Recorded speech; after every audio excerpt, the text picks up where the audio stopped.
Screaming Stingray. This is an amphibious vehicle that can even fly at low altitude. Additionally, it can launch bubbles that can trap enemies inside. Next is the Water Orb Grenade. When thrown, it will form a huge water orb at the location of impact, engulfing players caught in the explosion. Players must swim to the edge of the water orb to escape. Enemies inside the water orb have reduced speed, while you and your teammates can dash inside the water orb. Besides the Water Orb Grenade, we also have the Water Orb Blaster. Use it to shoot a water orb that lasts a while. You can also quickly pull yourself into the orb and quickly transfer to other water orbs, or perform a second dash. What kind of creative feats will you pull off? Make sure to try it out in the new version. Finally, we have a new relocation item. The Whale Escape Pod can transfer an entire team to the play zone. You can also change its route or get off midway. With these items, you have plenty of tactical options. Following the arrival of the Ocean Odyssey themed mode,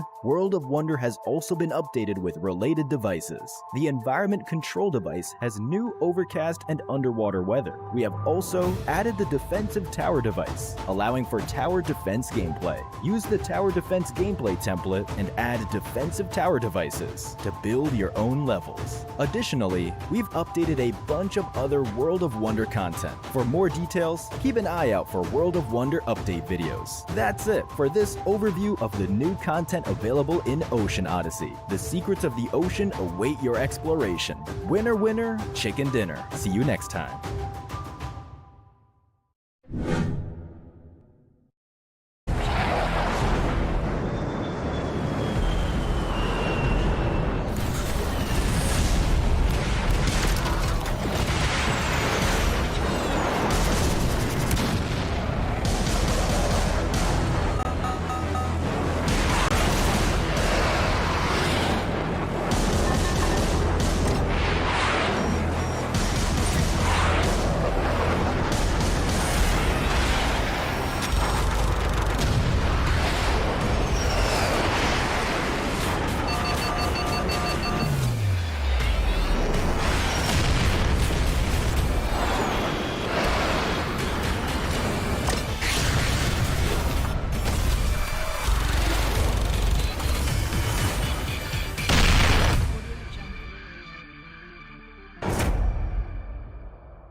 Welcome back, ladies and gentlemen, to the PUBG Mobile World Cup at the ESPORTS WORLD CUP. My name is the 7WG, and I'm happy to be joined by none other than Sir Tanny from Vampire Esports. How are you doing today? Yeah, we're good today. Just waking up. How were you guys feeling coming into the PMWC? It's feeling great because it's just like a home tournament, you know. We came here this year is 3 times, and also we are the former champion of the season, and also feeling great because yeah, every single year have something different about the competition, the team, and also the prize pool. Yeah. After the group stages, now that you guys have qualified to the main stage, congratulations. Thank you so much. Which teams kind of surprised you a bit? Oh, I think it's Alliance. Alliance? Yes, because I saw them a lot of year before, and they are just the kid that improve themselves every year because we are the same region on the Southeast Asia, and yeah, really surprised that they really did it great so much. They dominate how in the lobby, how they play style like it feels like I see myself last 2 years. Yes. Yeah, it's just like that, you know. It's very impressive. Yeah, the way they were playing, the splits they were Yeah. holding, very certain positions that they were Yes. holding as well. It was really impressive out of Alliance. With that said, what Alliance have done, right? Going into the men's stage, what do you guys think you're going to be able to improve? Or what do you need to improve going into the main stage? Honestly, it's the confidence that I talked before. Yep. Because, you know, when you come here and everyone talk like, oh, you're a former champion, you have to do this better. Yeah, it's a lot of pressure. Yeah. So that's why it's the confidence is very important. And also we are changing the IGL to from Ravenclaw to Stone. Okay. Yeah, former he's the support player, only support, right? And when he become the IGL, so many things to do. Yeah, you have so many jobs to handle. So that's why it's a lot of pressure to him. The good thing about you guys is that pressure makes diamonds. And with you guys, it feels like every single time you guys are under pressure, you guys excel at it. You guys shine through that, right? Yeah. Wrap it up here, just a fun one, because you always tell us when we interview you on the English side, we give you good luck, right? Yeah, sure. So we've been wondering, okay, if this time you guys go back to back champions here in Riyadh, Saudi Arabia, do we finally get jerseys? Do we get Vampire Esports jerseys? You want it? Yes. I will bring it to you. You heard it here first. Yeah, Thank you I so promise, much, Sir I Tanny. promise. I appreciate your time. Thank you so much. Thanks for watching.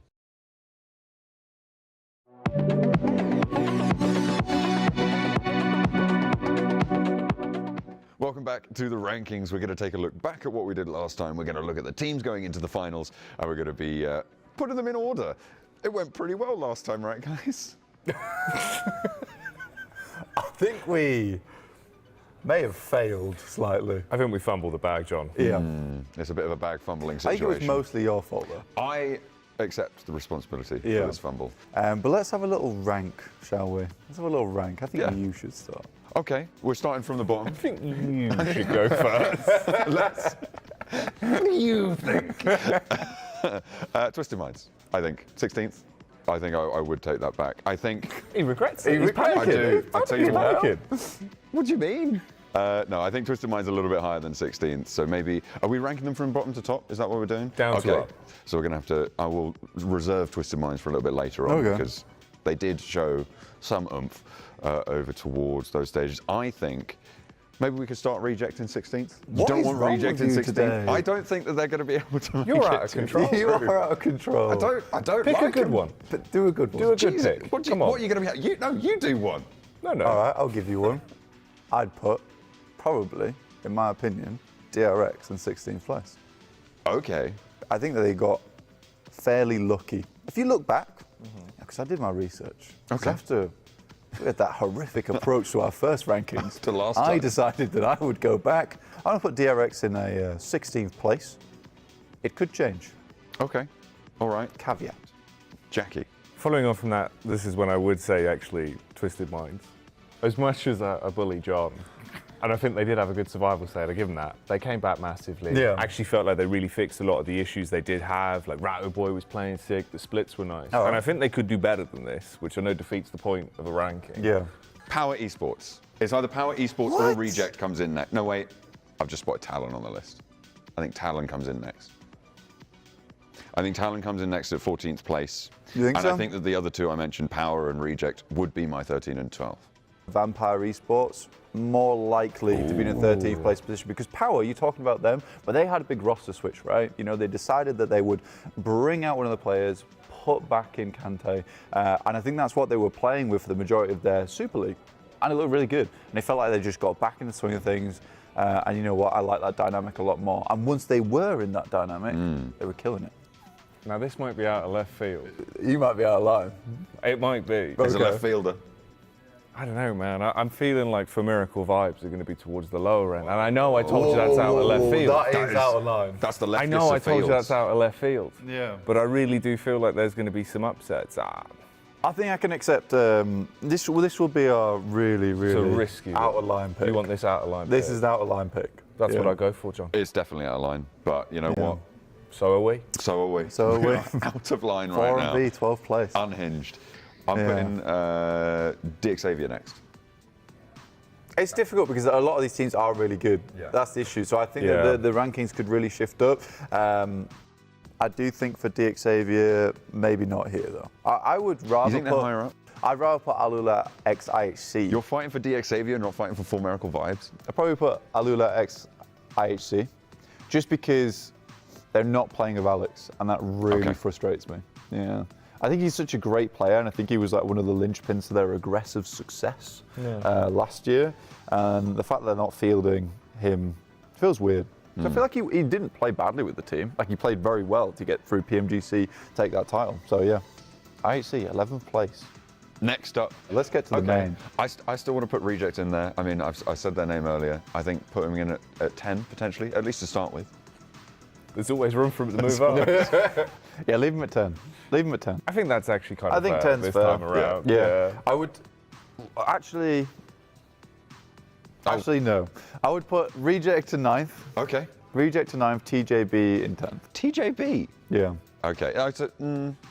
No, I mean, that is probably fair, actually. You like that, don't you? I mean, so as much as You enjoy TJB that looked one? really good, I had a roller coaster in my mind. that's fair enough, but I was kind of debating where we put TJB. Because I feel like I was very impressed with them during survival stage. I don't know if they're going to be making everyone bow down in the next Maybe. stage, It's not but going to be a Tongia bow down. No, it's not going to be as easy as it was. I don't know if they'll wear the crown or not, but we'll see. We'll see. This is where I put probably Boom Esports. I probably put Boom Esports around about an 8th. Now it's DXavier in 7th. Yeah, DXavier's up next. I've fought for them for as long as possible. Okay. I But must now give up the fight. I must give up the fight now. The quest has ended. Yeah. Your shield. I have gone on a mighty little crusade on this little rankings here. So This is the Blank Power ranking. This is. This is- I'm going to have to stop. Yeah. All right. It's your turn now. Okay, I think IWNRX and Power, these are the two I'm looking at next. Yeah. I do think you said that Alpha 7, Team Liquid didn't really have the greatest of performance so far. It doesn't look like they found their feet. I think Power comes in next for me. Yeah, I like that. That's fair. You've impressed me. Even with the Al-Haji you mean buff I've and how impressed they you? play. You've impressed me there. Okay, all right. You've impressed me too. Man, I think this is where it really does get kind of tough, right? Because we're right up struggle street now. You've got teams that should be doing well. I think we've actually got quite a good top 4 left there in terms of the mix. I would say so. I think out of the mix that we have left, Team Liquid for me would be in 5th compared to the rest of them. Yeah. So yeah, I'd say Team Liquid in 5th place. I mean, the fact that they're consistently playing with a man down in these games, there's definitely some miscommunication, and the scouting seems wrong right now. But you're right. I do think that the break would have helped them quite a lot, and I think it was very lucky that they got themselves into the main tournament from the top 12 in group stage. Not in terms of the strength, just to be, as in to have that opportunity. To have the opportunity just to reset, because they need a big reset.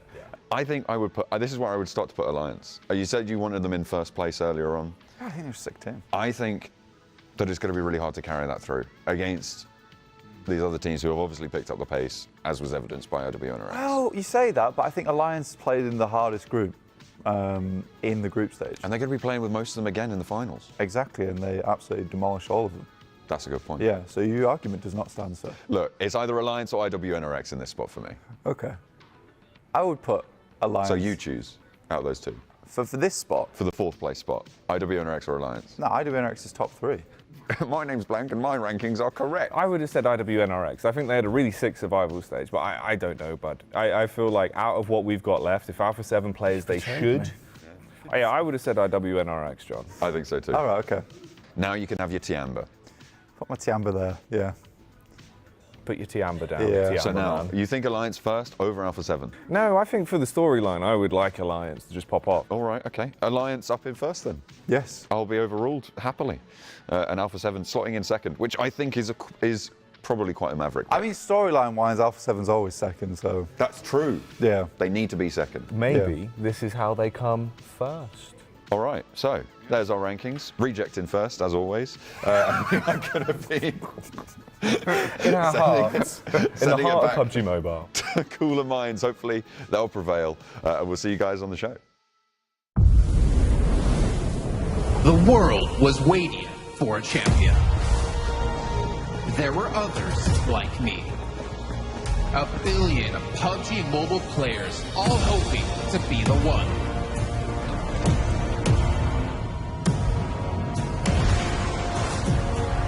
There can only be one winner, and I never stopped aiming higher.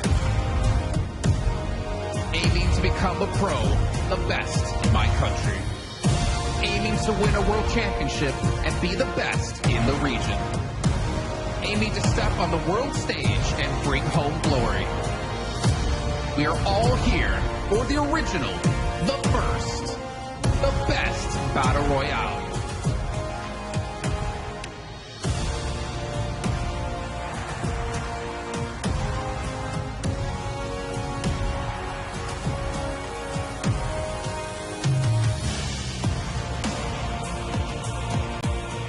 We're all here to witness a champion in the making. Anyone can be the one.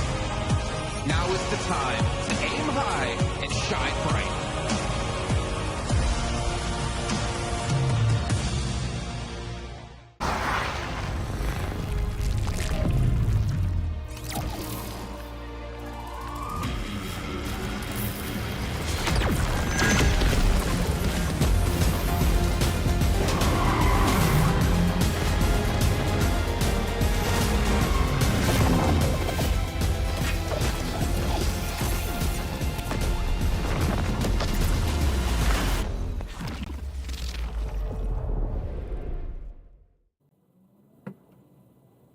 Welcome to the PMWC at the ESPORTS World Cup main tournament. I can't wait to see what the group stage team and their survival teams are going to be doing. But Jeannie, I got to go inside.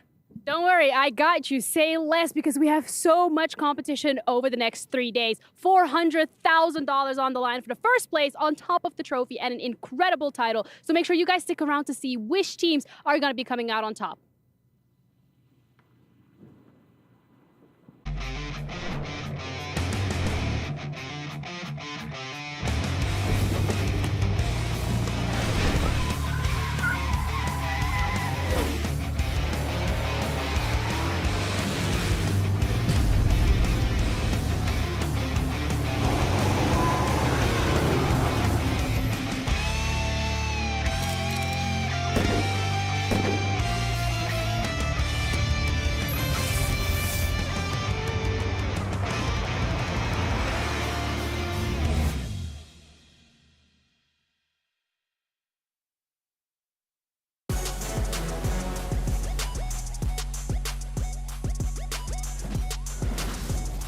Time to kick off what we've been here for over a week waiting for. It's the main event here at the PUBG Mobile World Cup.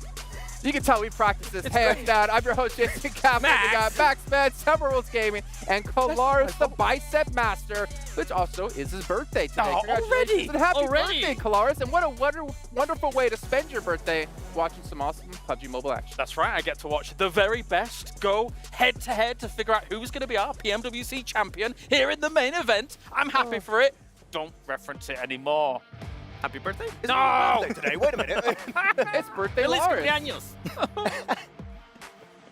Go away, go away. Okay, that's the last If you one. No more. you know what, James? We'll reference it one more time. For your birthday, what would you like to see today in the show? I'd like to see my prediction to win. They're not here. No. The new prediction new win. prediction. My Yeah, new prediction. prediction win. We've Good had old first Tiamba. prediction. I don't think he ever picked Falcon. What about second predictions? I think Throw he me an picked apple. Tiamba before the tournament started, actually. Ah. I did like Tiamba. Yeah, he did like Jamba. He He did. gets a mulligan. He gets a mulligan. But for real, he did pick he did like Jamba before. So. Yeah. He's looking out for me. That's Lies. nice. Absolute lies. Just got your beta by I did Max prep Ben with with him. the Falcons pick. But for you guys at home who missed out, of course, on our group stage and our survival stage. What are you doing? Quickly recap. Well, yeah, what are you doing? What? I want You're to with Max? be nice for now.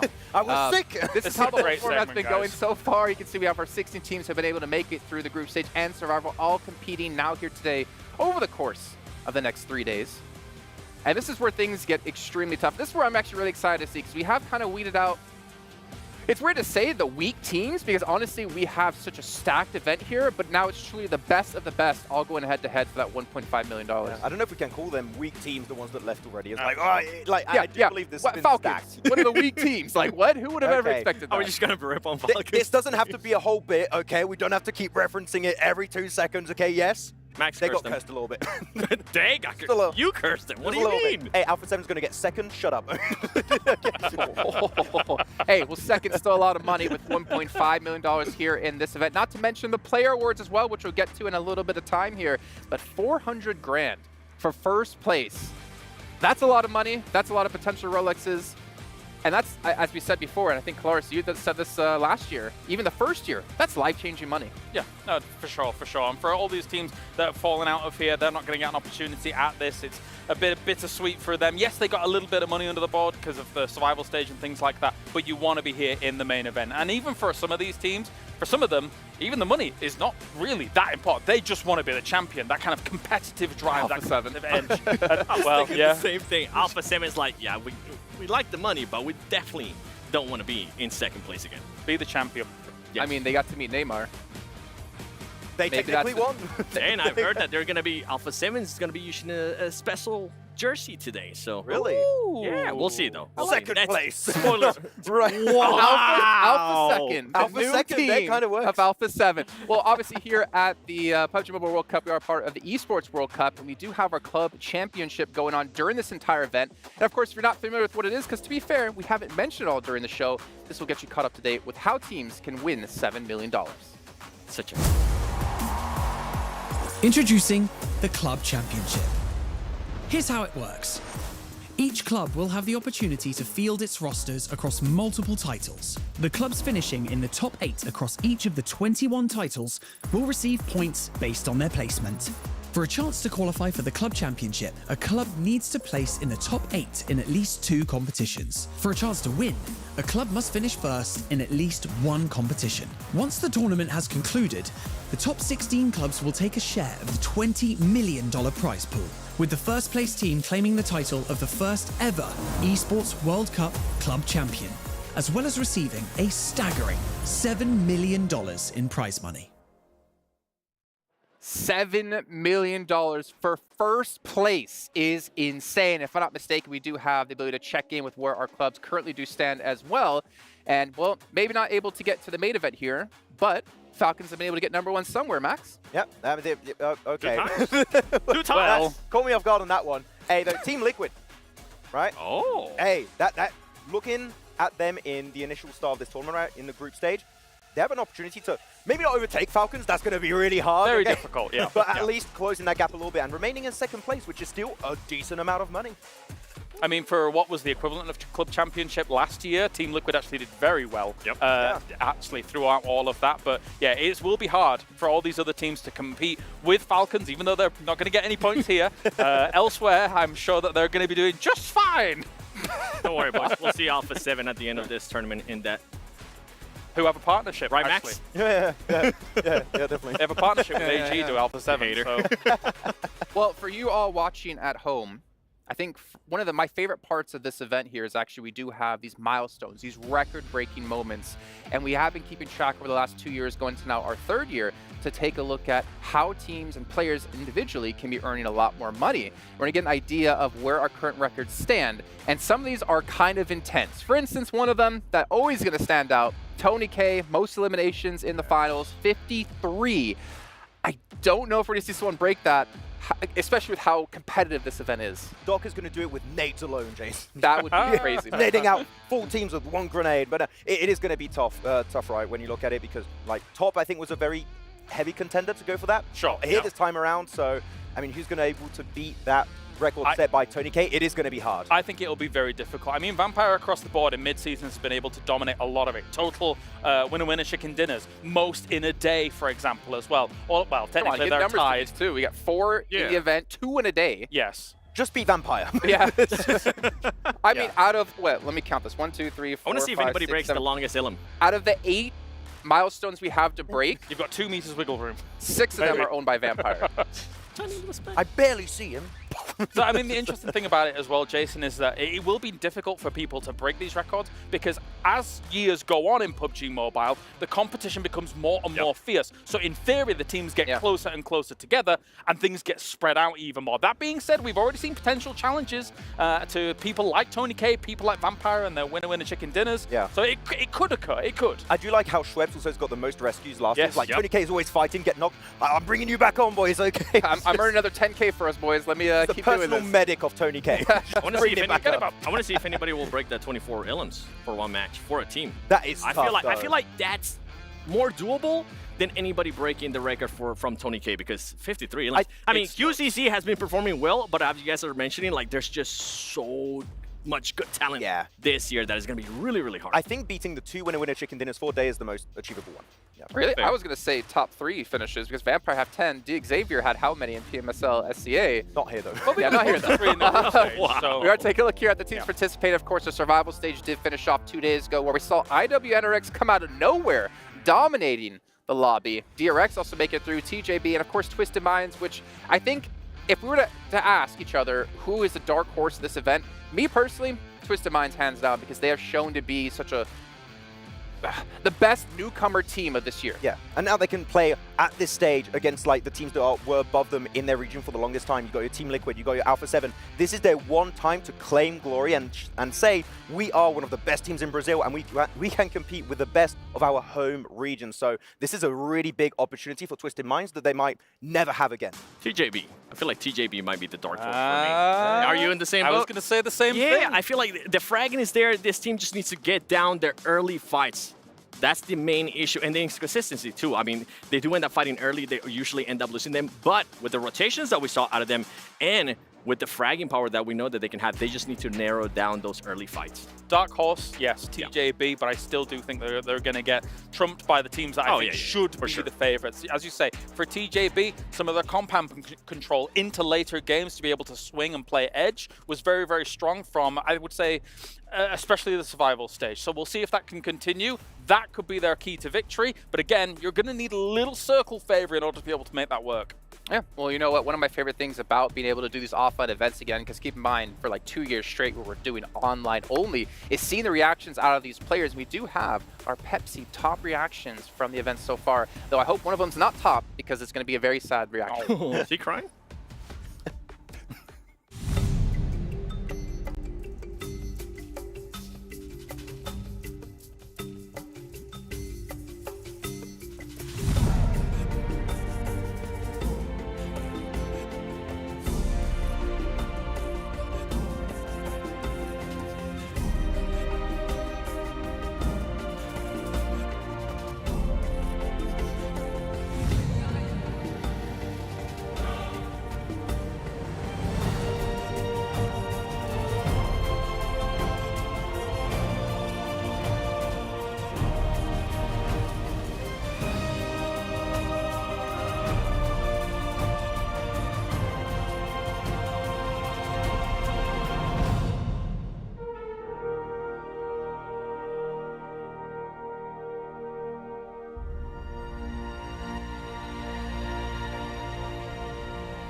See how sad it is, unfortunately, for some of those teams to not get through, but of course how excited and elated some of those teams are to be able to make it through and play for that $1.5 million. Seeing their Zed there happy, you know, it hits home, but you know what? They got PMSL to look forward to. They got PMGC to potentially look forward to come back even stronger. I didn't see Top break his entire desk in two. that was my favorite moment. He tried. He was definitely trying. That's why he throughout didn't the whole qualify. He event. broke his hand. Oh, that explains. Yeah. I'm expecting a roster change. It's a lie. Maybe. Yeah. That is a lie. PMPL updates. That it's not true. They'll probably tweet it out. Yeah. I'm just thinking about all the years where you just say something completely off topic and some news outlets run away with it completely. Max, Max be very careful. It's And like, Max has confirmed Falcons are completely changing their roster. I did not say that. Thanks, but Max. Big Big really, scoop Max? from Max there. Well, I know. Big scoop. Leaking it already. Let's take a look at our overalls, though, from, I believe, our group stage to remind you guys about how the teams actually got here today. Now, I think one of the biggest surprises for me was, actually, no, we're going to see the key breaking. Sorry, guys. That's Falcon's key. Max, look away. L plus ratio. This key's still intact, of course, as they were able to qualify, moving on through, and they get to crush other teams' keys, basically. Hey, if whoever wins, you have to put Alpha 7's key, like just second place in. Oh, yeah. Wow. Oh. You're really Yes, you just doubling have down to on do this that. today. That's amazing. I'm kind of liking that you're doing this because it might be like the reverse Maxman curse. You're saying that they're going to end up in Maxman second buff. place. Yeah, they might actually never end up been in a first thing like place. That doesn't exist. Oh, okay. A little off topic, but I feel like the hydraulic press guy really missed out on an opportunity here quite heavily if you guys have caught him out. But yeah, our teams. Alliance. Did any of you expect them to come out first in group stage? Biggest surprise for me, clearly. Are they going to get away with it again in the finals, though? I feel like teams are going to adapt to some extent. Like, there's no way they get these, like, massive 50% controls on, like, late-game circles. No, it's not happening. I would be surprised if they're able to get away with these huge splits again, as Max is saying here. I think that teams will have looked back at that, said to themselves, okay, well, if they are willing to go for these kinds of things, we should be more proficient about our scouting, about who's in these certain locations, and identifying quickly how many people are in locations to be able to crash certain priority positions. It's going to be extremely important in the main event here to be proactive about that scouting, proactive about those moves. I feel like with the research some of these teams have done, they're going to probably end up doing what you guys are saying. If they do end up seeing a player from Alliance, they end up eliminating them and realize that that's Alliance. They're going to be like, okay, this team was really spread out. They're divided during group stages. They're not going to be able to regroup in time. Let's hunt them down. Did I knock Leon's? Full send it. Let's get it. Confirmed, yes. He's gone. Gotta make sure to confirm it. You guys watching at home, though, we'd love to hear your thoughts and predictions about who you think is going to win. You can head over to stcplay.gg and get those in and compare about our predictions. Remember, just don't put Falcons there because they're not playing. Thank you, Maxman, for that one. Clara's going for Tiambos. If you want to curse him, make sure to put them in. Stay away from 4MV, Maxman. That's my pick, and I sure as a hope they play well. Let's head down to the stage so we can kick off our main event here at PMWC.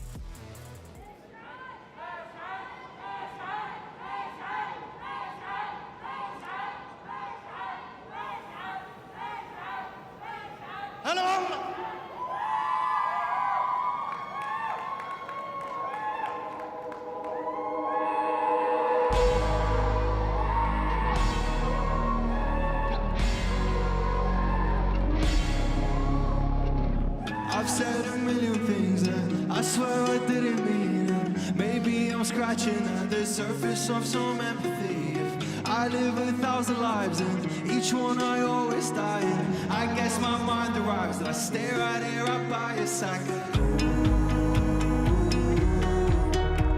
I'm running out of things to lose.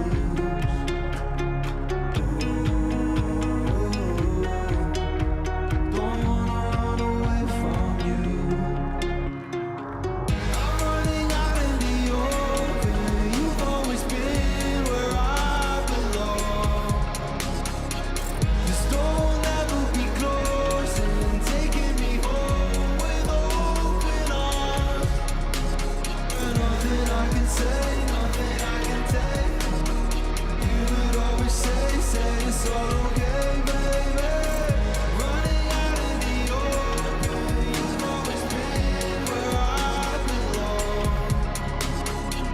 And every now and then I think of way back when I used to rule the world and hated girls and everything. And then I found you, my love, and I've always been in love. But I swear this time it's different. Well, I swear on both of us, 'cause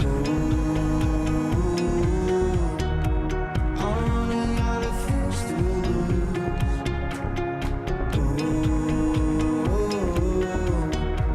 Don't wanna run away from you. I'm running out in the open. You've always been where I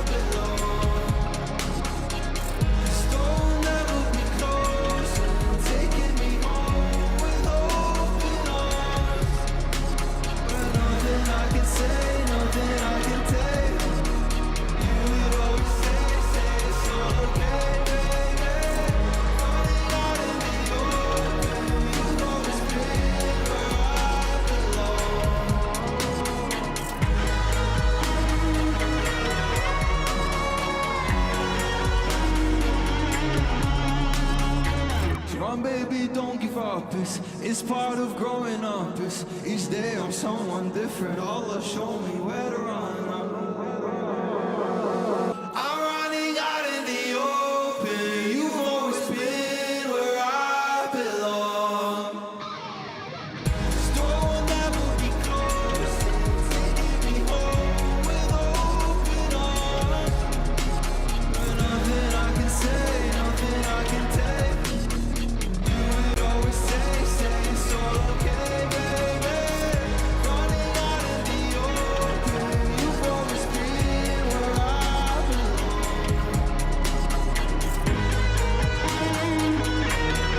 You've always been where I belong.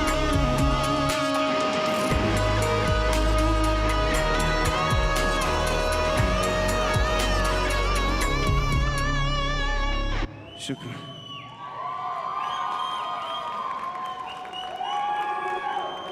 Man, it feels good to be home.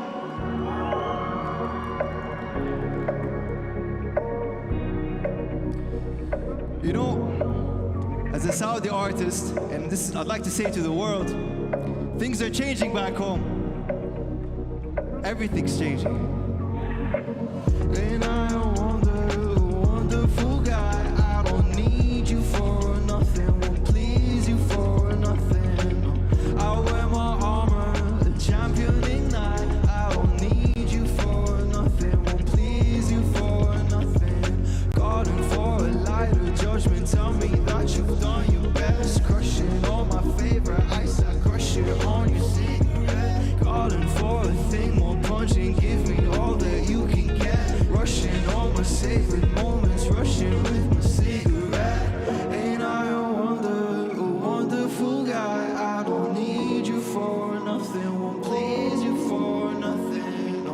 I wear my armor, a champion ignite. I don't need you for nothing, won't please you for nothing.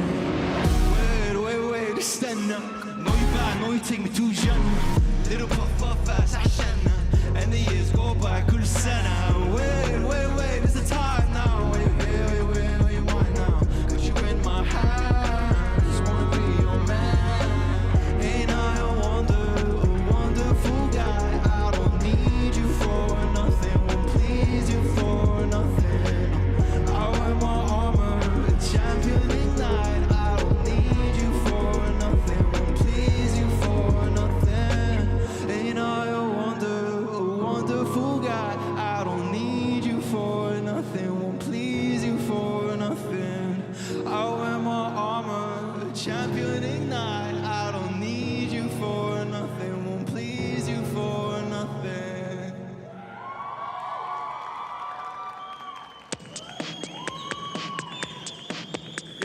Yeah. So home is changing, everything is changing, and Saudis, we have art now. We have amazing things happening here now. We don't need the outside thing for nothing. We have everything right here. We do, yeah.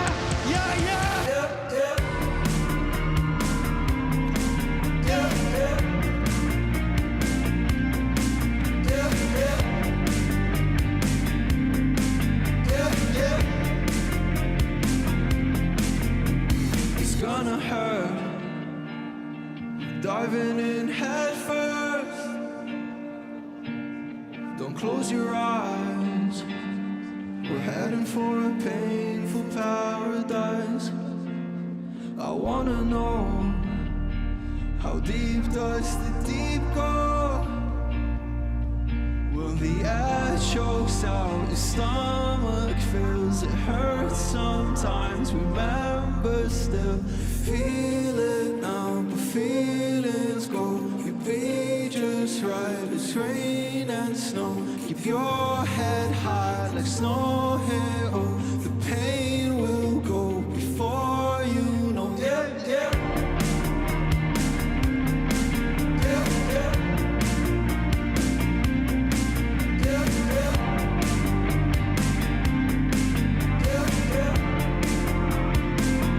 Come on, give me love.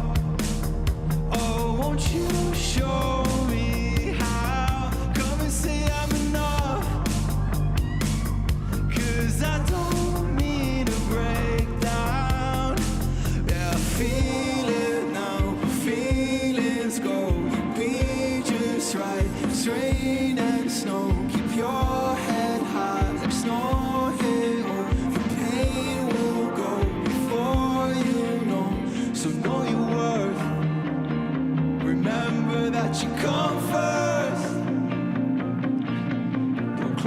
eyes. We're headed for a painful paradise. Yeah, yeah. Yeah, yeah. Yeah, yeah. Oh, yeah, yeah. Yeah, yeah. Oh, won't you show me how? Come and say I'm enough. 'Cause I don't mean to break down. Just wanna know, how deep does the deep go? Don't close your eyes. We're heading for a painful paradise. I love you too.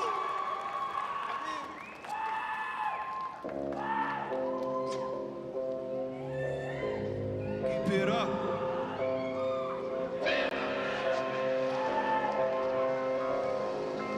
You know this one?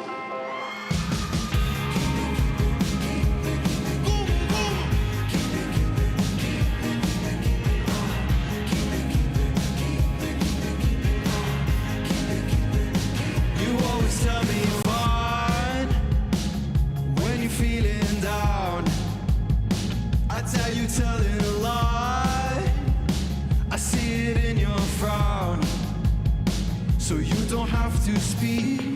Oh, please, I can tell from a mile. No, you don't have to speak. Oh, please, I can tell from a mile. Does it get you high to know you're on my mind? Does it make you cry to know we had our time? So you don't have to speak. Oh, please, I can tell from a mile.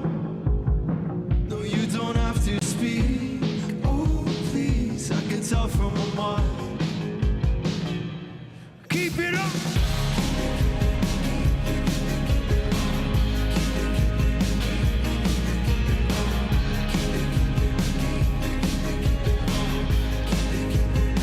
I'll be so fucking rude. I'll be so freaking loud. I'll play my pain like a flute. Now play it freaking loud. 'Cause I never bended the rules. I turn them upside down. I'm never playing the fool. I'm only playing around.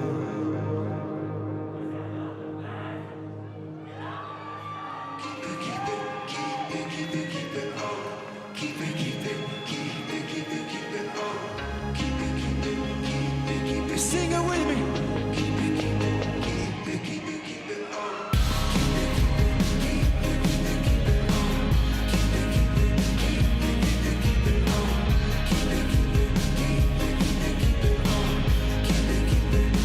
You always tell me you're fine when you're feeling down. I tell you telling a lie. I see it in your frown. Thank you so much. I love you. I have one last song. Winner, winner.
got you in my side. Every bitch I could mold. You got nowhere to hide, and you got nowhere to go. You're falling far behind. The circle's getting slow. You got nowhere to hide. I won't get mine. With it, she can do it. With it, she can do it. With it, she can do it. With it.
Teams from around the world embarked on a journey to become champion. And we are now down to just 16. And with $1.5 million on the line, the stage is set. My name is Barney Banks and I am your host alongside Sandstorm. And welcome to the PUBG Mobile World Cup at the ESPORTS World Cup.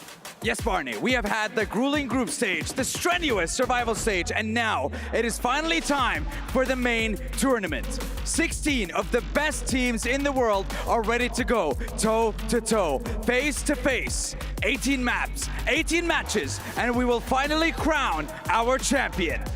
Confidence, adaptability, and chemistry are all elements that our teams have been focusing on for the past 10 days. And now it is time for those elements to be put to good use. The stage is set. So it is finally time to meet our competitors for the PUBG Mobile World Cup main tournament here at the ESPORTS World Cup, starting with Power Esports!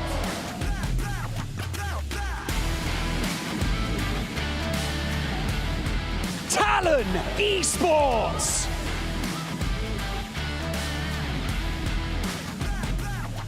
Alpha 7 Esports!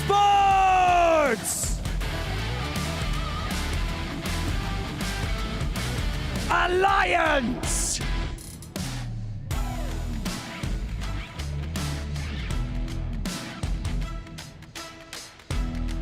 DRX!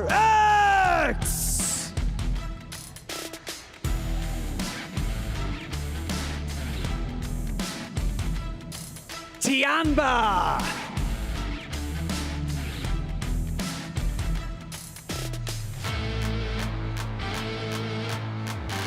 For Miracle Vibes!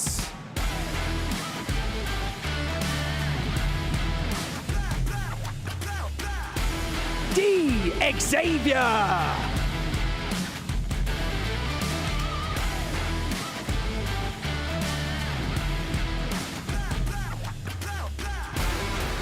Istanbul Wildcats! Next, Ruya!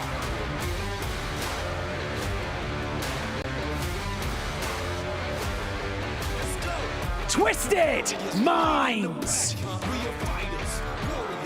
To attack, cut 'em out, run a marathon, we're ready for the challenge. Unbreakables, I take Boom! Esports! pushing through the limits. Boundless energy, rulers of the city, invincible. Vampire Esports! We are unstoppable. Reject!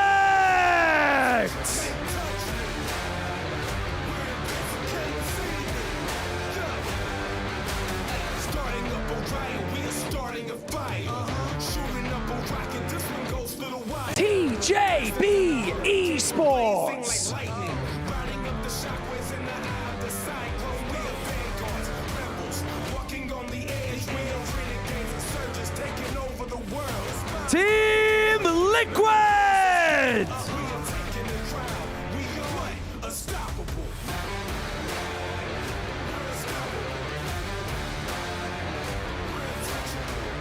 Alola IHC!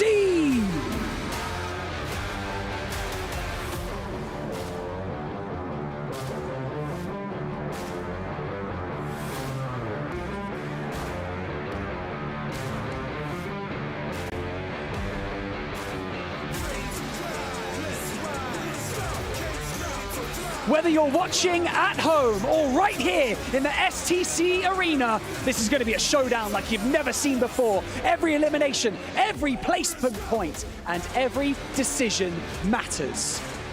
Keep your eyes peeled for your favorite players. Grab your popcorn because it's time to pop off. Ladies and gentlemen, let's get the show on the road. The PUBG Mobile World Cup main tournament begins now!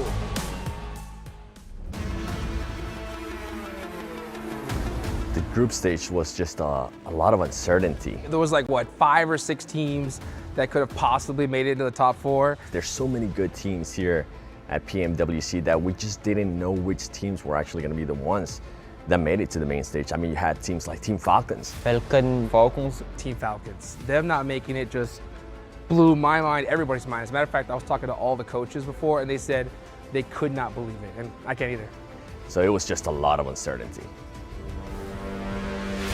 Acho que outro time a ser eliminado muito cedo além da Falcons, acho que foi a BF. Eu não acho que seja um time tão forte, mas eu queria trocar tiro com eles em alturas. Bizi şaşırtan aslında kendi oyunumuzdu ilk grup stage'de. Bu aşamada da team spirit bayağı bir çok şaşırttı beni. The team that surprised me the most was actually Tianba. I was expecting them to do good, but I was not expecting them to do that good. They didn't end up getting any chicken dinners throughout the group stage. That was a massive surprise. It had to be IWNRX. I mean, they crushed it in the survival stage. During the group stage, we didn't even know what the heck they were doing that whole time. But then come survival stage, they just absolutely dominated. The group stage for us is really tough because we have to compete with the other team that are really strong. And also we qualify in the 11th place. It's not something that I didn't expect, but yeah, I really qualify to the final because yeah, I really hope we can do it on the main stage.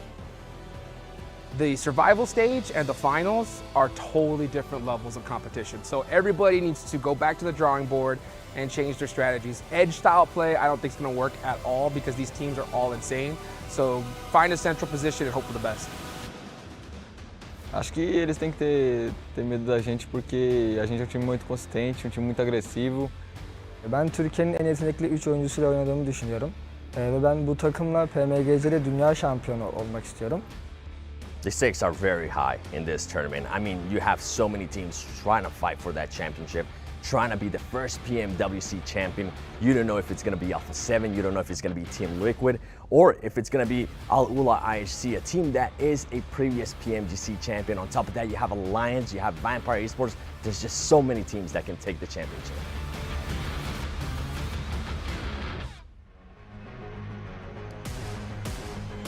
And we are that much closer, folks, to kicking this one off.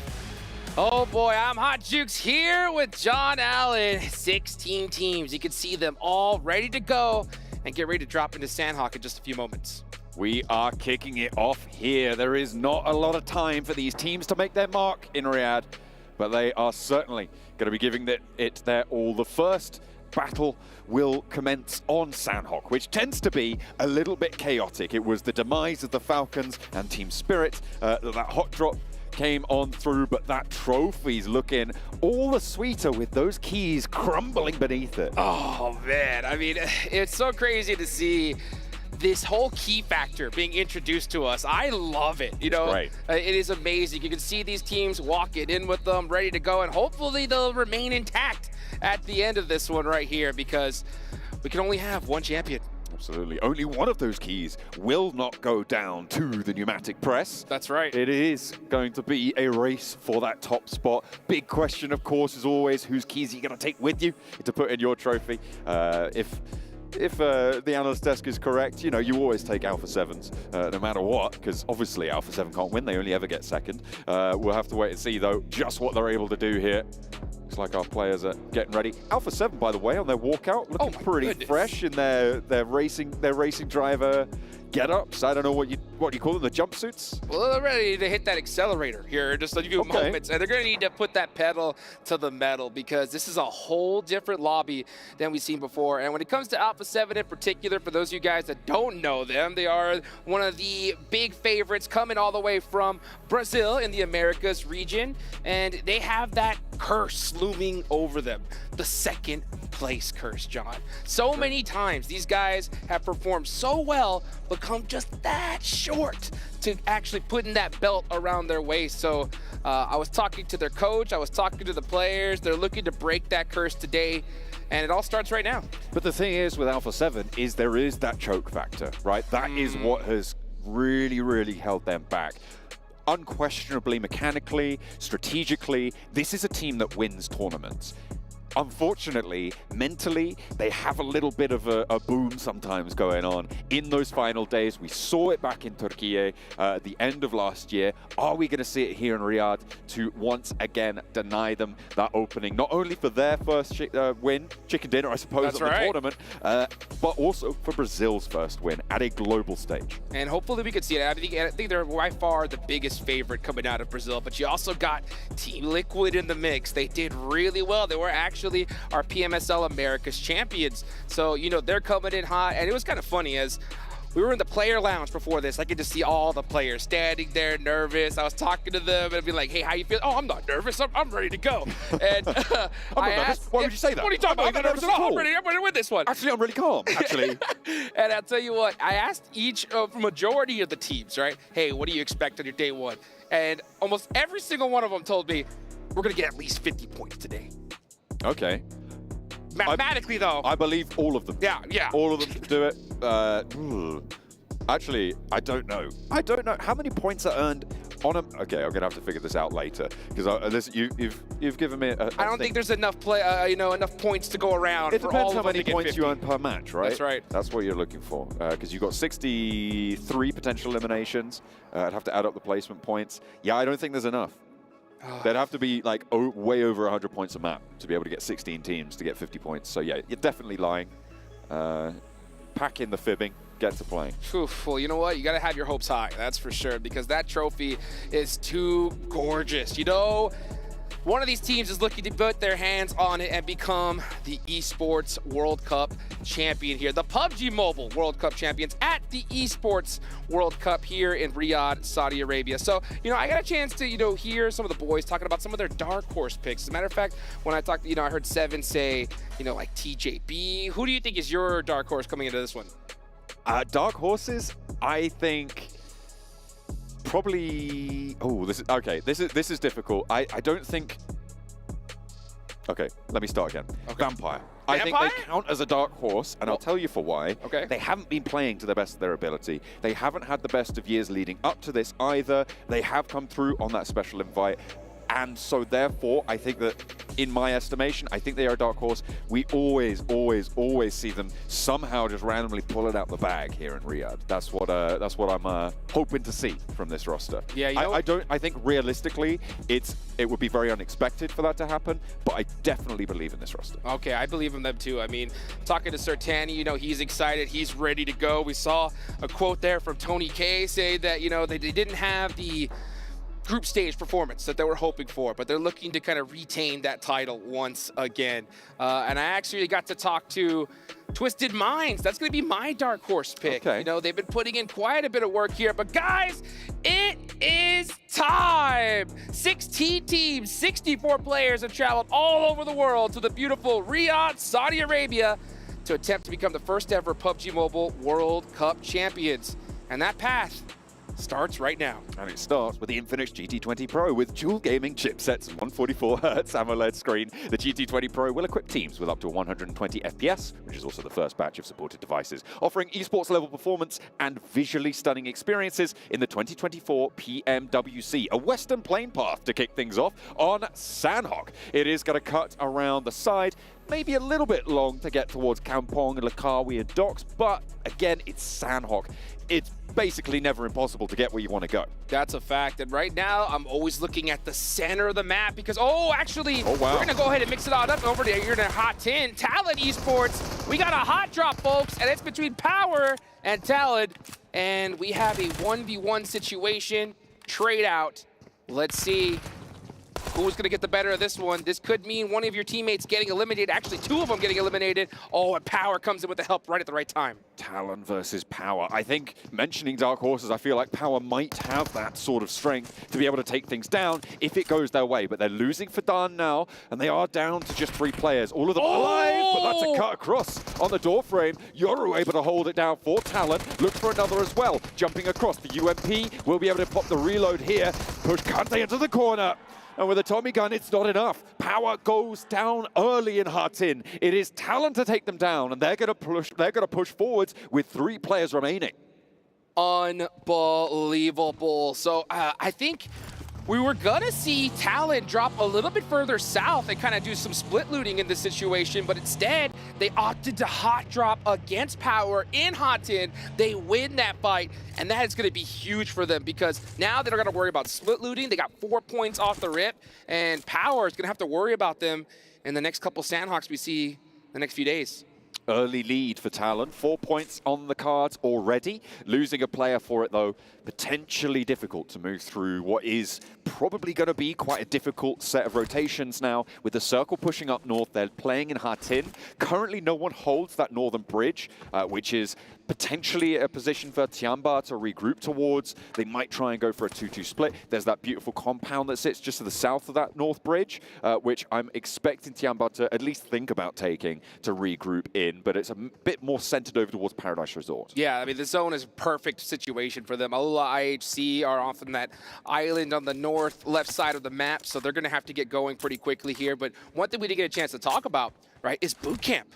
It's true. Because now that we do not see Team Falcons here. Or Team Spirit. That's right. Yeah, that left boot camp wide open. So Team Liquid are the squad to take that position, and they're going to be looted up to the teeth. So a very fortunate situation for them when it comes to Sanhok. playing in the middle as well. This is a decent position. You always need to be careful about your northern flank from boot camp as we take a look at a bit of the replay between Talon and Power. Moving out from boot camp is always one of the more dangerous rotations that you see on Sanhok. Team Liquid, they've actually put, I believe that's Cardozen, out on the east side, and they're currently now regrouping out of there. So they managed to make that position work for them. They left that one player out wide, gave them that route out, and secured a safe path to leave from the boot camp. They transitioned to the hills to the east. It's very well principled. It's a pretty standard early maneuver, but they've made it work. Yeah, and that's what you want to do, especially when a zone like this happens. You want to be able to get more, even more central. And I said it in the interview I had earlier, right? You want to get in a central position with this kind of lobby. Edge style play is so much more difficult. You know, in earlier tournaments, it's easy, but Mythic. He's over the ridge. Okay, he was able to get there just in time. One little tree hit like that could spell disaster, but he is able to get away with it for now. Yeah, no one close enough just yet to be able to take them down. And this is that rotation now that Team Liquid have gone for. Olex IHC have got oversight onto the Talon position, and actually Tianba are currently watching out on the northern point of the east coast, which means that this crossing for Talon and Olex IHC is going to be a little bit tricky, right? Especially if they want to go on its north side. Tianba looking for boats moving around on the northern side, trying to protect their coastline from naval assaults on that northern edge. So currently playing on a 2-1-1 split, securing their rotations further south as well. Yeah, I think Alula IHC needs to play this a little bit more quietly right now. I mean, they still need to find a way into the circle, so I don't think they should be trying to make too much noise in this position. Yeah, Talon is a little bit pinched in between them and Tianba.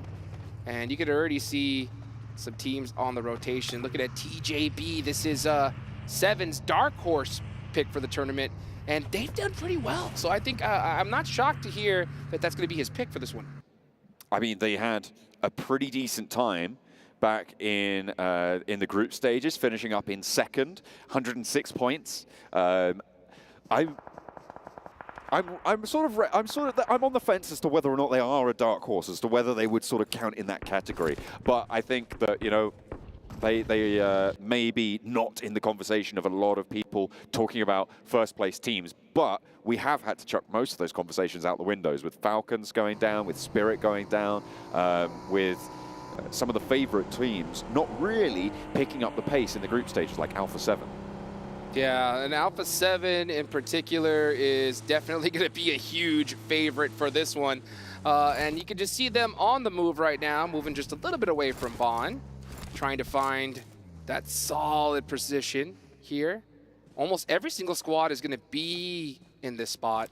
Alula HC and Talon still need to find a way in, and that's the hard part about that island. If the zone does go there, it's like almost guaranteed a chicken dinner, double-digit elimination points. If the zone doesn't go there, you're gonna have a hard time in there. So they took that gamble, and unfortunately, it's not gonna pay off for this one. But let's see, they had to have that contingency plan on how to be able to get into this island. I'm very interested in seeing how they decide to execute that, though. Alpha 7 playing close together near Barn. Looking for a little peek over those ridge lines. Twisted Minds find Alliance. This is on the northeast side of the main pack. Twisted Minds trying to hold out their ground. Alliance take a knock. They haven't been flushed just yet, and I think they've got a player close enough to just go for this res. If they've got the cover, yeah, you can see they are going to be able to manage that. Twisted Minds playing across that valley with the shots, not really going to send on it, not going to confirm that flush. Now the Northwest Island is still occupied. Alula IHC and Talon still over there. They're going to need to cross fairly soon. For those of you guys that have been watching from the beginning of this tournament, you could already tell that the level of play here has increased dramatically. You know, no crazy fights off the rip. Everybody's just moving inch by inch, trying to get a good position, and then you're going to hear those shots ring out a little bit further. Of course, excluding the hot drop we saw from Power, actually not Power, but from Talon, right? Talon did hot drop on a Power, and we're able to take full advantage of it. You can see Revel putting some shots onto Alliance across the way. And we're going to see some of these pop shots here and there, but all these teams, for the most part, are avoiding a fight at all costs. Because if a fight does ring out now, your chances of getting third-party are practically 100%. Yeah, it's going to be very, very quick as a response. Although from the teams in the middle, it's less likely they leave those locations to go for a third party, right? Currently, we have IWNRX slap bang middle of this next circle. And if they push out, they're going to leave a vacuum. Someone else is going to fill that. So they're going to be left, unless they win that fight that they go for, it's basically, they're basically done for. And in general, that ring that sits around them is also going to be pretty difficult to leave. The first person to make a move has a little bit of a mark placed above them. I will say, though, there is one team in particular who is not afraid to do that, to leave a central position, to go off to the edge and try to take you out.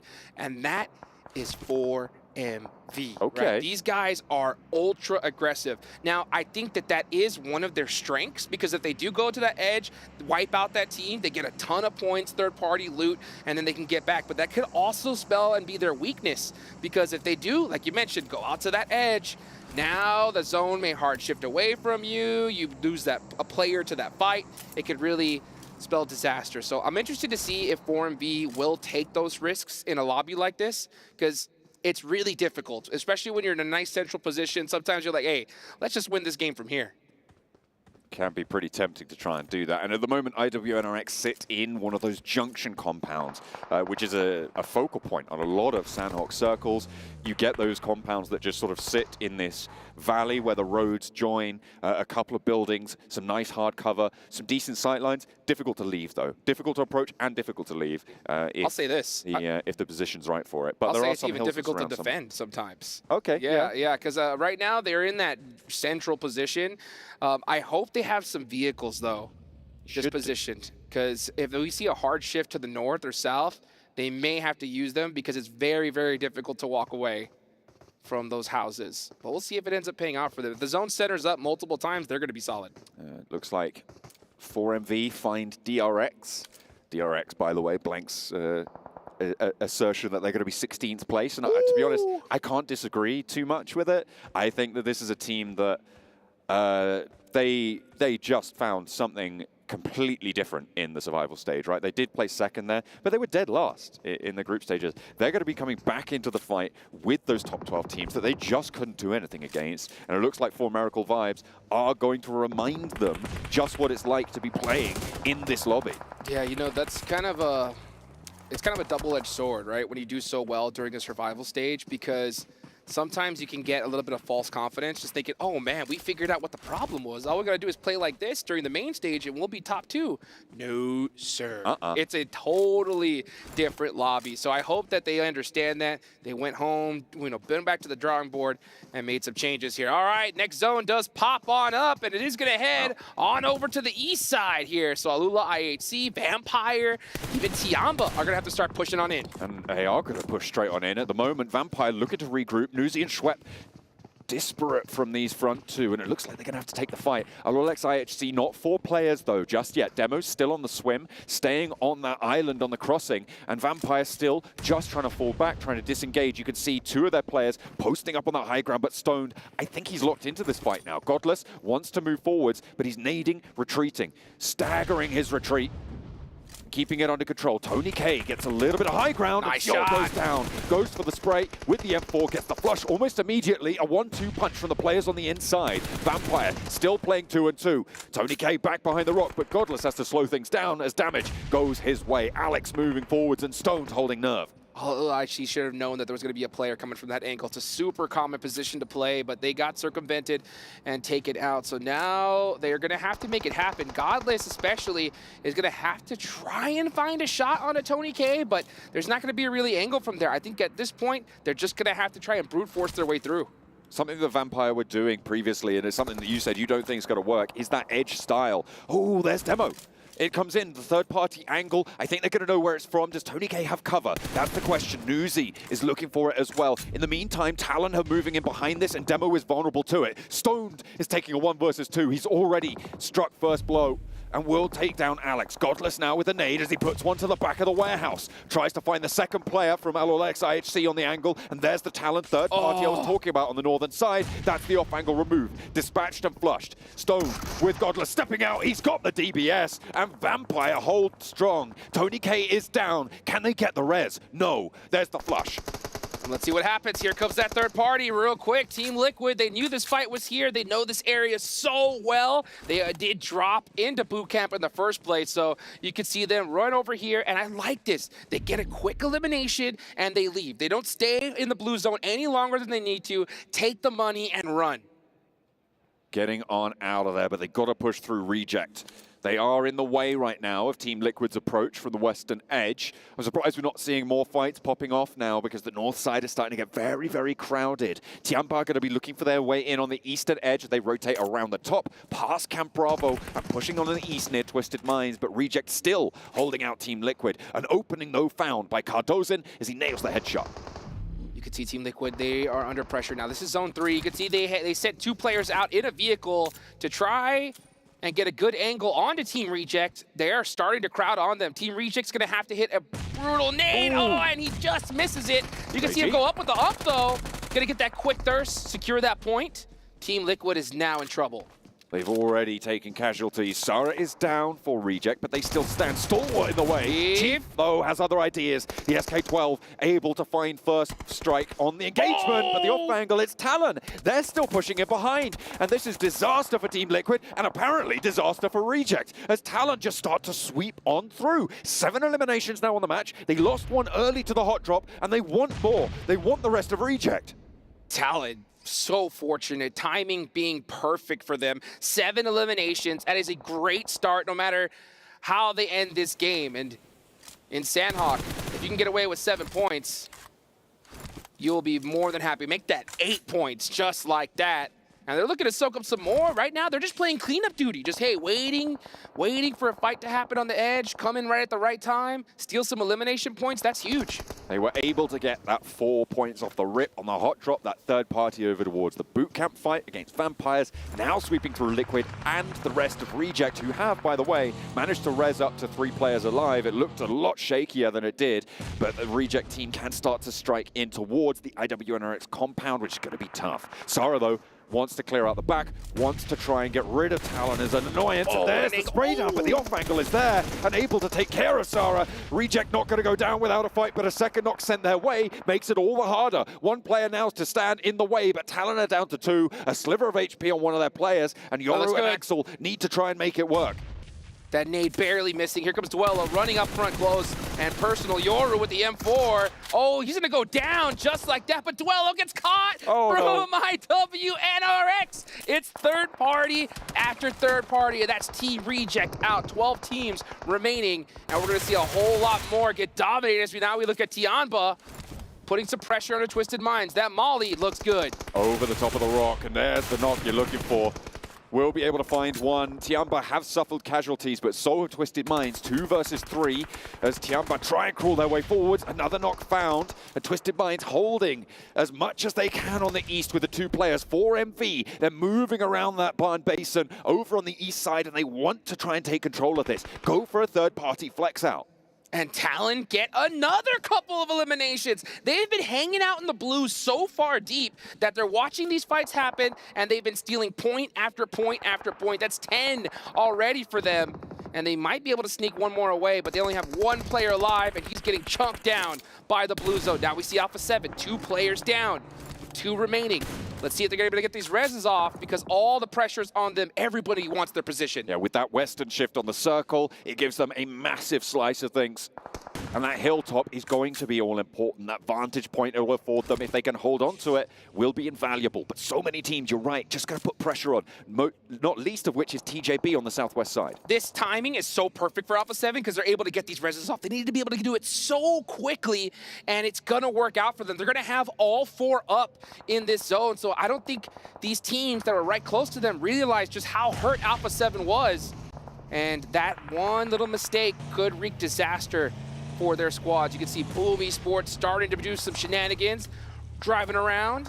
Now going to be able to apply some pressure to D Xavier. Let's see if Rezi's able to get that crucial first knock. Lamborghini trying to hold the off angle. Eraser gets the shot. Actually, no, it's a spray down from the off angle. The two players moving on forwards. They've split DXavier on their hold. And now Boom look to open the door. Paragin on the inside looks to hold with the spray down, but it's not there. And now Lamborghini, last hope for DXavier, has a challenge from a DPS, and he is not up to the task. Yummy able to put him in the dirt. A DXavier fall to Boom. Boom Esports with a critical finish right there. That's 4 points for them. Now they're starting to get warmed up here. We still see a couple squads that need to get moving. I'm looking at you, 4MV, Tianba as well. Twisted Minds with a beautiful couple knocks right there, but he's going to go out just like that. Still, points being spread pretty much across the majority of these teams. Boom with 4 players. They're now starting to extend their presence against Alliance on the northern side. Not too much to worry about. I'll take that back actually as Bombit goes down. Gets flushed as well for Boom. Playing on as 3. Alpha 7 and TJB currently, the 2 teams with 4 players alive. Take that back. 4 Miracle Vibes still have 4 on the eastern side. But 4MV, only the 1 elimination. Taking a knock as well. Trying to carry themselves forwards. Move up from the cover of barn. Here goes Rebel. Now it's just play keep away. I mean, they are gifted this circle. This is Alpha 7 at their best right here, where they don't got to worry about a single thing, just shoot at everything that moves, and they do it better than anybody else. Now you look at TJB on this edge here, trying to get some points on the Boom. They are hurting. Only 1 player up left, and they need to finish this rather quickly because this zone is going to hurt. Alpha 7 holding still in the buildings, but they've only got 1 elimination so far. Actually, no, they've got 2 now. Trying to take care of a couple more if they can to get those chicken dinners in with a decent elimination count. That's what you're looking for. DRX are alive quite late in this one, but they're trying to push in from the southeast side. They've only got 2 players now standing, and it's going to be difficult. Next to 4MV. TJB just keep things going though. 3 eliminations, and they are going to take a lot of wind out the sails of Alpha 7 if they keep taking these points. They're just trying to soak up as many as they possibly can because they know getting in this next zone is going to be pretty difficult here. So if they can get some of these elimination points just to kind of hedge their bets, that's going to work out perfectly. And right now you see Alliance with a beautiful shot onto 4MV. He's going to go start sending it. 4MV are completely trapped. There's no way they make out of this alive. Apex tries to withstand the nade and will be able to do so. Not going to be falling victim to it just yet. An Alliance are eating lead from the off angle as well. Might just slow things down. That's DRX actually having a shout into it. And Flower with the first over towards Boom. Only 1 player now remaining. 5 eliminations on Boom's tally. And Frenzy looks for the cross, but he's cut down. Cut straight on through. And that is another off angle coming through from TJB. 5 eliminations now towards the top. And it looks like Alpha 7's challengers are going to be them. They've been just circling them for a while. Great teamwork right there from TJB. Not to mention that looked like to be an offensive smoke from Flower. We're going to make all those players on that edge have to just run blindly on in. They were able to take them out and clear that side completely. Now, all they got to worry about is what's right in front of them, and that is Alpha 7. How are they going to approach this fight? That's the big question. Now they took out Alliance, so this area is completely clean. It's one big fight, and I guarantee you, Alpha 7 and TJB, whoever wins this one should win this match. Alpha 7 need to figure out how they're going to leave their buildings now. If they allow TJB to control the outside terrain, this game is over for them. But they have started to move down this hillside. This valley that sits in the middle is such a fight catalyst for these next few moments, and it's what's keeping TJB at bay. It's what's stopping Alpha 7 from fully flexing out, as well as DRX and 4MV's last remnants on the other side. Yeah, Alpha 7 has to make a decision, right? Do we just stay and try to get these points that are pretty easy right now against DRX, or do we just try to turn around and take out TJB? Because if they decide to get into that fight a little too early with TJB, oh, and it's going to happen. This zone lands right here. These are definitely going to be your winners, folks. 4MV out. DRX trapped behind a rock. It's all waiting for it, but GK first goes down. DRX able to keep suppression going. Alpha 7 yet to really fully leave. I mean, they pushed 2 players down to the tree. There's the first knock to DRX. Nade's starting to come up from Alpha 7, and 2 players from TJB down now. There's DRX finally falling, but Alpha 7 need to capitalize on the disarray as it stands. A super low HP player at the back. They can't let this heal go through, and now with 1 player remaining, Alpha 7 look to move across the hillside, but Flower is going to stay alive for just a moment longer. First knock over to Revo behind the tree. It's not going to happen. TJB fall, and Alpha 7 claim the first. The chicken dinner over on Sanhok will be theirs. They stood in that compound. They allowed no one any quarter. and it will be an Alpha 7 chicken dinner. Who was it that said that Alpha 7 was overrated? That is my question, because if you said that, oh, you got another thing coming, because Alpha 7 started this one off so strong. Now, it's up to see them finish this, right? Consistency is key here. If they're able to play like this and the rest of the matches, they're going to be able to get it done. I will admit, though, this game was handed to them on a silver platter, right? They had that zone. They were supposed to win that game, and they did it with some solid elimination points. You can't take it away from them, though. They held their nerve. They did what they needed to do, and that's the question we've had about Alpha 7, is choking in those important moments. They kick things off well. It looks like they're pretty chill about it, too. They are not taking it for granted. Those racing suits tied up around the waist, keeping cool, making sure they're not over-perspiring, staying hydrated. You love to see it. That's right. Oh man, we take a look at this replay right here. Flower was doing so great this match. Oh, yeah. He had that choke point down, and he did a great job of just defending it with the rest of his squad. Another great performance for TJB, and this was Seven's dark horse pick. So they really worked this one really well. 8 eliminations in total. Definitely not something you should shake your head at, that's for sure. Another big story for me in this match is Talon. 10 eliminations that they were able to get, taking down Power Esports over in Hatin early, then moving through and being a third-party demon on that western side. That was really their legacy within that match. And I think, you know, Talon, I don't really think that they've got too much of a hope of taking the title, but if they keep doing things like that, they could certainly at least ruin other teams' days, if not get up on that podium themselves. Well, Talon was a perfect name because they were like vultures, just cleaning up everything around the edge. They'll take that all day long. Guys, we got a whole lot more coming your way. Don't go anywhere. 4,000 of years, my wrath has burned in the waters of the deep. Its power awakens me. The kingdom will fall once more. The sea will consume all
Alpha 7, they are out for blood. They are out to get themselves a trophy Jason. and out to get themselves a victory here at PMWC. Max, man, that was a fantastic first game here. Alpha 7! Get away! Where's Go our on. security?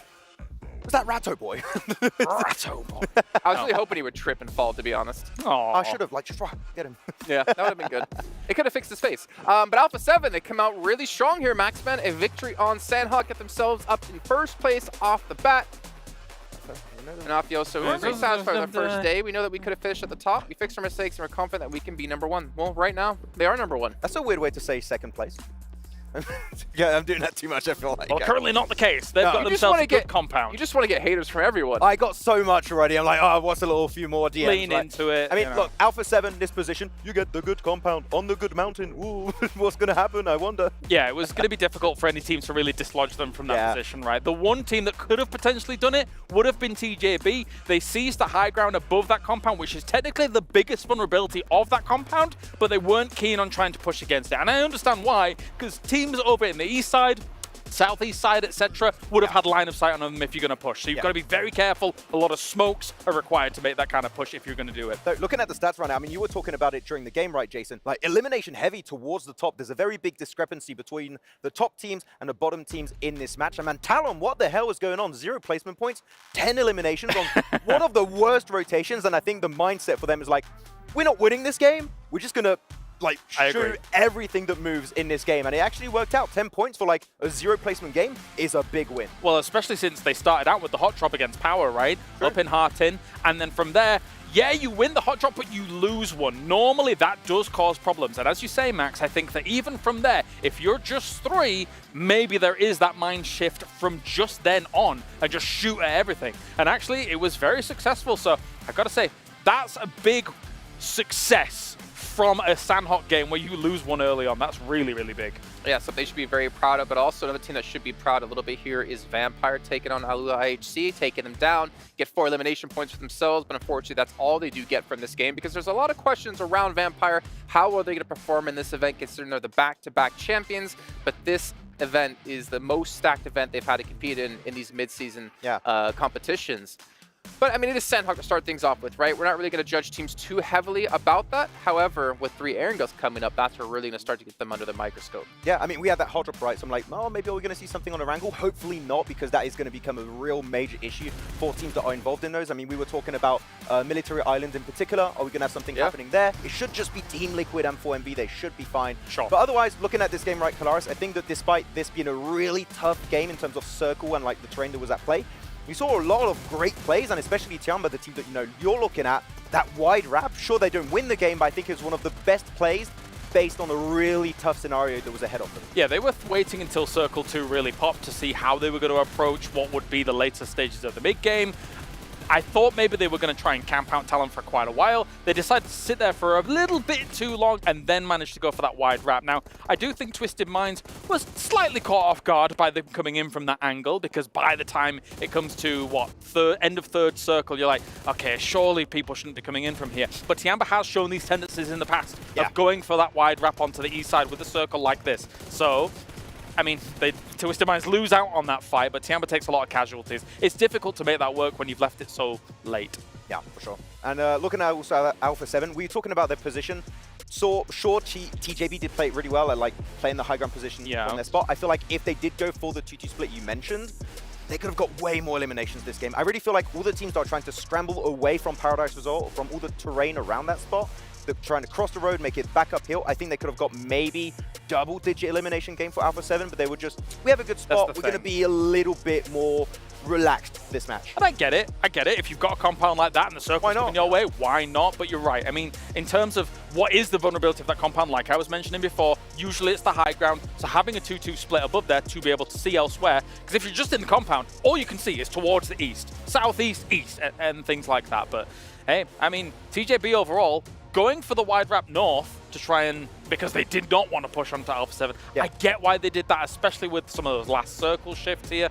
I feel like we're just, if you let us keep going, we're going to talk for ages. Hey, we got time. Keep going. Okay. I don't get paid by the word, okay? Yeah, you should that.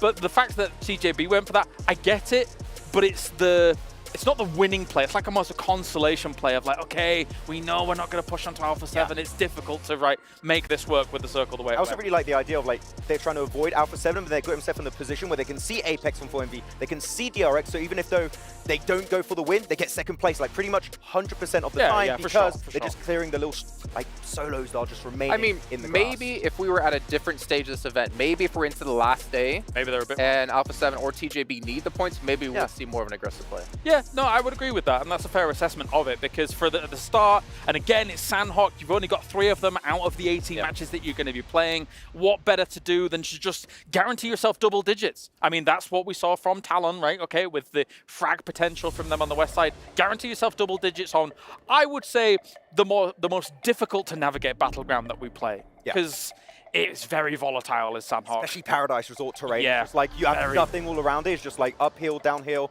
roads to cross, and teams are already in position. If you were over to the western side this game, you had a horrible time making those moves, except for Chamba that went for that wide wrap, right? But otherwise, this was a bad Sanhok for these guys. Going into Erangle, we might see like some different teams be at the top this time around.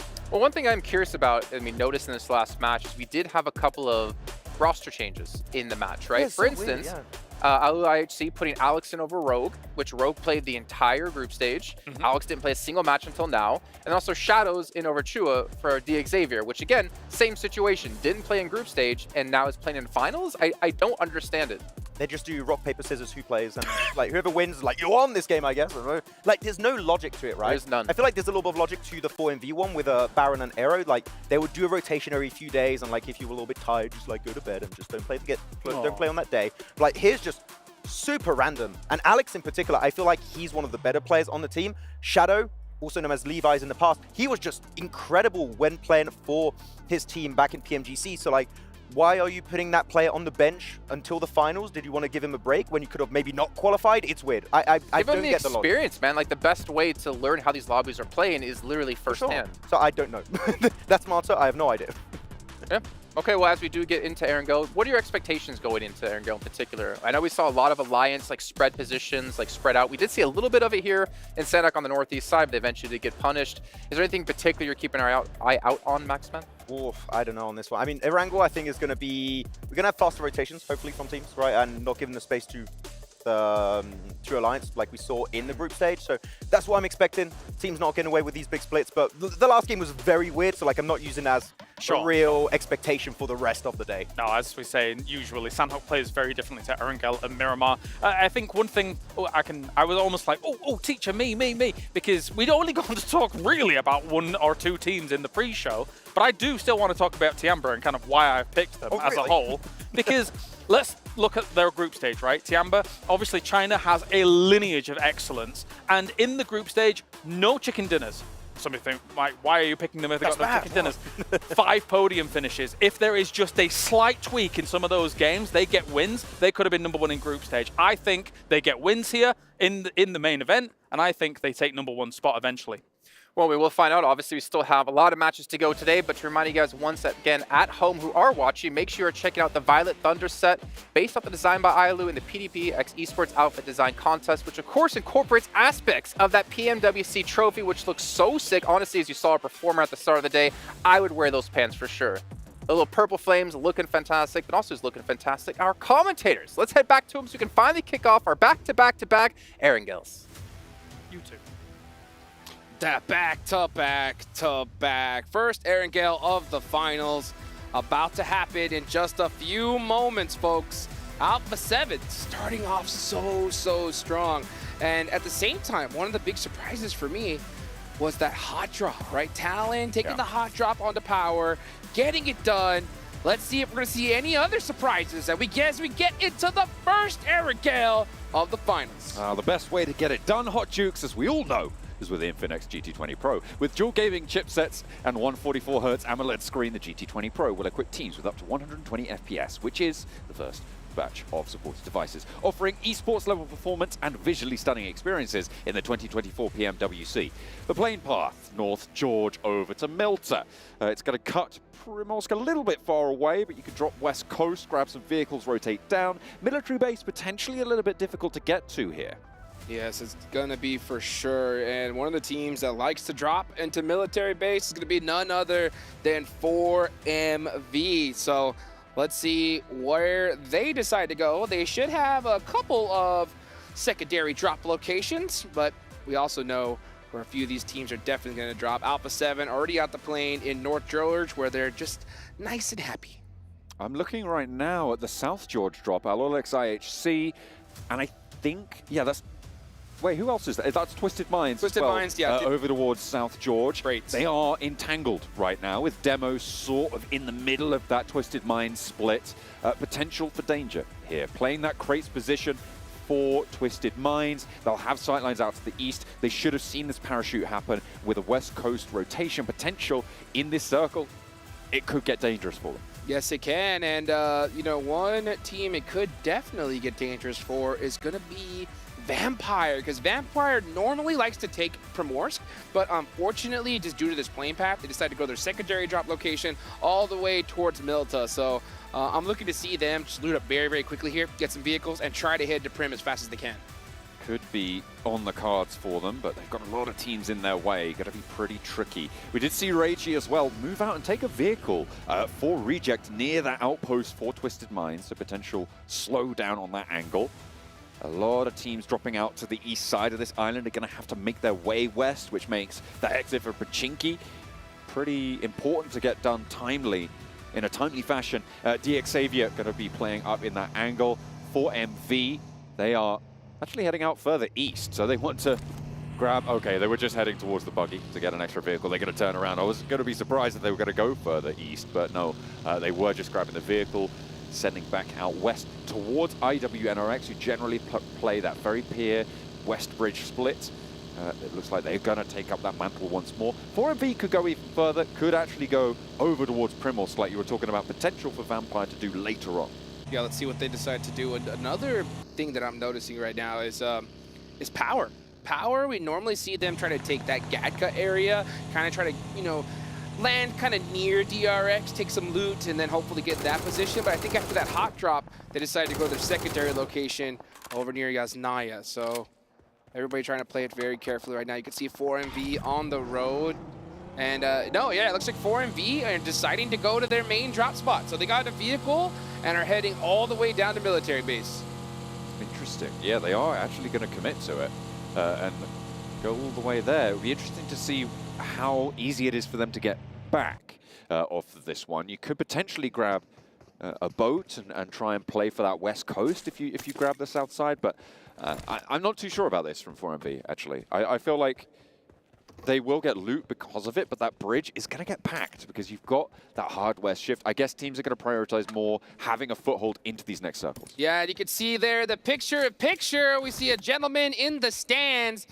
That is none other than Papa Mythic. That's right. Mythic's dad traveling all the way over here to see his son make it happen. So I love to see that there from Team Liquid. They're going to be over near that shelter area, which is a very dominant position, especially if we see a zone head towards that side. Unfortunately, it's not going to happen in this game, so they're going to have to make that travel pretty quickly. They're already in vehicles and on the move.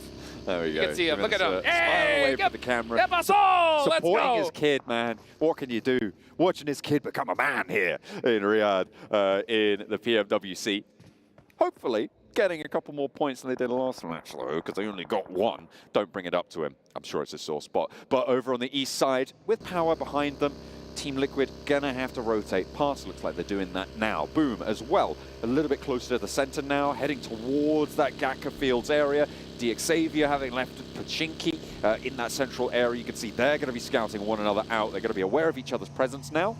Twisted Minds trying to move south from that South George. They extracted themselves successfully from their entanglement with Alolex IHC over on the north side. If I know Mythic like I know Mythic, I know why his dad's there. Okay. I'll tell you that right now. I guarantee you Mama Mythic was like, nah, no way my mijo is going all the way across the world by himself. Dad, you better go with him. So it's good to be able to see him traveling over here with the son and watching him play against some of the best players on the planet here. Oh, wow. For a crazy prize pool, and we're going to see who's going to try to get that biggest chunk of it here real soon as we're starting to see some shots ring out due to these early rotations. We've got approximately 15 million teams right now in the center of the circle. It seems to have gotten real packed real quick. Twisted Minds, DRX, I think, who else is in there? We've got DXavier trying to poke their noses in, Boomer in the middle. Everybody has tried to get very central, and we are starting to see a little bit of a rebound off of that. I think everyone basically wanted the same 2 compounds. Yeah, let's see. Yeah, everyone's just trying to get the most central they possibly can. They saw how that edge style play worked out in Sanhok, and it didn't work out that well. Hey, Talon did it quite well. Except for Talon, right? But Talon's strategy was just hanging so far back in the blue and just, like I said, like vultures, just cleaning up everything that was left, and it worked out great. 10 eliminations. They're in 3rd place so far, so hopefully they can kind of make a normal match of this one here. Now, they are going to be in that one of my favorite places, just south of Everest, as we watch OLES go for the backflip. Hits the 1 rotation. Got it! Front tire into the dirt as we're back on board with him. Front flip? No way. Yeah. I mean, you had to do it to him. What was that? An excellent replay, a clean backflip, followed by an engagement. After tumbling off the bike, he loses speed and goes down. That tumble off the bike just cost him his life. TJP lose a player to a misplay on a bike that should not have happened. OLES in the biggest tournament of the year so far decides to go for the front flip. Hey, you know what? The first one was great. They should give him at least 1 point for that. I mean, the first one was great, right? Yeah. That front flip, clean, landed it, no risk. The second one, you can't just be randomly jumping off the bike. At this level, you know, people like Maxman, people like Kalaris, you know, those guys can take the dive and say, oh, accidents happen, guys, you know, right, on their drive arounds. I'm pretty prone to doing that myself as well. Right. But at this level, that should never be happening. You should never be jumping off that bike because you've just, for some reason, decided to go for a flip in the middle of the game. It's like the old high school basketball days, you know? You're in the wide open court. All you got to do is go for the layup, but instead you stop early and try to go for the 3. You hear that whistle, instantly benched after that one. Right? Well, we'll see how TJP is going to deal with that one. I'm sure OLES is going to get an earful after that because that's a critical one, especially considering that, you know, they were in 2nd place going to this match. Hopefully the remaining 3 make it up for him, right? Just to have a great game regardless to kind of help mitigate some of that damage. Yeah, it's pretty bad. Bad news. TJP, 15 points right now, playing on his 3. We've seen what 3 players can do from Talon, but on this circle, it's going to get hairy. Next circle, just about to come through, Jukes. It's a hard southwest shift. That puts Primorsk in play, that puts Quarry in play. Right now, I'm looking at 4MV. How are they going to decide to get into this next zone? Do they go on the edge of Sosnovka, try to get a boat, maybe try to head into the water here? Because the bridge is going to be extremely, extremely dangerous. You can see Tianba already over there near Primorsk. They're in a good spot. Team Liquid find a nice central position, but they're going to be mighty close to Boom Esports. And, Ayala, you got to get moving. And unfortunately, not able to make it away in time. Goes down. Boom able to extract what is most likely going to be a point from Team Liquid on this rotation. As they try and punch through the middle. Actually run down by Razy there, so that is going to sting. Team Liquid, 3 players. Little hesitation there from Team Liquid, if I'll be honest right there. I mean, they could have just taken that position and committed to it, but you could just see, I think they got a little bit too greedy, tried to head a little bit more central, or maybe they were worried that there was some players hiding in that building, so they kind of just waited it out a little longer, either or. Fortunately, not working out for the best. They do end up losing 1, but they do have a good solid spot, so we'll give that to them. I'm looking at the West Coast Road right now. Alpha 7 are leading the charge down south, but Alolex IHC very, very close behind them. Probably Alpha 7 going to be able to swing in a little bit quicker than Alolex IHC. I wouldn't expect them to clash immediately, but potential for it to get a little bit hotter on that western edge. Not too much contestation, but power is swinging in on that north side as well. So it could be pretty spicy in the time being. Twisted Minds holding a compound that's surrounded by hilltops. A lot of teams are going to be looking to take up position on those hilltops. Reject goes down, and Mythic able to take a scalp for himself. Taking out one of the MVPs that we saw last year, Ragey from Team Reject. The beautiful knock from Mythic. You can see that focus, trying to be able to soak up some more points for his team and make up for that loss that they had on that rotation. That'll help for sure. You can see 4MV, they do make their way through the bridge and onto the pier side of things, but they are on the edge, and you can see they have their eyes on IWNRX. A trade back and forth. So 2 players are down, 1 on each side. 4MV's player a little bit lower. Zebwolf should be pick-upable, but they have to get there first. Swain needs to establish a perimeter. Doc going to be suppressed by the nades coming on through. Potential for this to get a little bit nasty, as Doc has another nade in hand. 3 more in the pocket as well. Pops it out. Wary behind the building. The healing come through. Both teams have got their reses on. They're mighty close, mighty close. You see they got that Molotov. The mollies do break down doors. So he's going to go ahead and use that. Next zone does pop. So 4MV, if the zone goes away from them, you're going to see a little bit more urgency from them to get this fight done a little bit quicker rather than later. But they do have one of their players in that front line position knocked. That's going to make things much more difficult. Yeah, Doc went down on that forward position. Look at frozen side angle. That's what we're going to be looking at for the remaining parts of this fight. The circle popped as well, and it's over towards Primorsk. A hard south shift on this one. We're going to that southwest point, and as time goes on, Vampire are more and more unhappy that they didn't drop there. That is right, and unfortunately 4MV do lose that player, and with this zone being further towards Primorsk, they're going to be out of it. So yeah, 4MV has to take that fight sooner rather than later, but the Istanbul Wildcats next Ruya said, nah, you know what? You guys can go ahead and we'll fight a little bit later on. Let's get in the zone first. Frozen's off angle for them was so impactful on IWNRX. Alliance trying to make their way through. They have lost a player. I think DX Xavier was the team to pick that one up.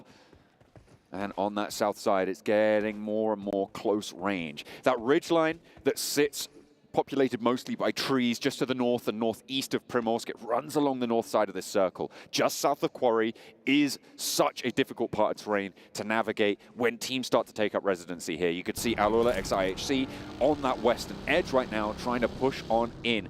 And they've had a lot of contestation, but I'm more interested in Alpha 7. They've sent all the way into Primorsk now. Yeah, they decided to go very hard central. Normally we see them very comfortable on the edge, but I think you could tell that they have had a different change of heart when it comes to this stage. They've been putting in that homework, and it is paying off. It paid off already inside of Sanhok as we watch the replay of that beautiful shot from Mythic, busting out Reggie out the vehicle and taking him down. Now we're watching Demo with the knock on the Mafioso, catches him slipping, and he's gonna get the thirst. Yeah, that was that replay on the approach for Alula XIHC. I said they were both on that western road. Alpha 7 managed to get into Primorsk, but at the cost of one of their players, right? Mafioso going down.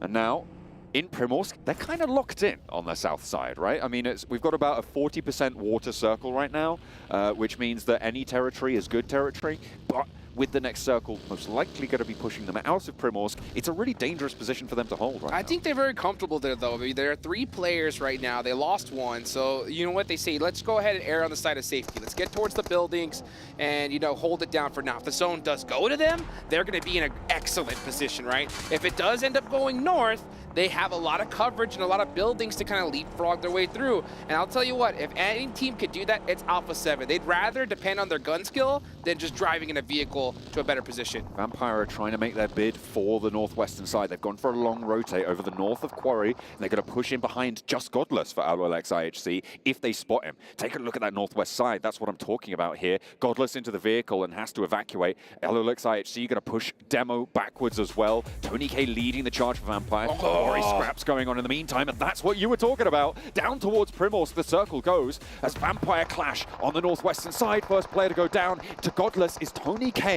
That leading charge, and a second as well goes their way. Nades ringing out. Wow. And Team Liquid in the meantime on the northeast side going to be taking names. Alula XIHC holding strong against Vampires, and they meet a brick wall as they try and move in. And there they go, looking to just punish Vampire on the late rotation, down to just 1 single player. IHC doing a great job of just holding that ridge line. Now they should be able to get into the zone relatively easy. Let's take a look though up north. Quarry, Talon, and Power getting into it once again. This is Power's opportunity to get some revenge for Sanhok. 2 players remain for Power. Talon have 2 as well. A 2 versus 2 on the southwest point of Quarry, up on that high ground. Nobody else is nearby. They're locked in the cage match. Kante and Fidan playing on for power. Linux and Misery for Talon. They might look to just disengage it, actually. Try and break the shackles of the fight. I don't think they are doing that at all. Power knows exactly who they're fighting against, and they want that revenge. As we watch, look at that. Tianba putting in some work. And now we're going to look at Twisted Minds. So Team Liquid do make it on over to Primorsk. And they are going to be playing neighbors with quite a few teams. They have 6 eliminations, though. They have been a nuisance in the neighborhood.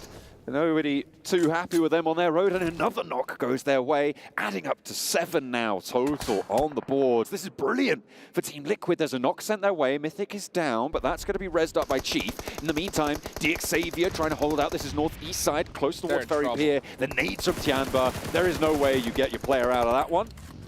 And now the remnants of Xavier, 2 players down to the right-hand side of Shan, maybe actually caught unawares as IWNRX back up on the beach side. Yeah, IWNRX, they heard those shots. They said, let's try to third-party this action, but they know they're in a very, very bad position right now, so they just can't push needlessly. They need a good opportunity in order to make that push. Xavier are completely stuck on the bottom of this hill. If IWNRX weren't in that position, they would have already been gone.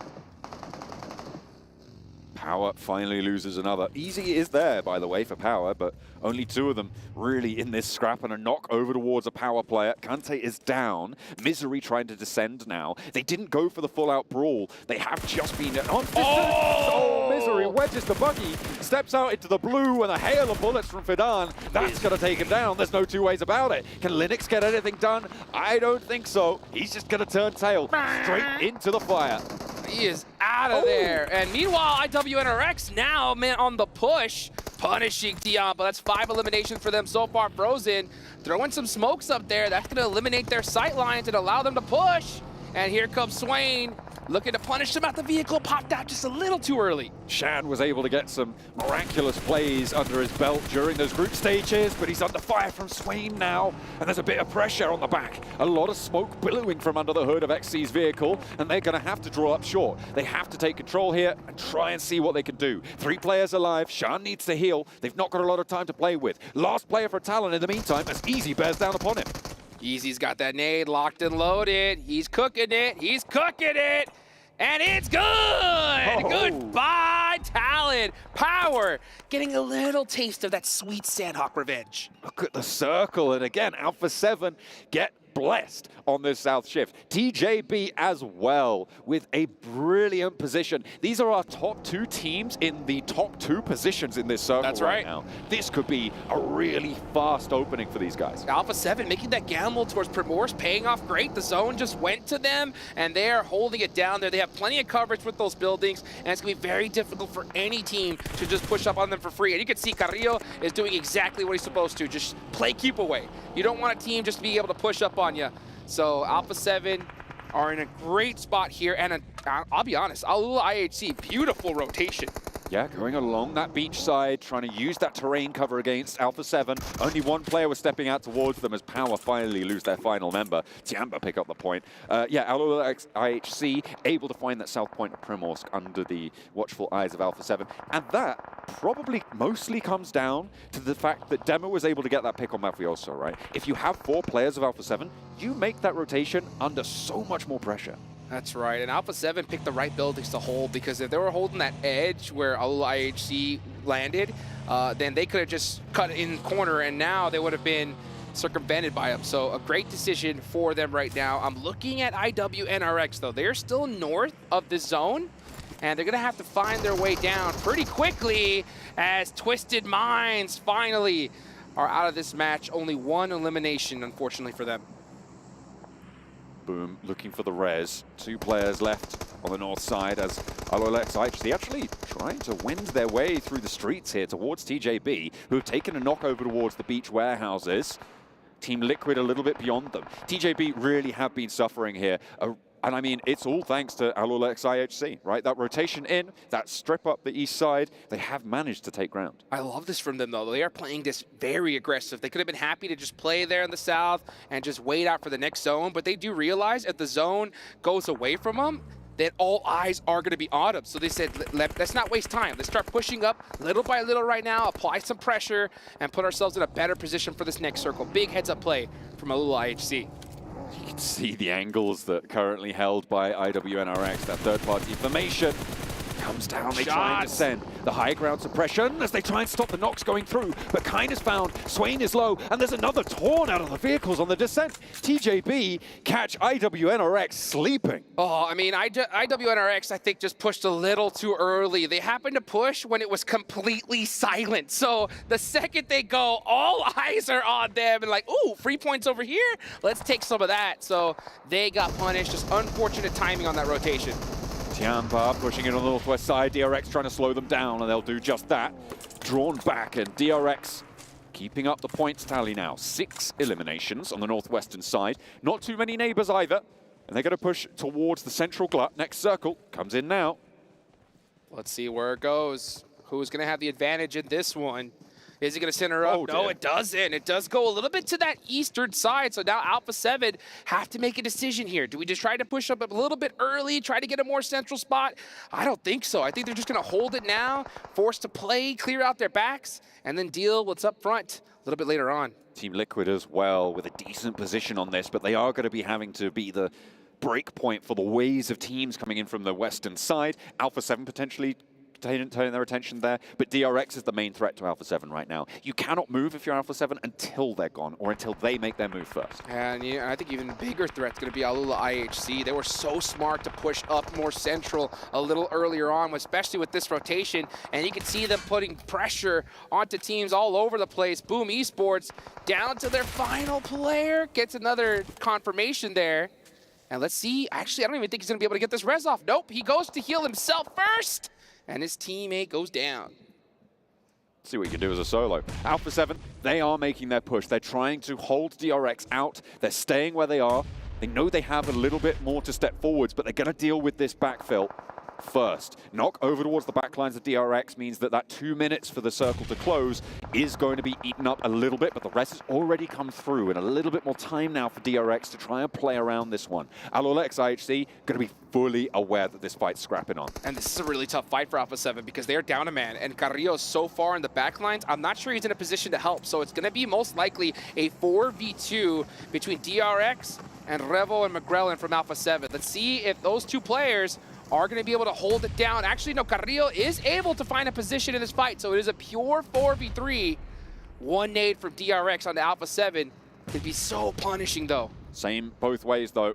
Nade towards the back, doesn't find Revo. He sits, he lies in wait. Behind the smoke, steps up with the shot, but he doesn't connect. Stands in the fire and goes down through the window. McGrellin as well. Carrillo now is the last hope for Alpha 7 to try and keep this train going. DRX crossing, though, and they are getting scythed straight on through. The off-angle shots from Team Liquid to keep their countrymen in this match. Woo, Carrillo saying, thank you, my Brazilian brothers, because that helped out a whole lot. But this nade from QZ could spell disaster. And it does. It gets the finish on the McGrellin, and Carrillo is out of there. That's Alpha 7 done for. Vengeance, though, on the minds of Team Liquid. Brazilian teams, you don't want to mess with them, and they got to spray you down. You try and take that fight, and DRX fall. A lot of eliminations found, and they're up into third place on the match, but TJP still have legs. Alolex IHC looking interminable right now. Looking too good. I mean, these guys have been pushing all the way from the edge. This game was definitely not given to them. They have worked very hard for this one. They're in a solid position. They still have their entire team up. They're the only squad with 4. Let's see where this next zone goes, though. It could definitely make things tricky. Demo spreading out wide, looking for a rotation on towards the beach side for Alolex IHC. Demo gets around that headland, and that could be pretty valuable, if not just for the information on that break, but also for the angle he can provide. You can see exactly what he's trying to do here. Try to light up those teams on the coastline, try to slow down TJB. Alex already with a breach over towards Team Liquid, a little bit further north out there, and another chunk of damage taken out. Team Liquid suffering on that northern side. Boom, gonna be giving them trouble as well. Yummy, last player standing for them, but he's not going down just yet. Alula IHC just putting in work, just causing chaos on everybody else. As you see everybody just holding their position, trying to defend. Alula IHC is on the move right now. Mythic making a nice shot onto Alex. That's gonna slow him down a little bit. And you can see him up close and personal. Tries to throw that nade to get that confirmation. Does he get it? In the meanwhile, his teammate Chief gets knocked. But Alula IHC are focusing on so many different squads. They definitely need to start narrowing that focus on one team at a time. They're not going for a full push just yet, which is why they haven't regrouped and gone as a full fist, because they are the only team with 4 players alive right now. Everybody else on 2 players or less. Yummy moving in to try and handle Team Liquid, but around the door frame, the shot connects just in time. Can Chief get this res onto Mythic? Woo! And you can see his dad is staring right now, seeing what his son could do in this position. It's just Mythic and Chief. Mythic, man, he's got the dad buff right now. He's got 7 eliminations. He's crushing it. Oh yeah, what a time to do it. Kind for IWNRX leading the charge on the coastline. Mythic does go down again. I think that was actually the flush. Paragin not going to last too much longer out in that water. He's gone for a swim. I don't think he's going to be able to get out. Don't even need a towel for that one. Alola XIHC, though, just surrounding this lobby, trying to choke the life out of it, and so far, doing so successfully. Yo, a legend in PUBG Mobile Esports. 8 eliminations for the squad. Godless crushing it right now for the team with a whole bunch of those. Make that 6, as a matter of fact. You can see Demo doing a great job. Trying to apply pressure to IWNRX. That knock, though, couldn't have been at a worse time. This 2-2 split right now seems to be working out. They are able to just find this cover, hold these positions, and go for the 1-2 rezzing. You only need one player to get knocked to make that outpost really difficult to play. But because no other teams have more than 2 players alive, you can hold this for a lot longer than otherwise you would be able to. Yeah, and IWNRX are just stuck regardless, right? Because there's still so many other players that are looking right at them. You got TJB looking in this direction. You got Paragin down to like half an HP, still hanging out in the water right now. Gonna have to make sure he breathes for air, though. I think he's got that boat as cover from the north side and the terrain as cover from the buildings. Perfect position for him. Now you can see how IHC started to throw out some smokes. They're trying to be able to group up together. If they're able to get that group, they're going to be practically unstoppable here. They need to get back across that road. That smoke train needs to be cut through by Longs. Waiting for that crossing. It's all that's going to matter. If you can take 1 or 2 players down, it is huge news for TJB. Alex making the dash. Goes over for Alolex IHC. Godless holding the angle, waiting to regroup. Now he makes his move, and Alolex IHC moving those vehicles around, repositioning. The smoke trains has allowed Godless to get through, but one phase just at the end. It's not going to matter, though. Nobody's peeking the angle, and they are as one unit. They've been split for a while, but back together. Are they going to have the success they're looking for? Let's see. Right now, the only thing that's going against them is Pop-Up Blue, the blue zone. Ooh. If that blue zone decides to go north, they're going to be in big trouble. Other than that, they're looking pretty unstoppable right here. 8 eliminations, and they've just been non-stop pushing here. Let's see what's going to happen here in the next few moments.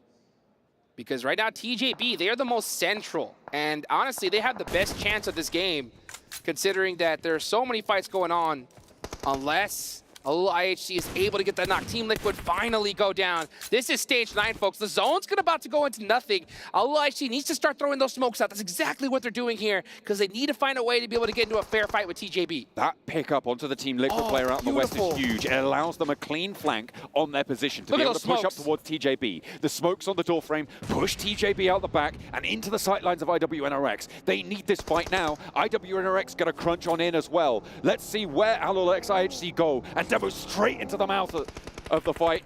Around to the outside of the warehouse now. They've got it surrounded. That was the definition of offensive smokes. And now we're going to watch Alula IHC starting to press onto IWNRX. They're stuck in the water. There's nothing they can do. The only team that can stop them is TJB, but they're on the back foot as well. That nade could be good, though. Ooh. Oh, just short of the rock. Not going to quite make it. Paragin for DX Xavier as well. Could potentially have a say in this fight if he's able to find something. Swain goes down, and with it, IWNRX. They fall out of this one, so it is only now Paragin in the water. Alex goes down. Demo as well, moving in to look for the backup here. TJB holds strong for the time being. And Alola IHC don't know that Paragin's there. Oh, so smart of them, though. They're just going to get that reset. Ah, they caught him, so now there's no worries. They're just going to go for a quick reset here. Oh, that vehicle, if it would have gone a little further, would have knocked him. Ooh. Nice shots there from Flower. TJB are putting in work. Only 2 more.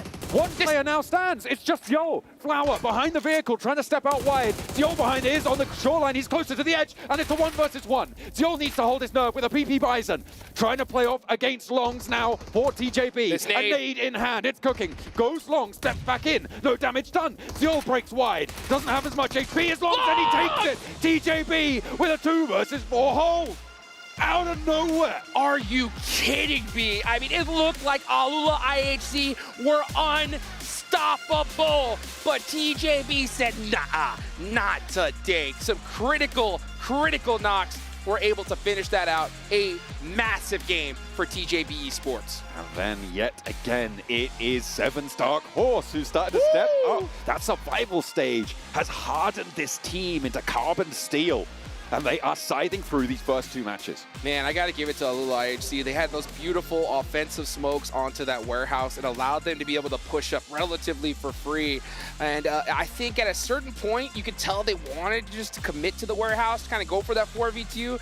But with how powerful shotguns are, they say, you know what, let's just wait it out. We should be able to get these knocks and win the game no matter what. And TJB said, we're going to get some critical knocks right back to back at the perfect time. I mean, you couldn't have played it any better. I feel like right up into the last moment, though, Alula IHC just had this lobby completely red. They downloaded everything, right? Right. And they pushed around. They managed to get a sneaky little rotation down on that south side, and then they just spread out from that south edge. I do think they fumbled pretty hard here. Oh, real hard. Not really able to do too much. I don't know if they had too many nades in the back pocket, but that could have changed things. Bringing it into a 1 versus 1 is absolutely crazy for TJB. They did so much work. So, I mean, all credit to them. They definitely deserved that chicken dinner off that fight. But I think Alula IHC still really impressive for the majority of that game. And I think what happened was they were just so stuck in that split vision because they were split fighting for so long. We saw them kind of try to go 2v1. Huge play from Flower, said, hey, you know what? We're going to take this chicken dinner for now. Guys, one more match from us. 4 more left to go. We'll be right back.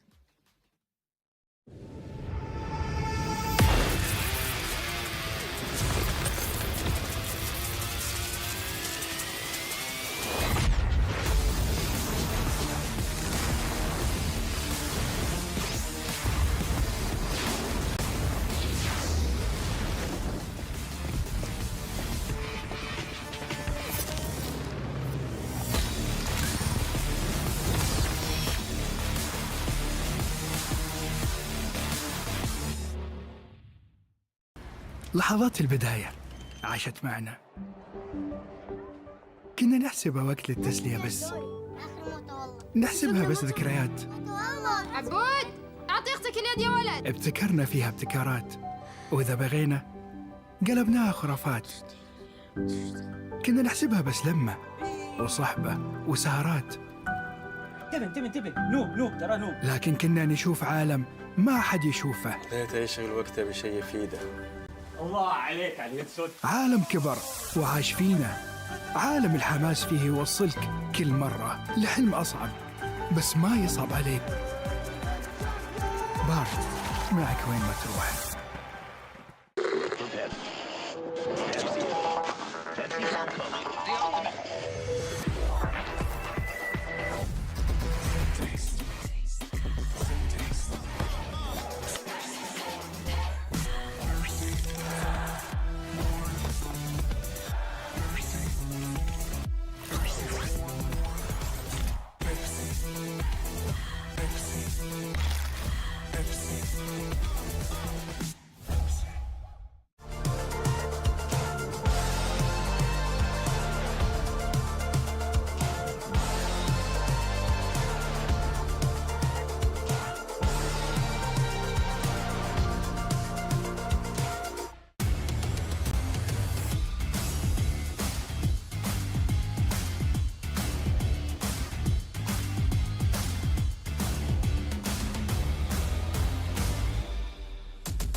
The first 2 matches of the main stage have just been done and dusted. And I think it's time to have a little bit of an update in terms of how the teams have been performing. A7 Esports are the ones that go away with the first chicken dinner of the main tournament, hitting the ground running, getting a couple of limbs on top of that as well, and they are sitting pretty comfortably towards the top.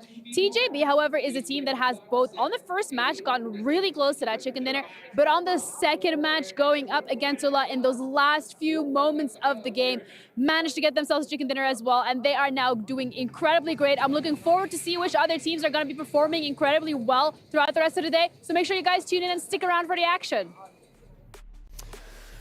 China #1, TJB, a fantastic, you can't shake your head about this. You can't nod because you're about Tianba, not about TJB. I said they were my dark horse. Keep going.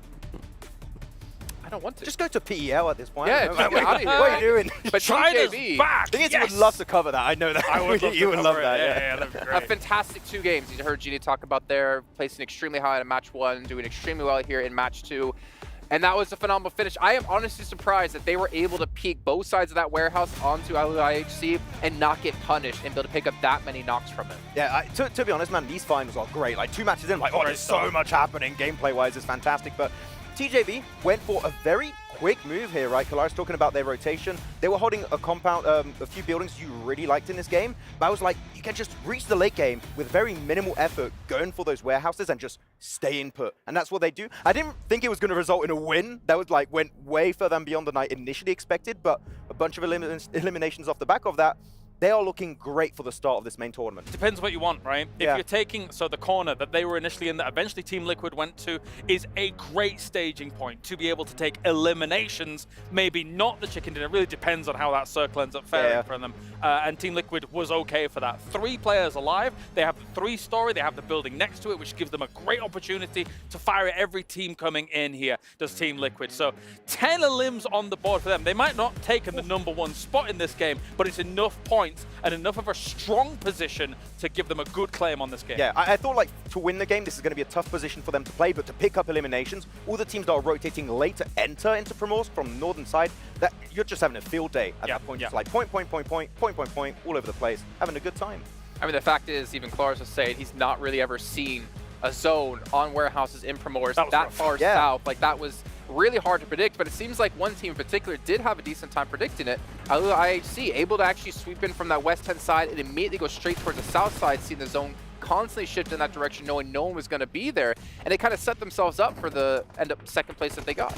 They read the script. They knew what was going to happen there. I mean, their hold, especially once they go for that wide rotation over to the southern western side of Primors, they have this the line, which is a very original name. The line. The line formation. It's like the spot. The spot. They're building something here called the line, I think. Anyway, continue. and all of the teams are trying to enter from the western side, like you had DRX, you had Alpha 7, were going to hit that wall that was IHC at that point in time. And then even sending Demo on the beaches was a really good angle to get some early information to initiate later rotations. So, IHC were really on point in gathering information and making what I think were the most optimal moves in a tough circle ready for these teams. They saw that a TJB was at least 2 in this warehouse that we're just seeing kind of play out here. Now, what they needed to do was gain information as to what was going on the other warehouse. Sometimes teams would take both warehouses, 2-2 split across them, but so they needed to identify quickly what was going on, and that was what that beach rotation was for. That being said, smokes. Pivotal in late games. Yeah. Not only for the cross across the road. If you do not have 7 smokes to do that, you're not going to get across without being shot. And then the single smoke to block off TJB's line of sight, to be able to approach forwards, and then deal with what effectively was the beach contingent, and then kind of divide and conquer. It was great by Alula IHC. It just turns out that, well, I mean, TJB took a phenomenal fight against them. Really gave... I'm trying to think about it. There was a lot of 1v1 scenarios that they kind of gave to TJB, and because of that, TJB won out. I mean, the reason why TJB will also losing players is that you only have 2 positions you can really peak from, so you're very predictable. Yeah. If you're just Alula IHC, you're just peeking that angle, you're ready to spray. The moment you see 1 pixel move, you're spraying it down, you get the knock right. So it is tough to hold on to, but at the end, TJB take the win for a very early rotation and just had a very chill game, I would say. Well, as you were talking about the importance of smokes, I think we need to even wind it back a little bit. One team we were extremely harsh on when it came to group stage was DRX, and pulled off a major upset, a major surprise when it came to survival stage. But we saw them use smokes to their advantage to take on a team of Alpha 7's caliber, which kind of, for me, gives some hope to the team. You've been astute there, Jason, because I think one thing that was important was not only the smokes on the low ground of this one story, but also a smoke on top of the one story to block off Carrillo's vision. DRX, the finals are already high octane. Everyone's playing so well to start off this tournament. And again, seeing the kind of smoke usage into the double nades on the top, because that's one of the only ways you dislodge up at the top, right? The double nade up at exactly the same time to cover as much of that second story as possible. I love it. Kalaris, I feel like we're vindicated. We've said it for like years now. Hold on to your utility for the late game. It's very important. It wins you games. And now DRX able to get himself some really good fights onto Alpha 7 thanks to that utility you just mentioned. But until Team Liquid had the angle, then it got a bit tricky. The really impressive part that Seven brought up while we're watching is the fact that we heavily criticize this team as being super passive and losing advantageous positions. But we saw in survival stage, and we're seeing here that they can be aggressive, and they can be aggressive successfully, which is important. They have a handle on how to play Primosk, that's for sure. We saw them being able to take a victory in Primosk in this tournament itself, and then transitioning from building to building. It's very clear that they know how they're going to do it and when they're going to do it.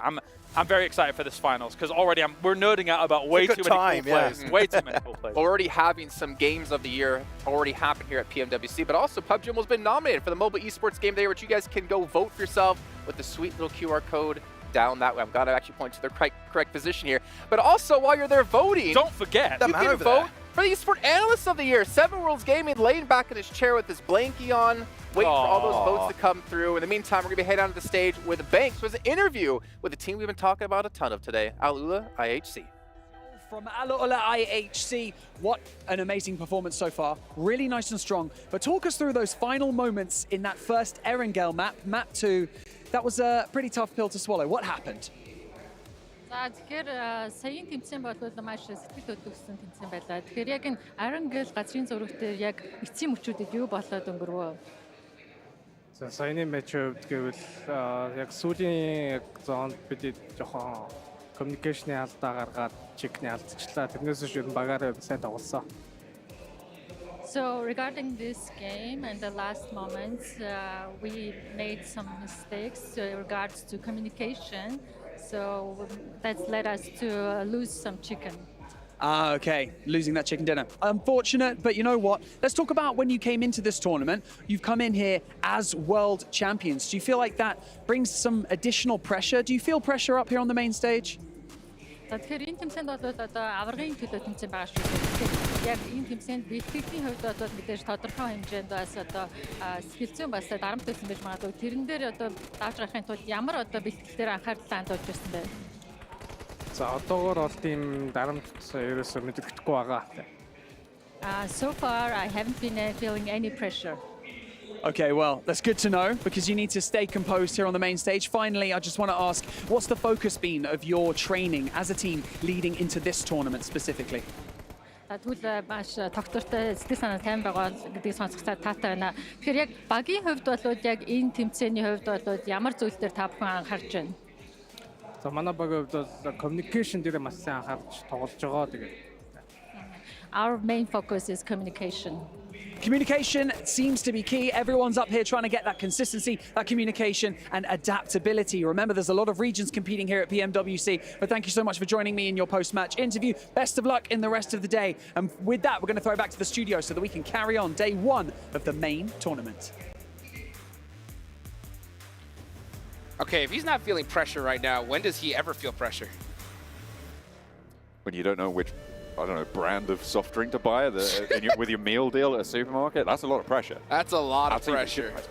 What's the perfect one? What's the perfect beverage? Of course, you gotta have Pepsi. That's how you get it done right there. Is it gonna go with my chicken wrap properly? I don't know. You gotta be able to make those decisions real quick, and it's unfortunate that they weren't able to make that decision to push DJB a little bit earlier in that last one, but still an excellent performance from that spot. And it happens, you know, it happens where you make that 50-50 decision, right? Hey, let's play it back, let's play it safe, try to make it happen, or send it on in and try to get it done. Let's see if they're gonna be able to do it here in our second Erangle of the finals. And who is gonna win this one? We're about to find out.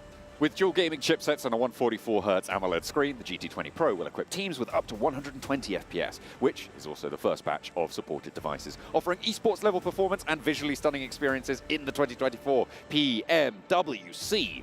Ooh, this plane path, it's pretty spicy. Out from Georgopol down to the military base. We've had a little bit more east preference on the plane path in the first match. This time we're going for a heavy west preference. Yeah, heavy western preference. This is going to be a very, very difficult one for a lot of squads. You normally like to see teams like, you know, Talon head on over to that Yasnaya area. They're going to have a difficult time being able to get there. I'm looking to try to see what Team Liquid is going to do because, you know, they like to drop near that shelter area, but their secondary drop location is going to be on the edge of military base, so it looks like they are going to be doing some split looting, but every single one of these teams knows that this is their secondary spot with their plane paths, so they're going to have to be very, very careful of their rotation. I'm looking at TJB and Power right now. Both looked like they might want to go to Zaki on a backup drop, but I think TJB diverted, grabbed some vehicles, likely to see them head potentially towards Severny. That's right. They might have some company there. I mean, that's their standard drop spot, right? So they don't want to get too close to Power if they can help it. Zaki, not ideal. And the plane path was on the west this time, so the circle goes on the east. You know, that's just how it worked. Seems to be anyway. TJB, if they can get over to Severny, they have a lot of rotational paths across Stalba at their disposal. 2 teams on the military base, a couple of teams in the middle, but no one taking a full fight just yet. Talon may be close by to it.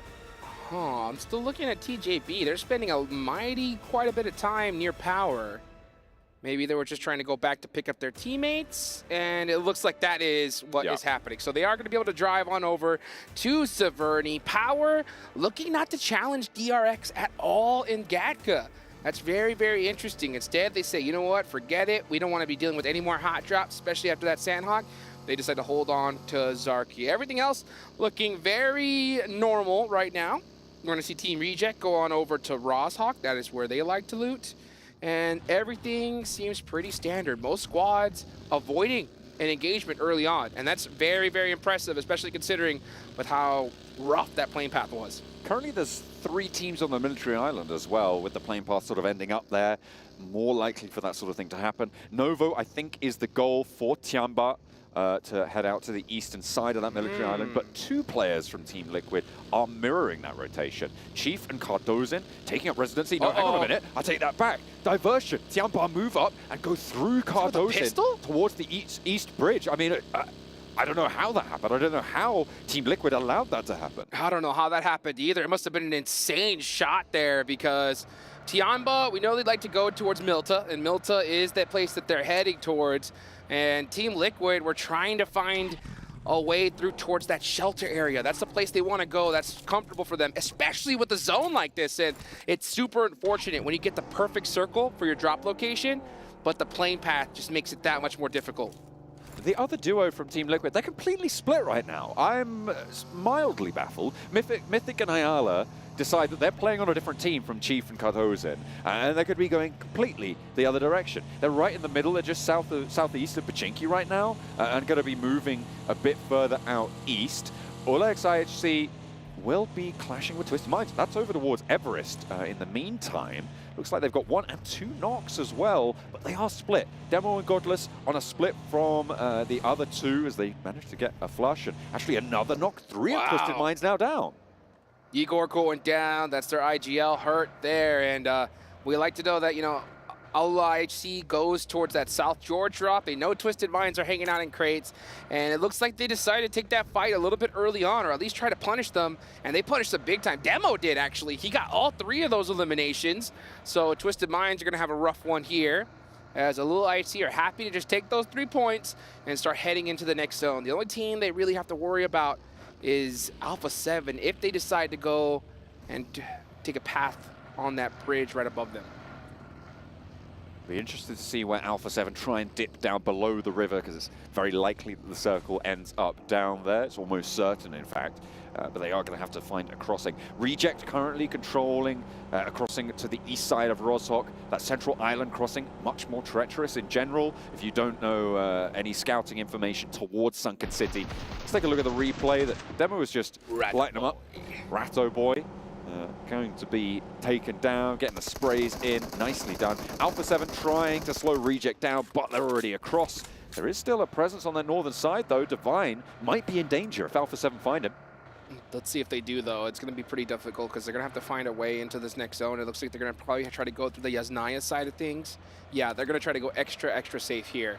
And I can't blame them. They have to watch out, though, because TJB is starting to make that path from Severny. They could definitely run into them. I think Alpha 7 trying to play it as safe as possible. They got those gas cans good to go. Uh-oh, now we're going to see Alliance make some pop shots. This is what I'm talking about. It's a great opportunity for teams to try to get some extra points, some extra loot as well, if we can catch a couple of these big players on rotation. IWNRX also trying to make their way in close to Team Liquid on these shelter entrances. They're going to take up residency here. That ridge line to their south side, going to give them a bit of cover, but teams can occupy those hillsides and be a real nuisance to them on that angle. But they've got a lot of sight lines open for them to control the ground around them for the time being. Alpha 7, they managed to go all the way on the north side of Yasnaya now. And you're right, TJB potentially harrying the back foot of their rotation. I think it's Revo potentially bringing up the rear for Alpha 7, but it looks like he's just managed to slip the net of TJB and rejoin with the 3 teammates on the east side. Well, here's a big opportunity for teams to start catching up on the leaderboards. We're already starting to see some good, solid leaders. TJB with 30 points right now, sitting pretty. Still a lot of matches left to be played in this finals, but how you start really sets the pace for the rest of the tournament here, because things only get only more difficult every game as we go. So if you could start off with a nice, strong lead, maybe you get a bad zone on day 2, it kind of helps mitigate some of that damage. At the moment, first place in both group stage and survival stage has been a 10-point average, Hot Duke. So the fact that we've currently got only the one team technically on a 10-point average, because this is the 3rd match played, but really what we're looking at is 2 matches played, means that we've got 3 teams up on that record and DRX close by. A lot of early power being displayed, but that's generally quite typical, having only played 2 matches, to have 2 or 3 teams at that sort of level, because you have those chicken dinners being a lot more impactful overall. It unbalances things a little bit. But TJB on 30 means that they've already put the results up for this 3rd match as well to make a statement towards a 3-match 10-point average. And let's see how they're going to do it. So they're going to head towards Yasnaya Fields.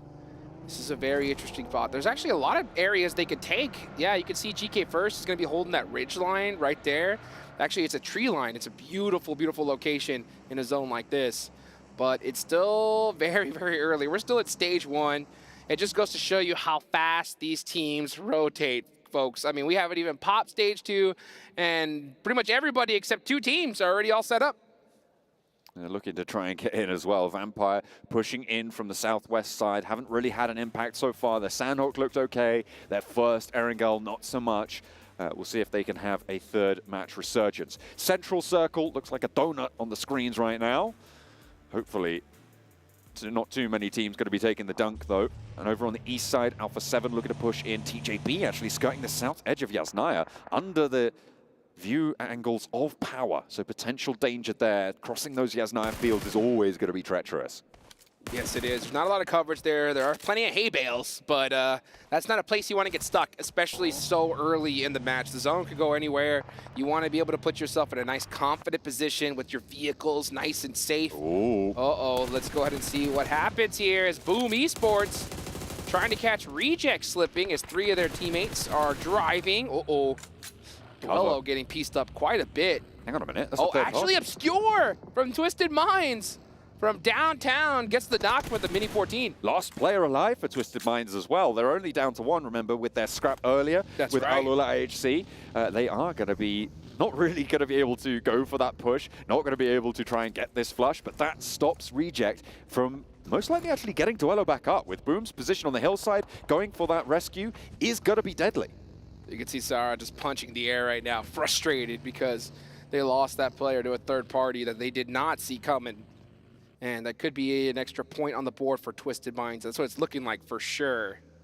Next zone, of course, it did center on up. So a very, very common position for all of these teams. They all know this side of the map like the back of their hands. Team Liquid were able to get to their shelter area. They're not in the spot where they normally like to hold for the most part. And not to mention, they do end up being there with one player down. So let's see how they're able to continue on here. Meanwhile, we've always got to take a look at where TJB is. They are on top of the leaderboards right now, and they are holding that Yasnaya field position. And more often than not, we see a lot of circles go there. So very kind of smart play for them. Looks like Reject are going to get that res with Boom moving up north to take control of a compound a little bit further away. The door got opened for Reject to make that rotation to pick up their player, and it looks like they're going to take that opportunity on the northern side. Now 2-2 for Reject. Boom a little bit further to the northwest. Alliance, they haven't really done too much so far in these first two matches, but on the south side, there's potential for them to have a pretty heavy scrap. But the same story is true for Vampire. They're starting to poke their noses in. And with the hills that they're occupying, it's going to be dangerous. Vampire trying to find the western side of this 2-2 split from Alliance. Yeah, let's see where this next zone's going to go. By the way, folks, you see Alpha 7 all the way on the right side of the map. They got there all the way from North George. So they had one heck of a rotation to get here, and they were still able to find a position, and the zone goes towards them. So that crazy rotation paying off for now, but it looks like they may have to hold off Tiambe. I thought they were going to bite off more than they could chew. No, they said, you know what, turn back around. We're going to all group together and fight for our lives right now, because we're going to see teams on a hurry trying to get in a better position for this next circle. This elimination feed is about to pack real full right now. This south side is so congested. With Reject, they're just going to get out of there. They don't want to be involved. Obscure's going to try and keep his head down and keep Twisted Minds in this match. DRX currently holding this really powerful dip, but the compound that Tiamba are in right now, I'm looking at as being such an important linchpin position. Team Liquid, I think, a little bit closer to it as well. Sorry, they're in the compound I was thinking about.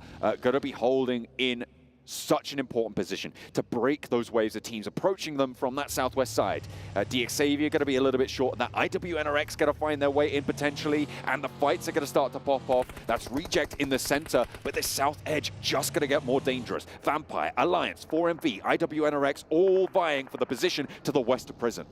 Oh, and they're going to battle it out right here the next few moments, folks. You can see Vampire Esports vehicle smoking, and they're able to pop out one tire. He'd be done for, but 4MV aren't able to get those shots off in time. Newsy full sending it on in, desperately trying to find a spot into this next zone, and it's going to be a tough one. They're going to have to find just a random shack or building here, or possibly even set up a car wall. And it looks like Tony K is going to just say, hey, this dip is where we're going to have to go. Unfortunately, they do end up making a sacrifice of stone. Tiamba able to take that one down, playing in that central position. Team Liquid that forefront, but Tiamba that backup turret just taking shots across the way. Vampire lose a player to it. Boom. They're in their crater. That just funnels nades towards you, and with Alula IHC right next to you, it is so dangerous to be in this position. On the west side, no one's really close by. This is the south side of Yasnaya Fields in these craters. And in goes Demo. He's just getting that scouting information. Nearly goes down. That would have been curtains for him, but diverts, gets to safety. I see you have to time this perfectly here. You know, if you're going to try to drive up with the car, you have to have some other teammates to help support fire. And unfortunately, that timing was a little off. That nade, though, was way too close for comfort. Francie said, nah, I think I'm good. I'm going to go ahead and head back over here, guys. The smokes are starting to ring out, and I think Boom said, yeah, let's get out of here. This is not a fight we want to take. These South Yaz craters can be treacherous, especially given that they're right on the western side of this circle. Means that you can take the fight, you can defend them, sure. You need to expend so much utility, which is what we saw come back to bite TJB in the last match, right? Sorry, Alula XIHC in the last match. So they don't really want to be spending this much utility to get rid of Boom. Boom are going to give ground. They don't want to spend the utility either, because it's not a prior position in this circle. Next zone goes on up. Centers right down the middle. Talon looking really good. Another great shift for Alpha 7 as well. All they got to do is clear out their backs. Meanwhile, Reject are going to start popping some shots onto Boom.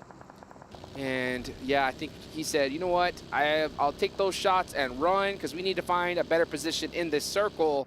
But they may already be too late. They should have been in their vehicles already. Is this curtains for Obscure? Yummy's going to roll on over the rear axle, right to the skull. That's dangerous. That's deadly. And Twisted Minds are out. Twisted Minds getting taken out mighty early on this one. The rough start for them. Only five 5 points on the board so far. And that's going to hold on until the next match here. About to reach the second half of day one. IWNRX on the push. Ooh, Here come 1-2. out the shotguns and starting to punish 4MV one by one. Apex goes down next, and it's just Doc who's wondering what the hell just happened. This tower was supposed to be their sanctuary, but Doc has the spray down. 1, 2, maybe a third onto Kain. He's low, might just be able to pick it back together, get some healing done, but Doc is still so low. He can't risk this push. There's Swain on the off angle, goes for the third party peek, but Doc's still the challenge. No, not quite. 2 players down for IWNRX. This is all the way on the south. They need these reses now and fast to be able to get into this next circle. Alliance are going to have heard this, looking for the third party. The remnants of Vampire are going to be holding them in place for now, but everybody else around is going to know that IWNRX are looking pretty shaky. Everybody knows that Wizard Tower and IWNRX try to hold it on. Let's see what is going to happen, though, as Alliance are going to have to get in some vehicles here and get moving. They still have their entire team up, but they're in a very tough position. They can either decide to try and hug this and brisk it towards Mansion and head towards Alpha 7, or push right into Vampire, and that's exactly what is happening. They get one finish there, and Vampire are on the run.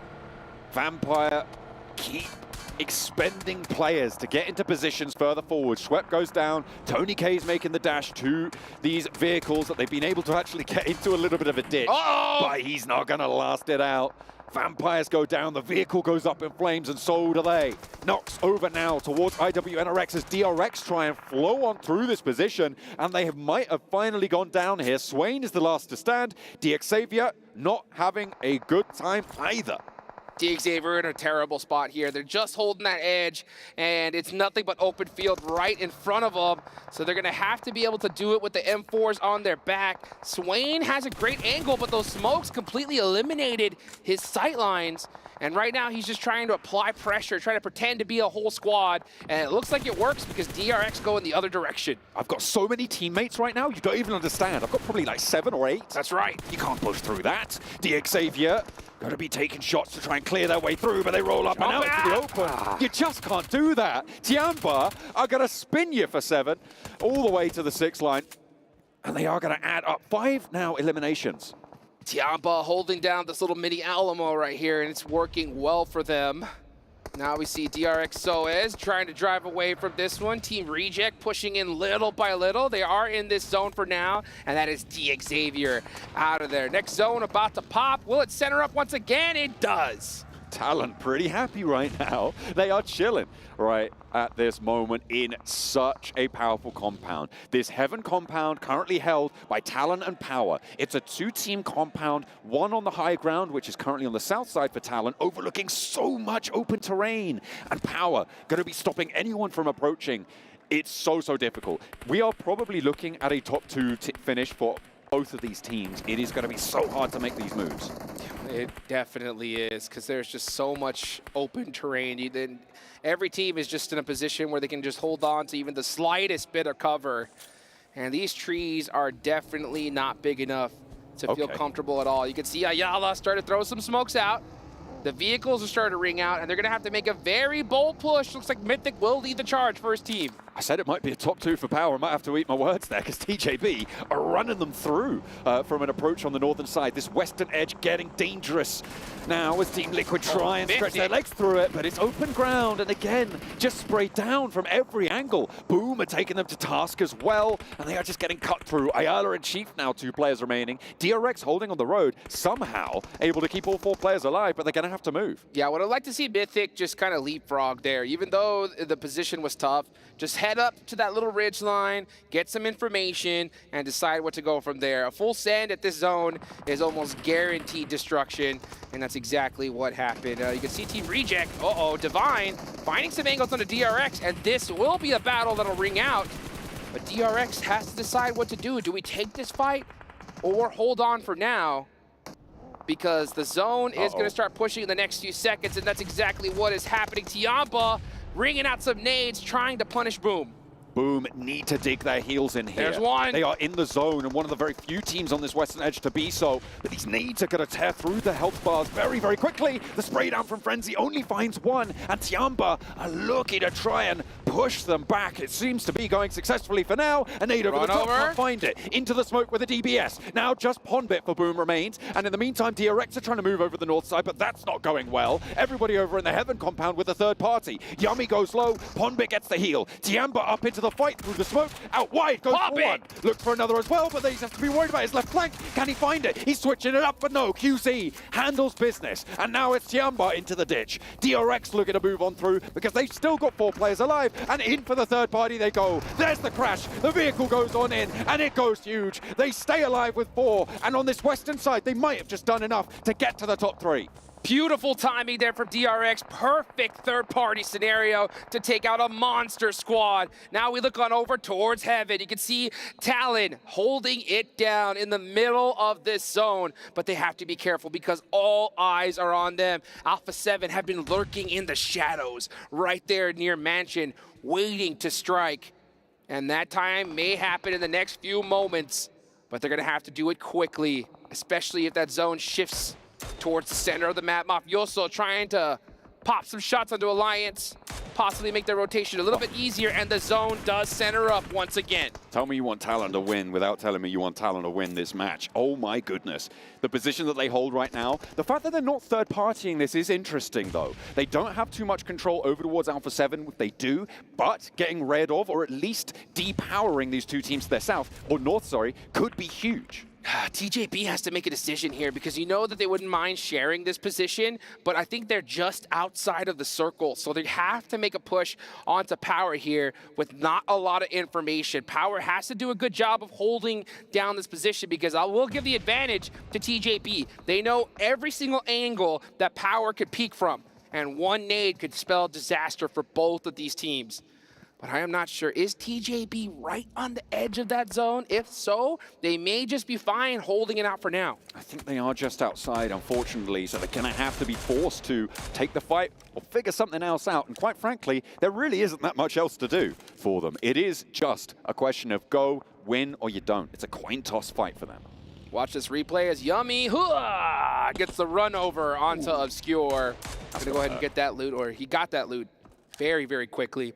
Talon Esports just trying to do a good job of holding everybody off, and I think they realize, yep, we have to take this fight. You can see Power trying to throw some of those pre-nades out, maybe get lucky with a nice land, but it'll have to be perfectly placed and cooked. It's very difficult to hit a nade from their position.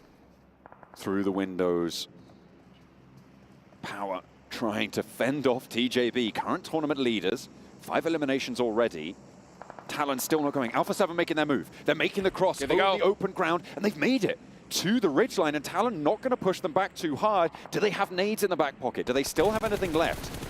Talon couldn't see a thing. There was just nothing they could do. Alpha 7 are able to make it up for free. The only team that could have possibly made it more difficult for them was Alliance, and look at that, Rebel picking up those eliminations. Team Liquid busts them out the vehicle. Alpha 7 cleans them right up. Just the one player from Team Liquid, actually, is Chief. Going to be looking to hold down the southwestern side of what is potentially a really strong spot for him. But the nades are going to start to pile on in from Alpha 7, and you've got to think if they're expending this much, they just want to get rid of this. That's a lot, though. That's a lot of utility to waste there. Yep, and here we go. Here comes the push from TJB Esports on the push. And we do see Team Liquid go down, but we can just see Power trying to hold it down there with the DBS. A beautiful knock. Only one player now remains for TJB, and it is GK first with the SK-12 from the bottom of the stairs, able to cut the ankles out from underneath El Hadji. Now it's a 1 versus 1 as they're both just cleaning up the points either way. Talon, they're just hiding. They're just chilling right now. They haven't had to go for a third party because these two teams are dismantling each other. GK first in through the door, or certainly wants to think he can, but Verdun, 3, 2, 1 shell left in the back pocket for the DBS. It's getting a little bit more hairy. He's got to GK reload. First doesn't have the reload. No ammo, what are you doing? You need to get the ammo in the clip. It's just not going to work like that. And GK first goes down. Power, stay alive. Click, click, click, the worst sound that you could hear in a position like that. But who's going to win this match? That's the question. Talon, only 13 points on the board so far, 10 of those being from Sanhok, that cleanup crew that we saw earlier. So they're very happy to play it safe, to try to get some points here, but maybe they played it a little too safe because Alpha 7 is trying to hunt them down. But does Alpha 7 decide to take this fight right here, right now? That's very risky. Talon have 0 eliminations from the strongest spot in this entire game. They have just been What is so Axel quiet. doing? What is he looking at? Like, Axel has no position, no business there because he has no sight lines. He cannot get any information from that spot at all. DRX are allowed to move in. This is what happens when you're quiet. You now have 3 teams looking your way. Obviously, Fidan only a solo, DRX only a duo, but you can't move out the back of this building now. Alpha 7 have free fire onto your entire position from this ridgeline on the east side. You're now trapped in what once was a castle is now a prison. That's exactly right. I mean, when you just lay down and allow teams to push up on you for free, there's a certain time to play ultra passive, and there's a time to play ultra aggressive. And Talon, from their position, you want to play that aggression. They could have decided to hold this side out and hold that ridgeline and not let Alpha 7 drive there at all. But instead, they hold that building, let Alpha 7 push to them for free, and now they're just getting picked apart little by little. DRX, 2 players. Fidan, the only one, but he's got the MG3 in the pocket. Going to be trying to lay down the law with the LMG, but nades are ringing out. They've heard this rotation. DRX know what's up here as Alpha 7 try and surmount their position. Talon still holding on the inside, and the nade takes down Power. Last player to fall. Here we go. 3 teams remaining, folks. It is Talon. Mighty quiet right now, just hanging in what was the best position in the map. Stop it, Alpha 7. Don't be mean. Talon are trying to sleep. They've been asleep for the last 20 minutes. Hello, anybody in there? Rebels, you can see him leading side to side. How about over there, guys? Where are you? Where are you? DRX on the other side, very happy to just hang back because they're hoping this fight rings out and they can come in third party it. Your Talon have a point? That's crazy, dude. Take it to the bank. Unbelievable. They're going to get some placement points here, but with how this all goes down, it's all about those elimination points. And when you had a position like that, it is risky to leave that nice little comfort safety building, right? But you got to leave it eventually. And now they're completely hard stuck. Like you mentioned, a castle has become a prison for them. This is stage 8. The zone's about to go into nothing. It is just so tight now. DRX as well, though, alive with 2.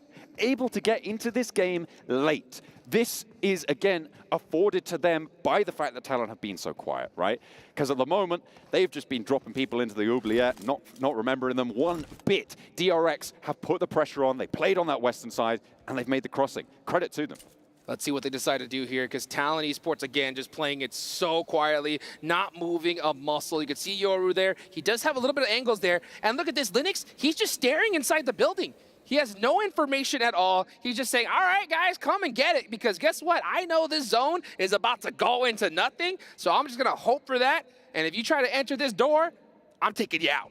I'm pretty certain that Alpha 7 have the inside of this circle right now. When it starts to close, it's just going to close and close and close onto the outside. Going to be pretty happy to just hold Talon out in the meantime.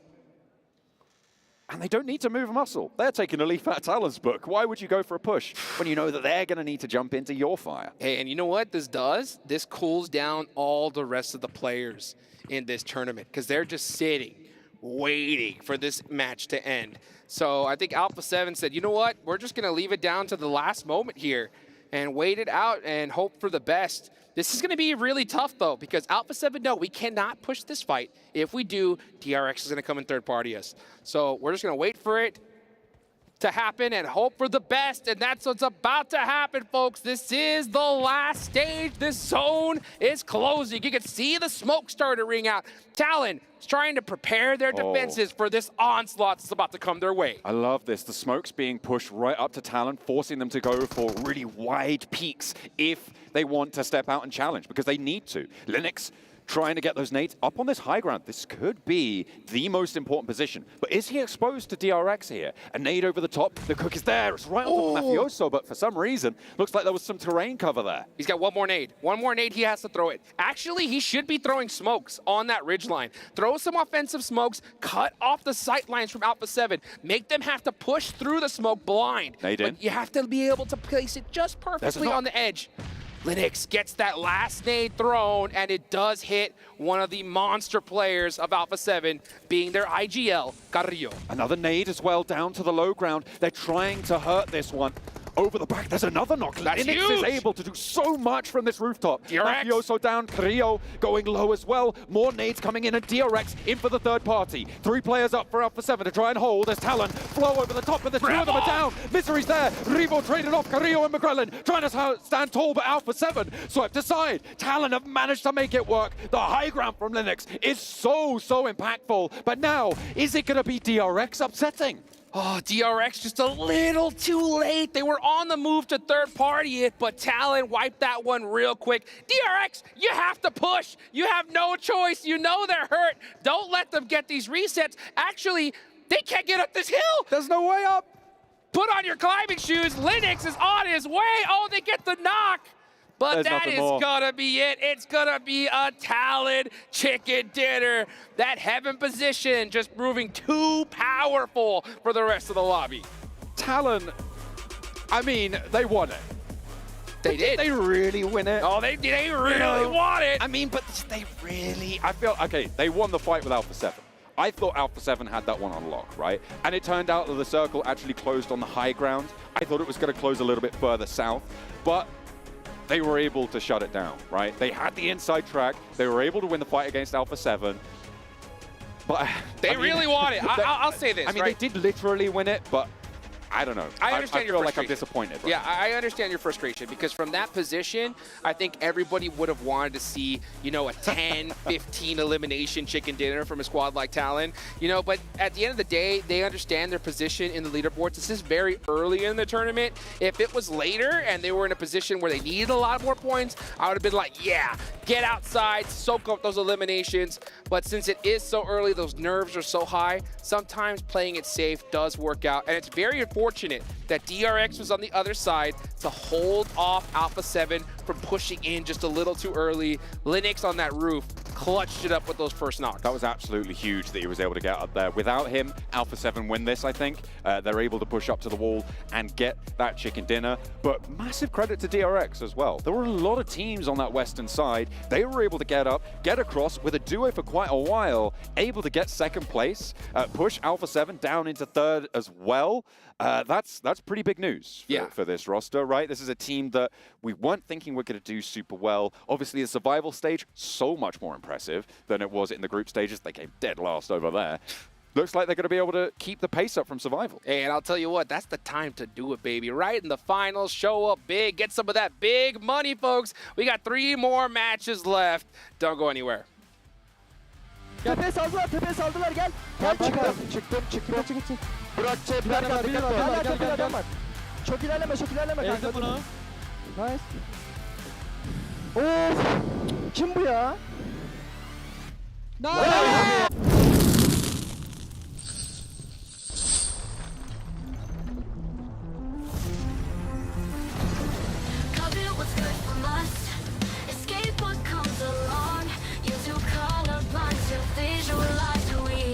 What they wanna live for.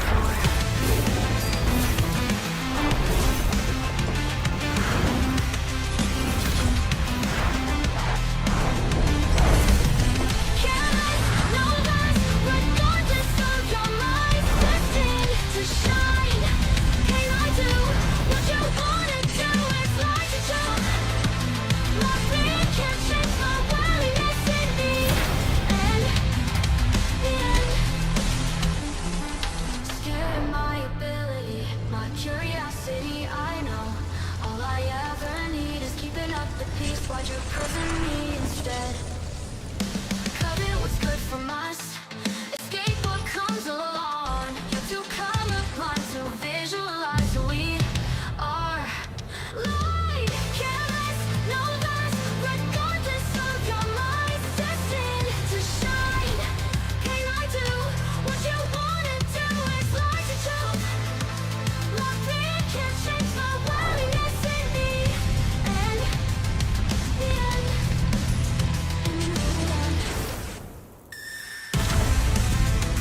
what they want to live for.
Man, we are getting some spicy zones here today in the PMWC. We had a Primorse finish, we had a Heaven finish there, and Talon playing Heaven like you should. Yeah, playing some good positions there. I mean, they had a really good early game split right there. 2 players in Alamo, 2 players also in Heaven already from the get-go. Upon the phase 3 pop, they instantly, like literally 5 to 10 seconds after the circle pop, regroup onto Heaven, and they're chillaxing the entire match and get himself a pretty easy win, I would say, but it was contested by Alpha 7 to like some extent. It was not free at the very end. The Talons defend, though. They were able to defend it so well against Alpha 7. Alpha 7 did have, we were kind of talking about this with James too during that match. Alpha 7 did have some smoke nades left that they could have used. They could have been a little bit more aggressive. They used a lot of utility, though, trying to get up to Heaven whenever Alliance was behind their back. So it's good that they were able to get those elements, but Alpha 7, I feel like they needed to be a little bit more aggressive there at the end against Talon. Well, you can see 15 points picked up for Talon. They need it, but DRX, again, another big finish for this team. 13 points. Alpha 7 getting themselves 10 points. We are starting to see some teams stand out against the rest. Yeah, that is correct, 7. You're not misreading this one. And then Power getting themselves 9 points. TJB getting themselves 9 points. And TJB, I think, is also another big talking point today. They're looking like the proper dark horse that, you know, Lars predicted. They're making whoa, good moves. whoa. I mean, you predicted them too. Oh, thanks, Max. I appreciate that. Okay. How's your I know I dark horse doing, curse teams, but I also hear what you guys are saying. Like, come on. How's your dark horse doing today, Max? What? He cursed him too. What's going on? Dark horse. Well, speaking of curses. No, Oh my gosh. no. Okay, can we? Let's talk about 4MV, Change Max. graphic. Change. That's all. Yeah, man. 4MV are struggling here so far today, and I had that predicted at the start of the event. Though the second I saw you predict them after the survival stage, I wanted to change it. You should have. I feel like you're allowed to after Max picked it. If Max picks your pick, you're allowed to change. You're allowed to change your pick. You have a joker. You can change instantly. It's just like, yeah, it's just What do you want to go another for? one. Who would I go Yes. for? Oh, TJB now. I'm actually kind That's a of great like pick. picking TJB. You know? You know what? The way TJB has been playing, though, like this is what we've been talking about them. The 2-2 split as well that they were doing towards the north, and then on top of that, being able to push over Power. We were wondering which team was going to be able to push towards Power. Well, guess what? This team, and you can see the big difference here of what they've done in group stages and what they're doing now in main tournament, which it's absolutely insane. The eliminations, this was the big question mark for me. We're kind of talking about it at the beginning of the show too. This team needed to get the early fights narrowed down. We know that they can definitely get those elements. So far, they haven't been eliminated early on. I know it's been 3 matches. We still have a lot of matches left, but for the end of the day, I kind of want to continue to see these performances out of them. I don't want to see the inconsistency that we saw out of them during group stages and a little bit too during survival stage. I expect that their consistency to continue, right? Like they've had 3 games. Sure, like they didn't all result in a win, but like they're just a good play after a good play after a good play. It is consistency. Like the IGLing on their side is absolutely top tier. It is so good, in fact, that they could very easily win this tournament with this kind of gameplay. I would not be surprised. Like TJB have leveled up significantly for the main tournament. I mean, obviously, it's a shame to lose in the group stage and not qualify directly to the main event, having to play survival. But there is an upside. You get more games under your belt. You come into this part of the event warmed up, and it helps you fix any of the problems you were having in the group stage by playing survival. So TJB, it's not necessarily the most spectacular way to get into the finals or potentially win PMWC, but it's getting the work done. It's efficient. It's efficient, right? Like, would they be playing this way if they didn't play in the survival stage? We'll never know, right? But maybe they would have had a completely different approach to the game that would not have been successful whatsoever in the main tournament. So, man, the iGelling, again, top tier, and I really hope to see this continue in our next few matches today. I like what you're hinting at, though, Jason, in regards for some of these teams to be able to play survival stage as well. I feel like it has worked out well for DRX. I mean, look at this team. Sure, yeah. We talked about, especially during group stages, I remember thinking about this team. It's like they had such a strong hold on certain areas, and on top of that, they just wouldn't fight. But now they're willing to take the fights to some of the other teams. They're willing to be able to third-party as well. I mean, I think, if I'm not mistaken, we saw them being able to third-party Tiamba after Tiamba ended up getting rid of Boom. Yeah. That was a great timing out of that team. That's something that we really haven't seen out of them before. I mean, you can see the stats right here. 1,300 damage. This is kind of why I was cleaning my eyes earlier, because I was like, wait, is that the DRX? Yes, it is actually DRX, and they're continuing to play the way that they played in survival stage. Yeah, that fight on the southern-western side was a mess, though, okay, it's fair to say. But it was one of the only good positions to play. They have to go for play, they have to go for the push, and sure, you have to fight for it, but if you win that position, guess what? You make it to the top 3, you get placement points, you get eliminations, and most importantly, in a position like that, you can keep using cars, and you get extra utility from those enemies you eliminated. So DRX completely leveled up here into the main tournament, and I'm stoked to see it continue. Yep. You know, I'm also stoked to see. Oh.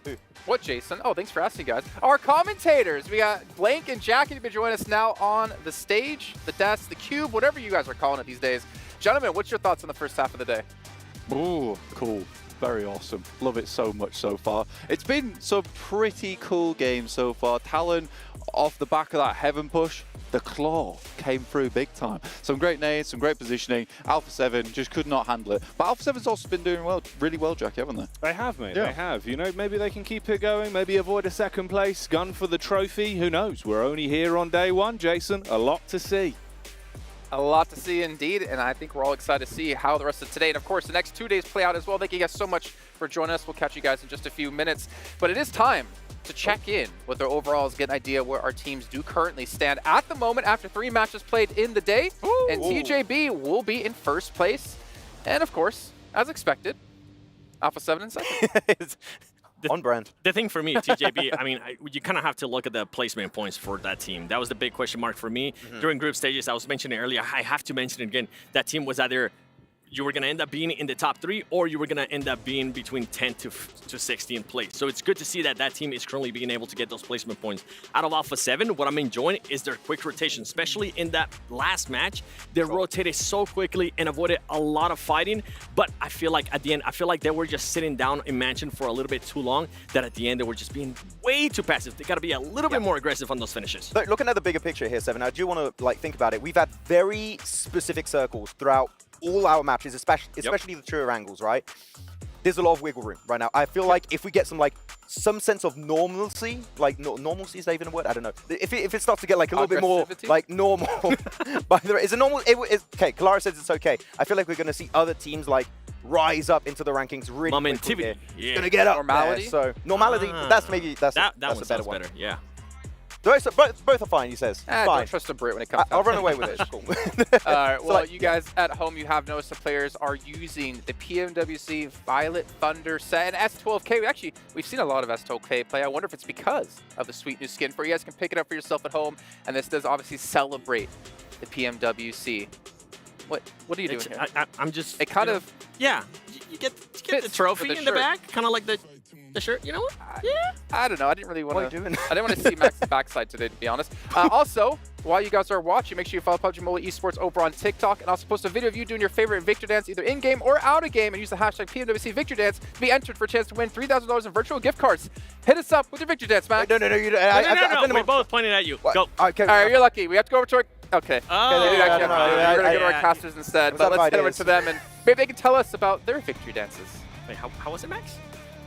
It's crazy how good Maxman is at those victory dances. Every night after the broadcast, we see him practicing. Back at the hotel, he's always got new moves. Jason never dances. He's too stationary. We need to get Jason dancing, I reckon.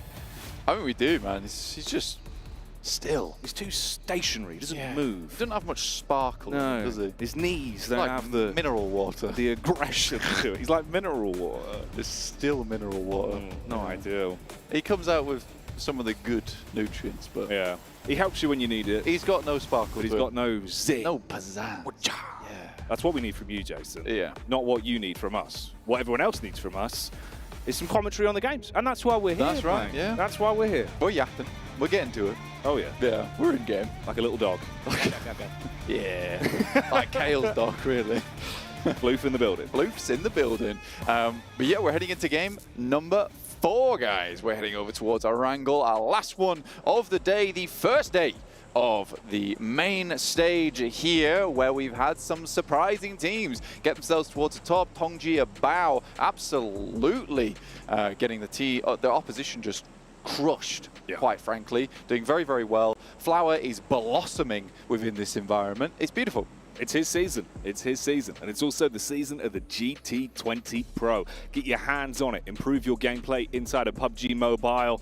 Like we've always said, Blank, you want to be the best, you need the phone.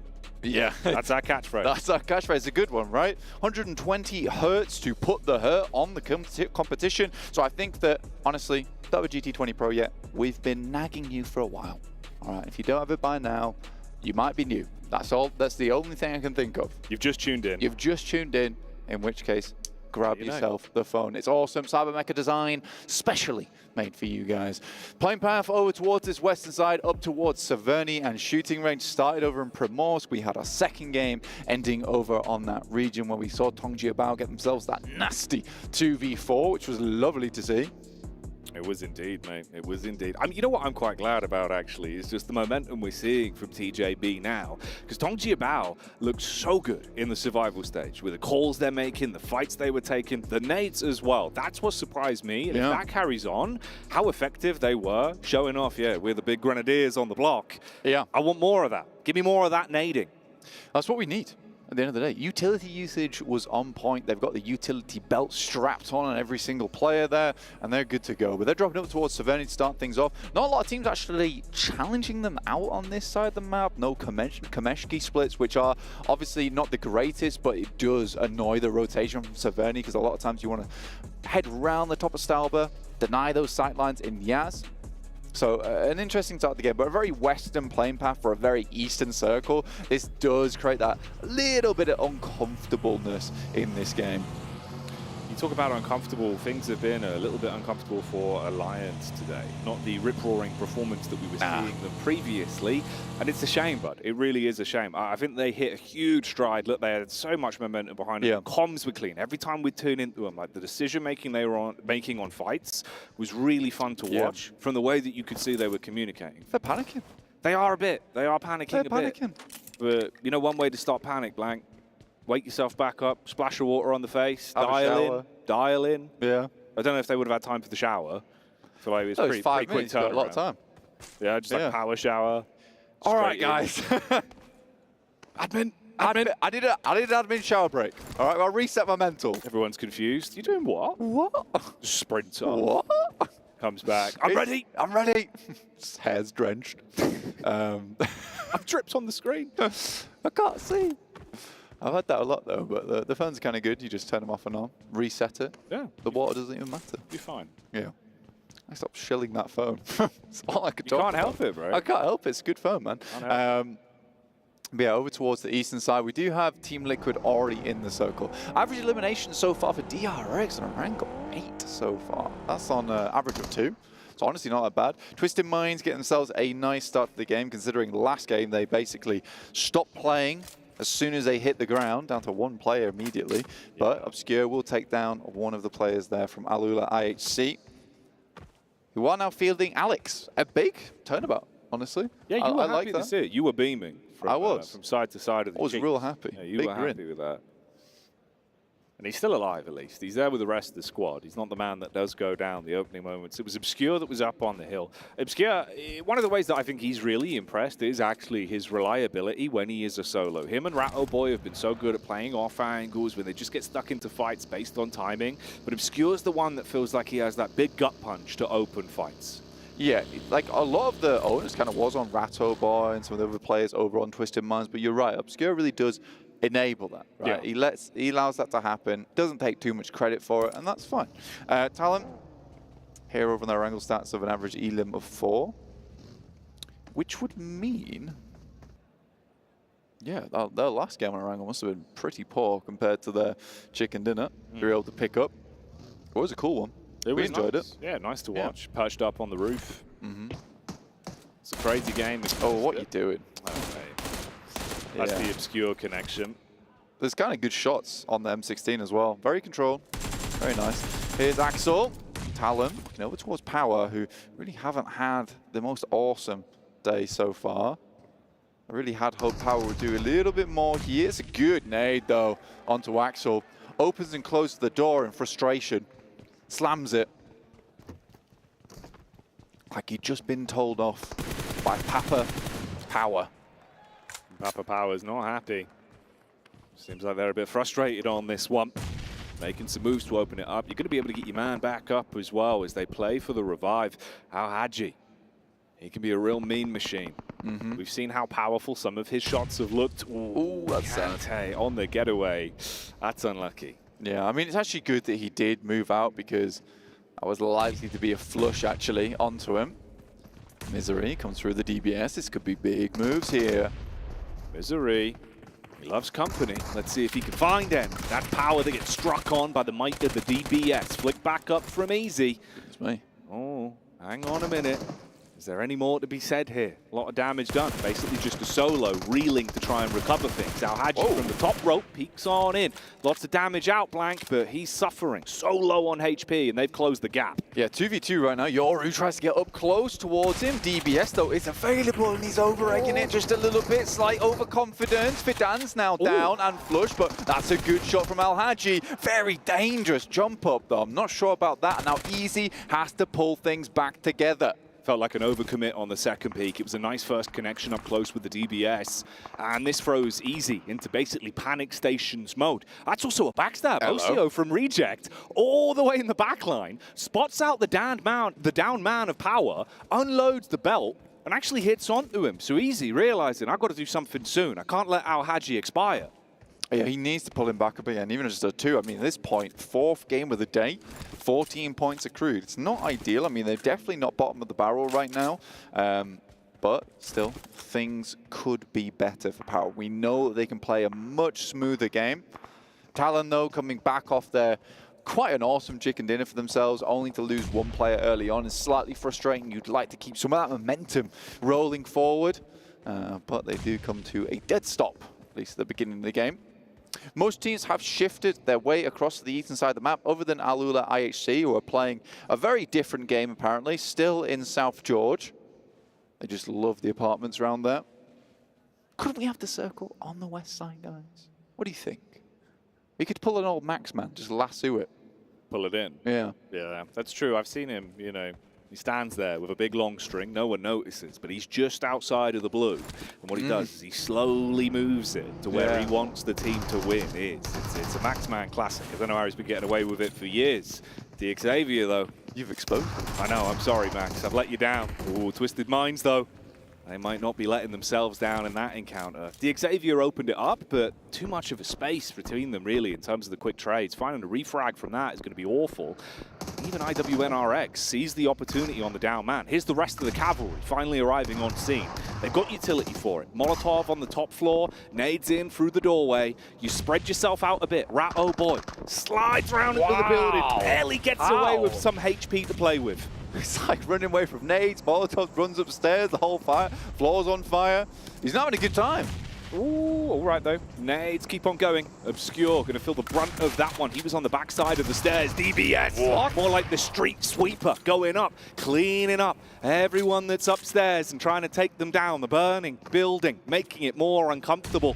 Nades out the window, seeing if they can clap back. It's getting awkward on the pathway with the vehicles as well, but Lamborghini, he's just going to back off. Still got nades to play with. Twisted Minds, try to slow it down and heal up. How many Dacias? There's too many Dacias. There's 3 outside right now. Lamborghini coming through, trying to hit them with the backdraft on this smoking building. Uh-oh. That explosive power, but Lamborghini's struggling right now. There's so much utility being invested. Everyone is just getting a bit crisped up by the flames. Good old barbecue between DX Xavier and Twisted Minds, who are holding their own. Hey, that's actually kind of a sick nade on contact there. It takes Lamborghini down, so now it really is a parking lot. So many broken vehicles outside as the nades are hitting. For Miracle Vibes up in the Elim feed as well. As they unleash, that's power in their elongated battle versus Talon that starts to resolve itself. Here's the push up again from Xavier. A lot of damage on that initial move in. So you're basically one man looking for the opportunity. Meanwhile, that's exactly what Boom are doing.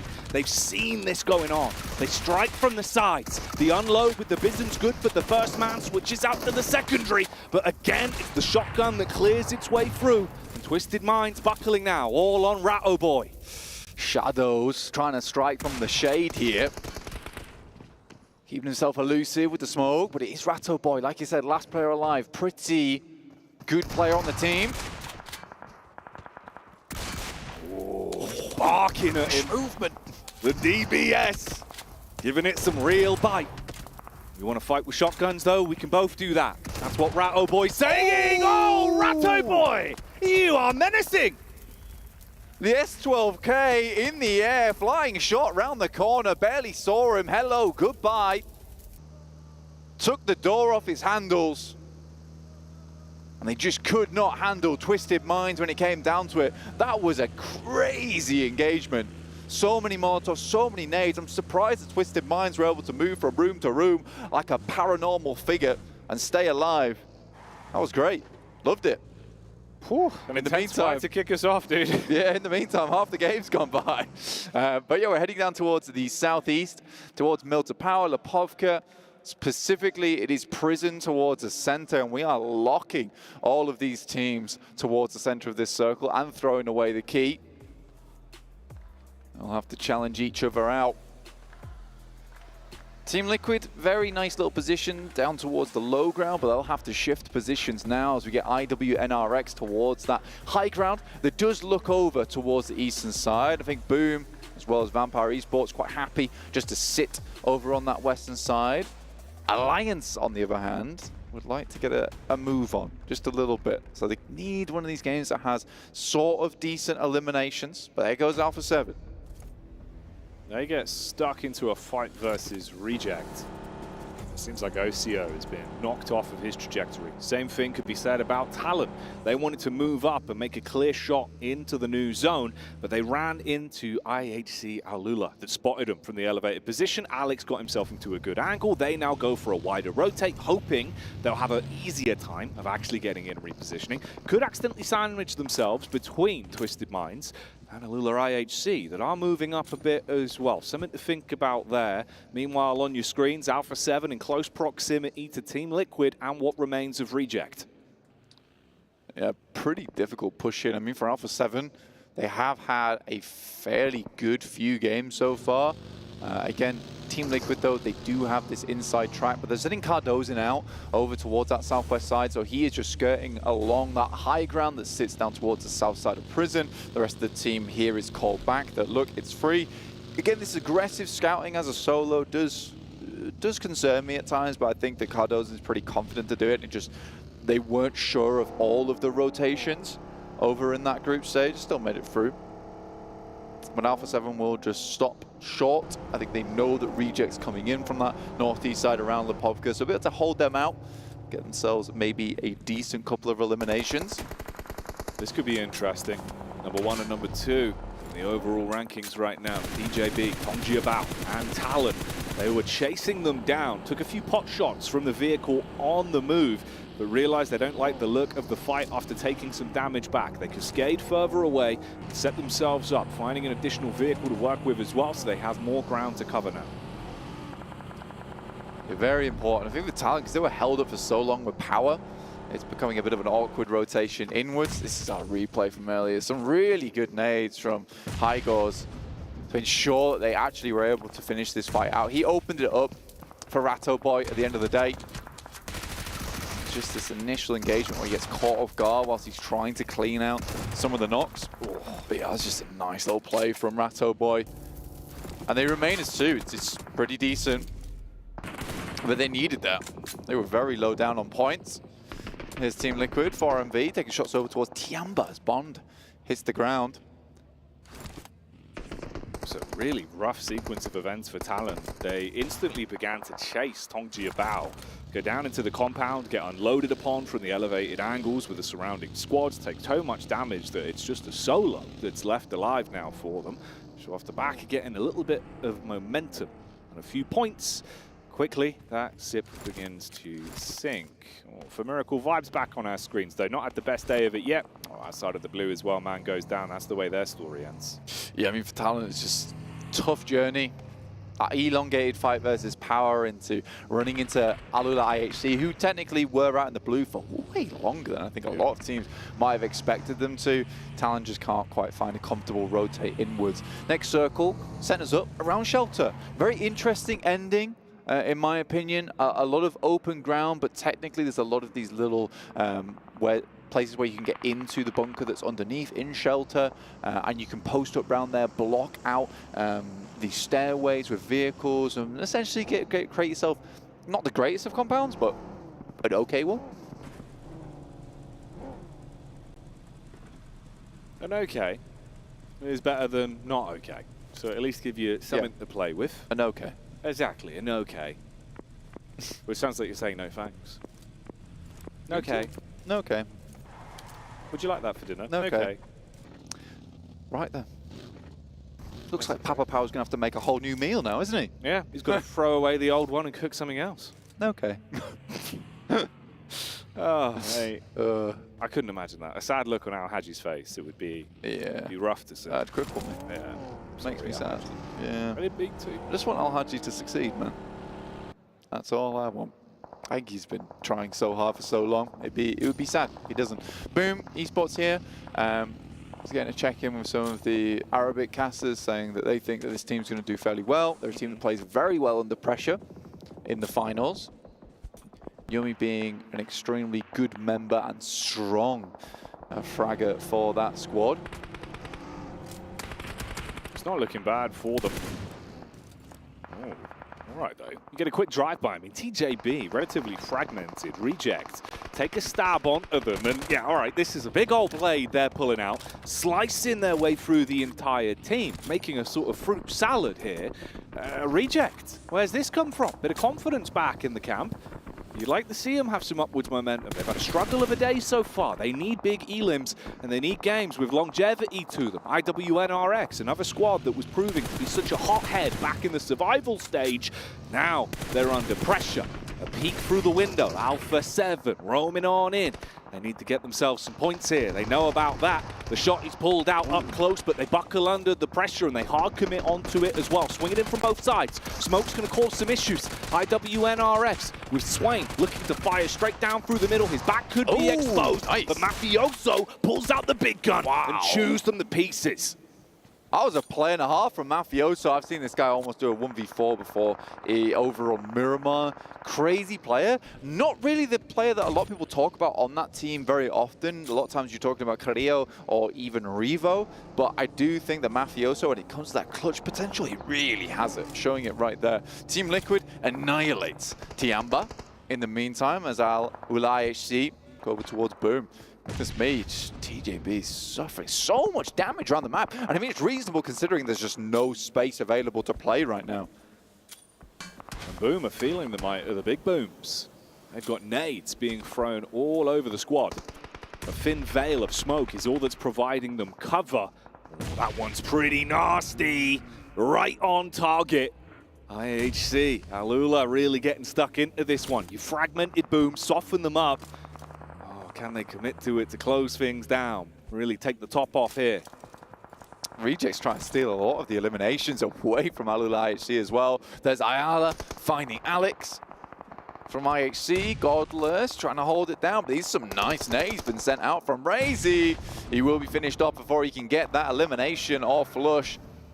And Boom just reveals the position now. So many squads just suffering. Everyone outside the circle right now just cannot handle it. Team Liquid, I think they played a really nice split on the line here over towards Alpha 7. They just cannot make it through. They have locked the gate up here. Alpha 7 going around the backside of the hill. Vampire and Reject are the two squads that are on either side of the setup. If they turn towards them, can take a few pot shots on the momentum. They now see each other and begin to exchange a few blows. You get the drop down behind the tree. Uh-oh, first snipe across. It's good from Alpha 7 to get the connection back on the Vampire. Hard commit with the Molotov as well to burn him out of position and keep pressure applied. Uphill battle though. Corallo taking that hit back as Vampire strike once again. Vampire trying to keep Newsy alive here, but Mafioso will finish him off, who's doing the lion's share of the work here for Alpha 7 at the moment. Definitely domination coming through from this guy. He's making it look easy. Yeah. Smooth moves on the transition back to the DP as well. Trying to see if he can feast with the dinner plate. I will say for Vampire, it's just not having Ravenclaw on the team just feels rough, man. Yeah. So good on the off angles, really set his teammates up all the time. Sort of felt to me like when Zerich left the team, where we had Effect playing. He just set Effect up all the time, and then they split up, split away. Suddenly you just have this situation where you just cannot play the same game that you're used to. It's really tough. It's really, really tough. So I feel a bit bad for Vampire. They've not quite worked out the synergy just yet, but there's Schweppes finding a nice shot over towards Audio from Alliance. It's a nice way to get stuck into things. For Miracle Vibes on screen now. Playing a bit of a slower game, just using the nades to clear the top floor, and that one's on target. Alliance suffering a heavy hit, and once again go down early. Out of the runnings here in our fourth game, Black. Yeah, a very, very tough game so far, and I think it has had one of the most difficult positions to be playing in. And I think I'm okay with that, honestly. I'm okay with really difficult games being played here at the main stage, because it really does bring out the best. We've had some circles so far where it's just favored one team. And it's been very, very difficult to deal with them. You saw that over towards Talon in Heaven. But this is a really good test of who is the best in the lobby. Team Liquid up to 7 elims. I'm not telling anyone I told you so, but I kind of told you so. You might have they'll tell me off. You might have done. when they might jinx it just there. Yeah, we'll see. We'll see if the Master Curse is going to present itself, mate. I've said it now. It's too late. You've ushered it into existence. They're going to know. Haven't. They're going to know. No, they're like liquid. They're like water. What, they can't hear because they're made of water? Yeah. All right, fair enough. Yeah, Liquid exactly. doesn't have ears. That's what we've learned today. They don't need ears. No, because they're water. They're water. Yeah. Yeah. Crazy. They crash like the tides upon their enemies. But look at this. That water's got fire. That would make steam. That would make steam. That would make steam. Which would mean they would go up. Honestly, because it rises. Right now, they are kind of steamrolling the competition. That's crazy. That's wild, you said that. That's a nice nade. Not quite on target from Cardozo, though. Mythic is down. 2 elims to his name, but 7 elims so far for Team Liquid. Now up to a 6th place position, looking to leapfrog over the top of Boom. I think right now they are just equal points. DRX still has 4, though, in a strong central position. Not a lot of elims here, but they do like to favor themselves towards a central position where they can. They're able to play both sides of that coin, which is, playing that aggressivity, as Mr. Maxman would call it, as well as a bit more of that passive nature as well, which I do really like. I really like that from DRX. And they're using it to their advantage, because it feels like a lot of the other teams inside this lobby are so mean, so aggressive, looking for fights all the time, baring their teeth. Yeah, there's a lot of big bullies on the battlefield. There is. You got a lot of players that rep themselves, back themselves in a lot of fights, and fair play to them. We know that there's a reason for the utmost confidence going into a game like this on the big stage. You've had long enough now, there's no sort of doubt in your minds really in terms of the environment shook us off. We weren't prepared for it. You've had your time in the sun. You've just got to show us that you can blossom. Unfortunately for Reject, they go down and out. It was only one man that remained alive in OCO in a very uncomfortable spot. He's finished off. Alpha 7 and Vampire duking it out for so long. After they take out Alpha 7, you get a reposition from Tony K, but Cardozo's just been waiting for the go signal. That's the flare, and he engages. Yeah, that's a really good shot from Cardozo, but not one I think Tony K should have let him have. He had cover to get to on that tree. He was running across to it, but I think he just panics in the moment, decides to double back. That is definitely the wrong choice there. Cardozo obviously will just capitalize on top of it. Up to 8 elims now for Team Liquid. Nice game from them. Baron gets a shot over towards DRX. Now Stone starts to move up. Tony K, though, has had a good game. 4 elims. You know, sort of the wonder kid on the block for the last 2 mid-seasons.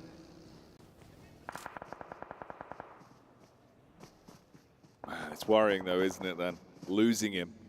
If there was a timeline for Vampire to start to spread their wings and soar back into the game, you might need a man like Tony K. They're not going to have that luxury. Circle moves over towards that northern side, Jackie, which gives Team Liquid a lot of space to work with. Obviously, a lot of these teams are on the high ground right now. They have to move down. Hyunbin finds Apex with Soez, and Reefus will be flushed out here. So although not a lot of elims are found for DRX, they're controlling this space nicely. Now, I don't think 4MV was quite prepared to come toe-to-toe with them. No, I don't think you are at all. You're going to be the Baron to lord over him here. Swing with a mighty scepter. I don't think so. Trap back on low HP. DRX paranoid about anyone starting to move up and potentially third party onto it as well. So for Miracle Vibes, their hopes and dreams rely on one man being able to play with the right timing. If an opportunity is given to him, he can't make a mistake now or really engage. If you look at just even the utility count on DRX, I'm not sure how much further they can get in this game. They really don't have much of anything. They might be able to get a refresh on the death crates coming through from 4MV, but they're still not flushed out Baron. It becomes a really difficult thorn to have in your side here. DRX doesn't really want to show themselves down towards that north side of the circle, south side of the circle, sorry, where Team Liquid might be able to take shots. Their saving grace is the 4th man, right? They've got more angles to work with, and an open playing space like this with all the trees, a 4th angle can be the difference between a chicken dinner and not. Gives you that extra line of sight, that early warning system, the proverbial tripwire to spring into action. And that duo of Vampire, still downhill. Liquid have had them locked, giving them no rotation points for a while. They've got a few nades still to work with. 3 Molotovs, 1 nade here. First going to be cast out over towards them. They have to barely move from what remains of the cover. Burned out vehicles, the odd tree. Baron's gone on a bit of a crawl as well. Tried to get himself into a better spot in terms of the positioning. QXZ here actually has the Wizard Tower. So it's really not a bad position for them. And I think this kind of comes down to the next circle, Jackie. Nice shot from Stoned. We'll finish off 4MV. That at least gives them a 3rd place there. So for Vampire Esports, they're pretty pleased with that one. Schweppes potentially spotting out Hyunbin, but no. Good angle from him. But they'll know of this spot. Yeah, exactly. I was wondering. It's a case of where you take those shots, you have to remove yourself. That's Cardozin going down. That's bad news. Chief needs to immediately respond, and he does. Ooh, nice movement as well. Instant drop back down. He was exposed for a while there, but it works out in the engagements they've taken so far. Wide swing across, tracing the Vampire rotate in the vehicle. Hits onto Stoned and removes him from the equation. Fights breaking out all over the circle. Right now, I think Team Liquid very concerned with eliminations, and also this back angle here from Vampire is really tough. I do believe that the Wizard Tower stays in contention. Ayala gets knocked out. They know they should push this one. They do find them immediately. That is dangerous, sticking the res there. In comes Schweppes, tries to finish him off. Might be getting 2nd place, but a good shot from Soez will shut him down. Now it's just 1 player from Team Liquid, and they cannot flow through this one for the chicken dinner. It will be DRX to take themselves a lovely win from the high ground. Very well set up, very passive up until that point. But again, it wasn't a case where you get a lot of teams who have that passive nature all the way to the end of the game, and they're not prepared for that firefight right at the end. But I feel like DRX really set themselves up well. Yeah, they actually got stuck into a few engagements on the angles, didn't overcommit. We saw that on the response, the infighting between the limited player pool on Vampire and Liquid coming back to haunt them. And it's nice, you think about, the way that all started with their swoop onto Miracle Vibes as well. Don't overcommit onto Baron. They were able to get themselves some extra utility to play with. And in the end, DRX take that one home. Yeah, very, very well done. Very pleased to see that as well. I think that there is a lot of comments right now about how DRX is sort of this changed team coming into this tournament. Very, very well done. Team Liquid, though, they do get themselves a nice, hefty 2nd place. quite a few eliminations, which is very nice for them, but DRX just continue pumping things up. So very, very well done to DRX. Happy to see it. Vampire Esports, also a slight emergence from them in this match. And I think from the position they were playing in, they didn't do too badly. I also really like Schwepp's play here. He's like, I'm going to pick up that elimination on Ayala and then potentially I'd jump out and get Chief. Yeah, he saw the timeline of, all right, how can I actually maximize what's left here? Like the limited points to gain. Went for it. Heads up maneuver, nearly made the best of a really bad situation. But in the end, the bad boys on the block were DRX, and they get their celebratory takeaway on this one. Yeah, I think for DRX, honestly, a very, very nice game. Again, they look pretty calm towards the end there, Jackie. Yeah. That's the main thing for me. And I think that the fact that they were so calm, they're not feeling the pressure. They're not feeling the pressure too much, and it's super duper chill. We're going to take a little bit of a chill out session ourselves as we head to a very quick break, then desk, and then back to the games. See you soon. From behind the stage, join me, Magna Ling from Alpha 7. First thing to talk about is, what was the Formula 1 uniforms about? Foi uma homenagem ao nosso ídolo, Ayrton Senna. Há 30 anos que ele faleceu, porém é muito nosso ídolo, então nós quis fazer essa homenagem para ele. We are celebrating our idol, Ayrton Senna. Unfortunately, it's been 30 years of his death, and we wanted to celebrate him. That's a nice tribute. That's a nice tribute, and what a nice performance also we've seen from the team. What's the secret sauce for such a consistency we've seen from Alpha 7 from the first 3 matches? Que performance maravilhosa que vocês tiveram. Qual é a receita secreta que vocês têm para a performance tão consistente de vocês? Acredito que é muito estudo, muita confiança e trabalhamos muitos dias durante a PMSL, quando acaba a PMSL, e estamos vindo forte e só entregando o nosso jogo como é feito.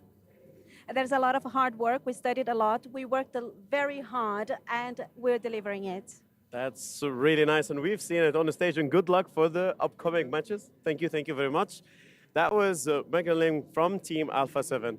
طبعا شباب من المينا، هي كانت بدايتهم باليونيفورم تاع الفورمولا 1، وهي فعليا كانت تريبيوت لسائق الفورمولا 1 الشهير من البرازيل، وذكرى ال30 فعليا لوفاته. ومثل ما عم نشوف استمراريه جدا رهيبه، حضروا بشكل جميل وجيد، وعم تطلع الثمار على الستيج، وجولات جدا ممتازه 3 بالنسبه للالفا 7. هل رح يستمر؟ رح نكتشف هذا الشيء سويا.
get Kalaris here back on the stage because our South Korean overlords are here to play, man. DRX, the team who finished bottom in the group stage, take home a chicken dinner. Oh, yeah. It's a good... Well, you got to imitate me. Actually, that's a good sound effect right there. No, like DRX here, like, again, completely different from how they entered in this tournament into PMWC. And sure, like, this was a little bit of a freer game here, 7, but like the stats speak for themselves. Almost over 1,000 damage average per match here, and almost reaching 6 average eliminations per match. That is a great ratio to have per game. We should say this, though, because we looked at TJB earlier on, right? And TJB, their eliminations went from like 1, or it was like 2 to like 8, right? And their placing went to 3rd as well. I feel like DRX are maybe not as lethal in terms of getting eliminations, but the positions they're playing are really smart, really well done, and they're avoiding fights long enough to make sure they can get those high placements. Almost 10 minutes extra survival time, by the way. Like, that's a lot of extra gameplay you're getting. Extra time to get eliminations. The bigger thing out of them is that they're being able to take advantage more out of those spots that they're being put into, right? Yes. They're not being too passive. I mean, for them to be able to get 15 points total, I guess we want to see a little bit more eliminations out of them. To give them props, though, they were able to hold off 4MB. 4MB not having one of the greatest days so far with what we've been able to do. But, I mean, out of the group stages, that was a team that a lot of the people were fearing until you cursed them. Yeah. Okay, just have to put that at the end. Like, DRX here not getting, like, an insane amount of eliminations off the back of this chicken dinner. I'm fine with it because guess what? You're playing that high ground position. You're playing Lumberyard. You're not able to get too much information and angles on teams around you, so you have to play very passive until you want to start leaving that position, which is what happened. They start leaving, they get 5 eliminations, they wrap up the win in style. So yeah, happy with DRX, and I want to see that hopefully continue. Luckily, I spoke on the camera. I wasn't on me. I was mocking you the entire I was seeing in the background. I'm trying to not pay attention to you, Jason. I was going to say, luckily for DRX, they kind of have Team Liquid towards the north just taking care of all the teams. Not only was Team Liquid, I mean, early on, you were kind of pointing it out to me when I was wondering how they ended up with so many elims. They were sitting on top of Prison. They were able to get a lot of eliminations, not only on Tiamba, on Alpha 7 as well. And something that worked out very well was seeing Ayala take down the last player of Reject, allowing him to move to that kind of Wizard Tower and providing a little bit more coverage for his team. Yeah, those Wizard Towers are very strong on that mountain if you don't allow teams to get too close, otherwise you might get in a little bit of trouble. You'll be okay. I really do move that much. You're making me very self-conscious. I didn't say anything. I'm laughing at him. I was like, they're just waiting. They're just testing me to see if I No, like they do it when you guys can't see us. Okay, I'm not crazy. I swear. That's a nice head bump. Jeez. That's gonna make our top reaction for tomorrow. I'm gonna tell you that right now. But also, like Team Liquid, a good placement out of them, good points. But also Vampire, to be fair. Vampire were like the very bottom of the leaderboards with like 4 MV right above them, able to get themselves propelled up in that last match. But you can see here, 1,600 damage done. And honestly, for Liquid, we have seen like individuals step up, right? It was Mythic in one of our earlier Erangles. I think this one was Ayala 7. So we're seeing Liquid start to like warm up into this this finals. Not only just players, we're going to see the whole team just step up in a way. I mean, they started off the day in Sanhok not very hot, but ever since then, they've been able to get, what, 11th place finish, then 5th place, 10 eliminations. The one before this one, it was 7 with 2 eliminations, and now with the performance that they were able to put up here, this is kind of what we want to see out of this team, right? And on top of that, we're going to be going into Miramar, which has been one of their strongest maps. I was just about to say, like, during PMSL, Team Liquid on Miramar, it was their bread and butter. They were doing really, really well on that map. They were very consistent, especially when it comes to maybe eliminations, not so much, but like making it to the late game, they would always make it top 5, top 4, top 3 scenarios, right? So Team Liquid, going into this, they could rank up even higher at the end of this first day. I kind of want to talk a little bit about my dark horse, TJB. They went back to what we seen it. Yeah, both of ours, you know, got to give some props to the birthday boy. But this team, once again, just having issues with their early fights. They got eliminated so quickly. That's the one thing that team definitely needs to adjust. Those early fights, every single time it happens, they don't end up being able to. I feel like they're not able to win that fight, and there goes their whole game plan. Yeah, while you're talking about TJB, I want to take the conversation over to Alliance. Man, they are not getting away with their splits, by the way. Like, teams are moving so quickly, there's no room to split in the late game. Yep. If we're talking about early fights, how have neither of you mentioned yet Power and Tower? What is happening? I feel like 3 out of the 4 matches they fought extremely early on, or they fight at least some point in the match, and then you're going to be playing handicap the rest of the game. I just took the information and threw it out. And I'm like, I don't really care. Can we take you out and throw you out of the stage or bring Kalaris back in? That's kind of hard. Yeah, well, for you guys who are watching, by the way, at home, make sure you log into the game. Check out the eSports Center, check out the PMWC section, and make sure you guys subscribe to that so you're notified whether we go live or any news goes out. You're not going to want to miss this one. I know Max already described. I need to actually go do that because you can get some sweet. I got that parachute. It's really cool. Parachute. Oh, yeah. Of course, Nice. the border. I believe we're going to head back to our casters here. So we get into our first Miramar of the day. 2 matches left to go. Blank and Jackie, take it away. Thank you, Jason. We are in position in the commentary booth, and we're going to be bringing the fire in the booth. So we've got the fire extinguishers on standby, just in case it gets a little bit too crazy in here, because we're hoping for some inferno-level games, Blank. We want these teams to turn up the temperature all the way to, I don't know, at least 40 degrees. I want some volcanic eruptions in this match, honestly. That's what I'd like to see here over on Miramar, the hottest of maps, the hottest of spots. But, ooh, that's a lukewarm playing path. Oh, man. I've seen one. That's nasty. Down towards the south side, very, very far away from anything on the north. So if you're dropping El Pozo, Tierra Bronca, La Cobraria, horrible position. But you're not going to be in a horrible spot if you grab yourself a GT20 Pro and outplay the rest, playing on the best. Oh, that's right. You won't even care if you get a horrible playing path, because you'll be so good on the GT20 Pro, so good, exactly, that you would just embrace it and absolutely pop off in your games of PUBG Mobile. That's why we're always telling you about it. We're not going to stop. We're not going to stop, and neither are the games until it's over. But that's in a while. Yes, it is. Still got 2 days. 2 days, 2 long days. All right, okay, 2 long days of lovely PUBG Mobile action coming right at you here in Riyadh at the PUBG Mobile World Cup, at the ESPORTS World Cup. Oh yeah, that's right. A big old fixture. And some exciting games to get through. All of these teams gunning, of course, now to be in the runnings to actually have an opportunity to lift the trophy. If you haven't seen it, it is gorgeous. A fantastic way to commemorate the fact that you are the team that walks away as the #1 here at the PUBG Mobile World Cup, at the ESPORTS World Cup. I'd love to get my hands on that trophy. Unfortunately, I just do not have the PUBG Mobile chops on me to make it happen. But some of these teams, one of these teams will. A nice playing path for the circle, I would say. I think most teams pretty okay with this one. The unfortunate nature of this is that a lot of teams are going to be bunched up very early on. You're likely going to see some early fights, some early engagement, some late looting in this game, which is always a bit awkward, right? You don't want to be late looting, late shopping. You know, you never get the right things. No, you don't. That's the thing. You can have a shopping list, but usually it's kind of hard because it's like, you know, the shop's closing. You're like, oh, it's nighttime. You're crazy. I'll grab that. I'll grab a leek. I'll take the leek. I don't need the leek. It's kind of an onion. I'll take it home. I guess I'm making a soup. Yeah. But really, you want to make a chicken dinner? No, exactly. Yeah. That's the problem. You can't make a chicken dinner out of soup. No, you cannot. Tiamba get themselves a glider. Okay, cool. I like it. Pretty quick. Get yourself in a position very nicely. And again, I think that this works out particularly because they can pick themselves with a nice spot over towards the north side of the circle, potentially an El Azahar. Pull up. Thank you. They can pick themselves up a nice, I think they just went for the ramp play. That was kind of cool, actually. I like that. Momentum. Yeah, a bit of momentum. So they went for a early shift up towards that north side, but it does mean the lads behind them might be able to loot one of the buildings closer in El Azahar, whereas these boys will be able to go a bit further and loot elsewhere. So they're going to distribute the loot between themselves more evenly with that one because those two guys are going to get into El Azahar a little bit earlier. So I like that play.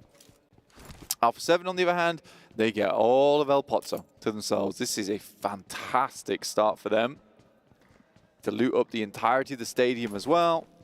Beautiful. I've always found the glider noise incredibly satisfying. It's just kind of like, you know, when you're trying to sleep and you want some kind of like nice hum in the background, like a fan on in a distance. PUBG Mobile glider. Imagine that. Noise. Like 10 hours of the glider. Yeah. Lo-fi remix through a bathroom door of a party. That'd be good. Yeah. I'd really like that. Someone get on that. Tweet us. Your mate plays PUBG Mobile while you're trying to sleep in the other room. Just the ambient PUBG Mobile sound. That would be good. That's actually kind of genius. Might get that one made. It's an untapped market.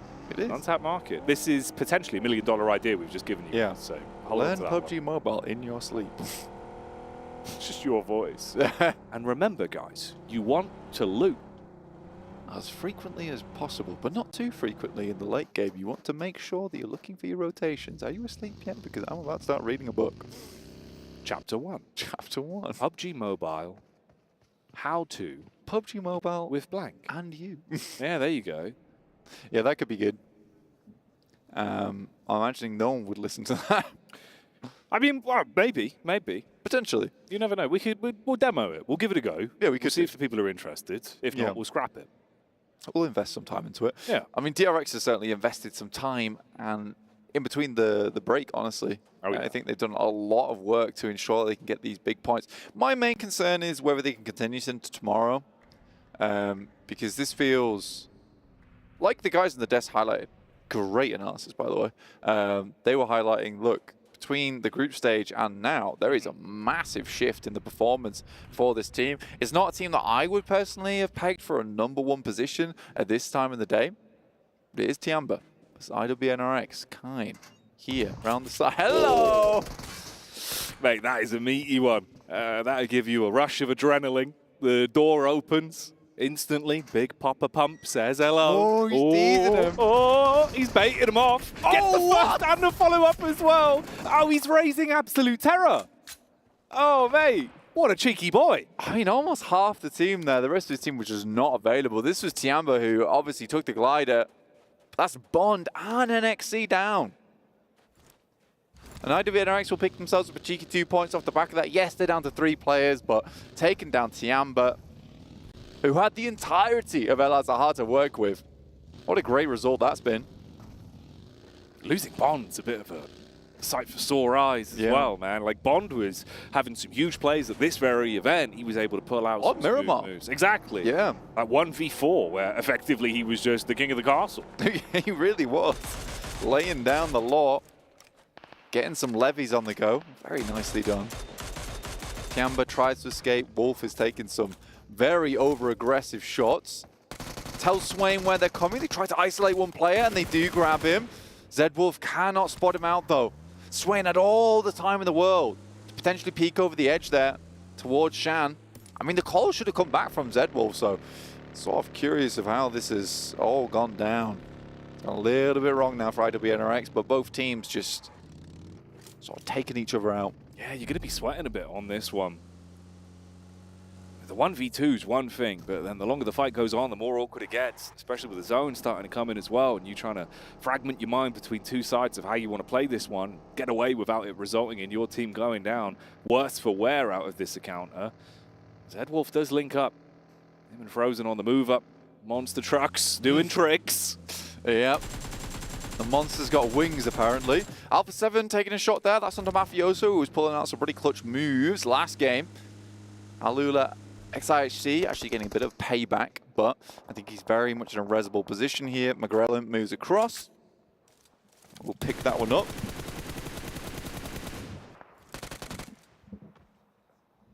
Okay. Bit of a reposition on the drop down. Alpha 7.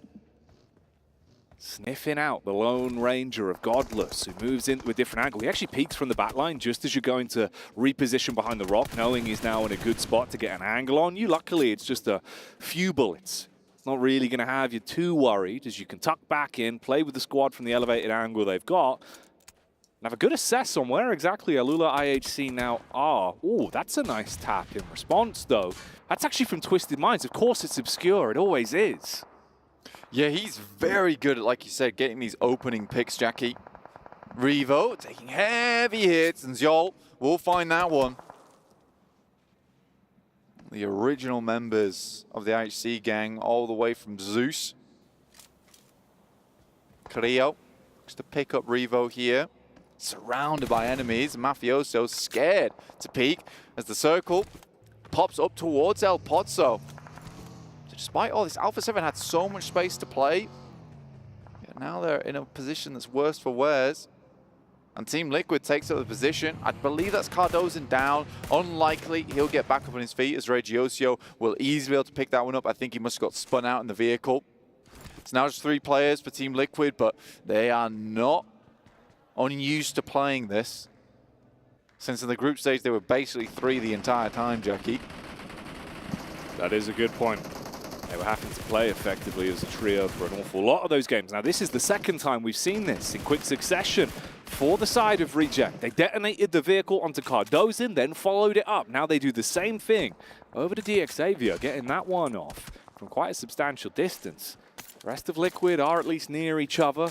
They have cover as well with the compound. Alpha 7, after their moves, still continue the fight they were stuck into previously, and it's Alex that's out of cover, now near the compound that Godless has grabbed himself. Basically a small layer of protection, with a smoke being the only thing that's given them a somewhat shroud. Yeah, I think for Alex it's a very difficult spot to res. He has to technically push his way back, but there's going to be shots being sprayed through the smoke here, and yep, there you go. Carrillo will pick him up. In the meantime, Duello and Ragey on the team of Reject are just tearing Team Liquid apart after they had a very strong position on the outside of the fields that sit on the south side of El Pozo. It's a pretty frustrating position for Team Liquid to be in, considering they had what I would say a kind of a nice rotation in from that northern side. And there are so many teams down towards the south. If only we were able to keep maybe 3 or 4 members up there, potentially Team Liquid has a really, really good game. Off the back of their last one where they picked up 2nd place, this could have been a time to get the wheels moving. Instead, it's just a little bit of looting for Reject. Swoop in, grab what you can, make out like bandits, and start to make your next move. Been choosing good fights that have worked for them so far from their position. Talon on screen as well. Their initial move, bit of a look over the lip, see if you can potentially find an opportunity to fight onto the 2 teams ahead of them, as they do spot out DRX and Alula IHC. IHC that, of course, suffered heavy casualties in this one, in the fights they've been thrown into. A lot of damage, not much opportunity to restock the supplies they've had to use as well, so that could be a problem. At least for Demo, there's a fair few things in his backpack. Smart rotate from Alpha 7. I like this actually from the team. You can see it on your screen right now up towards our northwest side. They know that El Pozo was fairly cleared. They haven't been up there in a little while, so potentially teams come through, but they understand where the playing path was. It was unlikely there's going to be too dramatic of a rotation up towards that north side, but they can really play off the back of this now. Potentially try and head over towards that slight western split of the ridge side. I think they've played that many times in the past as well in some of their games, and they get a lot of success from the back of it. And because we do have the backside, that ridge kind of cut off by the circle itself, they can dominate from that position. I'm 100% sure of it. So for Alpha 7, this is a good game in the making. They just need to play smart going forward. Is it something that's going to be able to repeat its way through them? That's the big old question. These were the connections from Reject that we saw popping up in the ELEM feed when there was a response back from Liquid, hoping to make up for the mistakes. But it only further pushed the issue. Yeah. Tongji Bao on screen here as well, and that's Power. They've been a little bit quiet into this one. Maybe we'll get a chance to see if they've got any moves. Flower taking heavy hits from the side as well.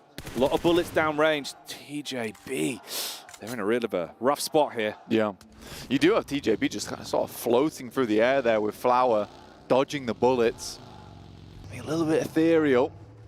I mean, we'll get the heal off. Vehicle's slightly burning though, and I think it's a difficult decision to take that one onwards. We see this circle a lot though, don't we, Jackie? And this is the type of circle where most teams know exactly where to go. I mean, IWNRX currently playing up towards that high ground that sits over towards the ridge on the eastern side can be a decent spot. You do have to sit up there for a long time, so loot can be a little bit of a problem, but it's Alliance coming up towards Vampire, holding this spot all the way over on this southeast side. Oh, mate, look at these nades. Everyone on Vampire priming them, getting ready to see if they can get that opening knockoff or at least splash damage to make it easier for the actual weapons up close. You got the push on the side from Tony K. It's a vertical angle that he needs to be aware of, and the nades bouncing in deal so much damage to ruin the opening gambit from Vampires, panicking in the corner, stoned, firing out so many shots, but they close the gap by pushing on 2 separate positions. Sandwich him. Find that one for free. Is there any room to reply? It doesn't look like it, as Alliance compound crash pays off. They just cut through them there easily. An Alliance, that looks a lot more like the Alliance we're used to in that group stage. Godless gets the bus back on 4 wheels, but yeah, that was a very nice push from Alliance. Much more what we expect from that team as well, so sort of unfortunate that we don't see that more often here in the main stage. There's still a chance here for Alliance to bring things back at the end of the day. Only 17 points. I mean, first place is DRX with 45, but they are very far ahead of most of the teams. Next circle will be a big one here. Are we going to shift up towards that northwest side, make things very uncomfortable in that fielded area, Jackie? Oh, it's a good question. We're seeing how much damage can be done from Talon as well, mate. Up on the hill. Misery was the one that took the first pot shots when the bus was flipped. Did a nice load of damage. They healed themselves back up, but they're still inside of the zone. They've still got room to play with. Whereas the same cannot be said for Lula IHC. You have to once again play to get your teammate back on his feet. You know you're exposed from such a wide angle. Goodness me. It's a surprise they actually got him back up on his feet. Honestly, Demo close to death there. Yeah. Just comes back from the brink like a revenant.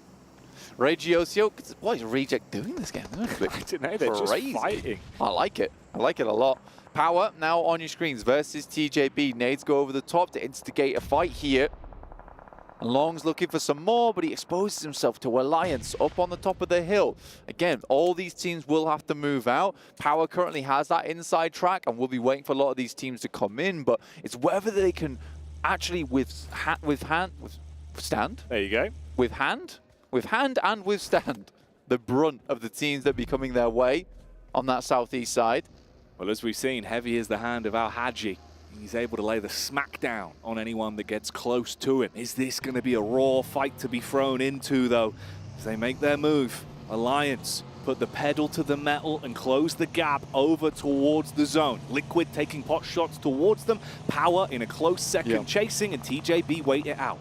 This is a full-on run coming through from both these teams. Now, I think that Team Liquid picks the right position in this building, but it's going to be a huge amount of teams coming in. The saving grace is the fact that there's two teams trying to fight this at the same time. Oh yeah, they're getting thrown into the hell in the cell right now, and it seems like Al-Haji again is able to punish up close and aggressive with the shot. Team Liquid gone down early, out of commission, even though they had the pre-setup inside of the building, and now the nades are soaring into the compound, beating down on the confidence level of Power as Alliance have so many to work with, and they are lighting it up. Lots of nades going through here for Alliance. They got the full refresh over on Vampire, but they do lose one player in the process. This is not a bad position to play, gives them a lot of defense early in the game. Xavier goes for a crazy split. They're thinking this is going to end inside the field, and they're going to have all the positions to play from. They even got high ground on the eastern side. In comes TJB, though, looking for the fight here. But Al-Haji and Co holding them back. That was TJB that waited. They bided their time up on the hill. They didn't follow suit when everyone went for the chase, the reposition into the zone. Here's the barrage of damage up close and personal, clearing out angles as they're able to strike back. Al-Haji, though, he's been so mean, so consistent with the DBS, cleaves his way through them. The butcher knife swinging. He gets himself in position for another one. A quick bandage, quick reset, goes for the swing. He wanted to take the fight to them, but he gets himself back into cover. TJB have to heal as well. Al-Haji could make a monumental play on this one. Al-Haji all on his lonesome here versus the final member of TJB. It's only by himself. Al-Haji with the DBS. Looking to lay down the heavy hand. He can't make it, though. And TJB will hold Power out, but that's the best we've seen them in a while. In the meantime, the circle sends us up towards the field. Xavier, they've got plenty of areas to play, and Lamborghini moves further in. Well, here we go. The crowd going ballistic off the back of the plays, trying to give that man energy in the moment. But the power is gone for now. The fight does not end there, though. That was just a bullet point in this elongated bout that's been continuing for so long. You run into the burning building. The fireman maneuver, but he's not ready for the flames. The first man for Alliance suffers through his own fault on the engagement, and TJB still looking to build back off of this one. Can they win out? It's a 1 versus 2, a duo versus a solo in very uncomfortable territory, and another third party rolls up. Reject. They've been taking fights from a distance, but now they want to show what they can do up close. Regiocio blows onto the scene. Alliance, 2 members. Your Leons, the 1vx champion over in the group stage. Cluck as well, who's hit some nasty nades this tournament. barely lives with his life there. Rejects looking to clear them out, pick up this position for themselves. There's absolutely no teams around them, so this could be a reject flush here. But Regiosio goes down. Cluck extremely low here, Jackie. Cluck's clicking, dealing damage, but the sideline works out well to be able to isolate the fight. He barely pulls back, trying to keep himself alive, but he's now just a bit of bait. Another way for you to reel him in, see if you can shut down versus what remains of Alliance, just the single solo. And TJB, similar scenario. That's nasty. Oh, up in the building, throws it up the stairs. Goodbye Alliance, as the might of them buckle under the pressure of Reject, and the last man from TJB still alive. 4 players from Reject remain. Tongji Bao just patting only on his back right now. What a defense he's had from inside the building.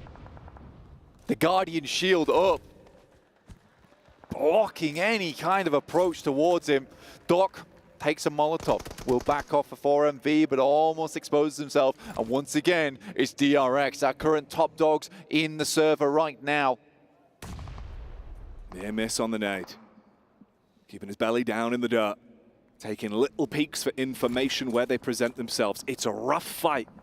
It would all go down to the timing of when he takes these engagements, and potentially if a third party opens up an opportunity. Hello, Twisted Minds. They've moved in.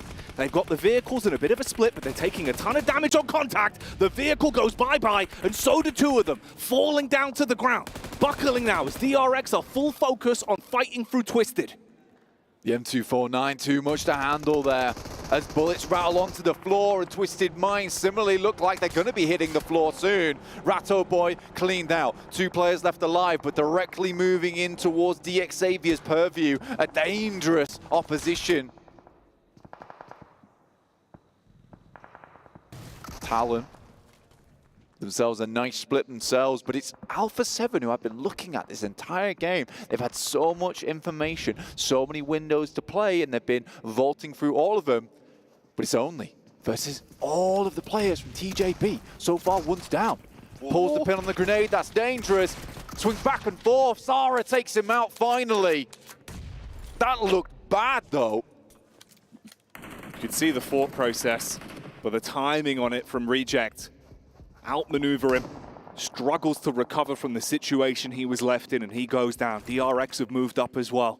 Hearing the commotion, the dinner bell being rung by Reject. Meanwhile, the other teams that moved on out. Talon further back, playing with a nice split as well. Lamborghini trapped on his lonesome. Twisted Minds that had to bail out after their bout versus DRX that left them torn to pieces. DX Xavier. Love this position for them with Shadows all the way over on that eastern side, providing a little bit of that high ground support to the 2 players in Lamborghini and Paragin looking to hold out Talon. You'd love to see it, but DRX slowly working their way through this circle, working through the problem. And Reject, currently the problem that's in front of them. How do they solve this? How do they go about it? Obscure goes down. Just a shoddy there, and Divine tries to hit the shots, but he's baiting out so much from him. He's getting information, relaying it back to the rest of the team. Sniffed out the first player. More to be done though. IWNRX in the meantime take a heavy hit. Haven't had to say their name in a while, and we won't for the rest of this one as they go down. Out of the runnings, Talon starting to move up a little bit. They had that info onto Lamborghini so long and low. Oh, wait a minute. That's Ocio. He strikes again. They're still finding opportunities even mid-fight to steal elims. Ocio finding the flow in the game. Nice nade over towards Talon from Yoru. Lamborghini will set that one straight. He has another nade, immediately pulls it. He knows the angle to go for. Oh, another!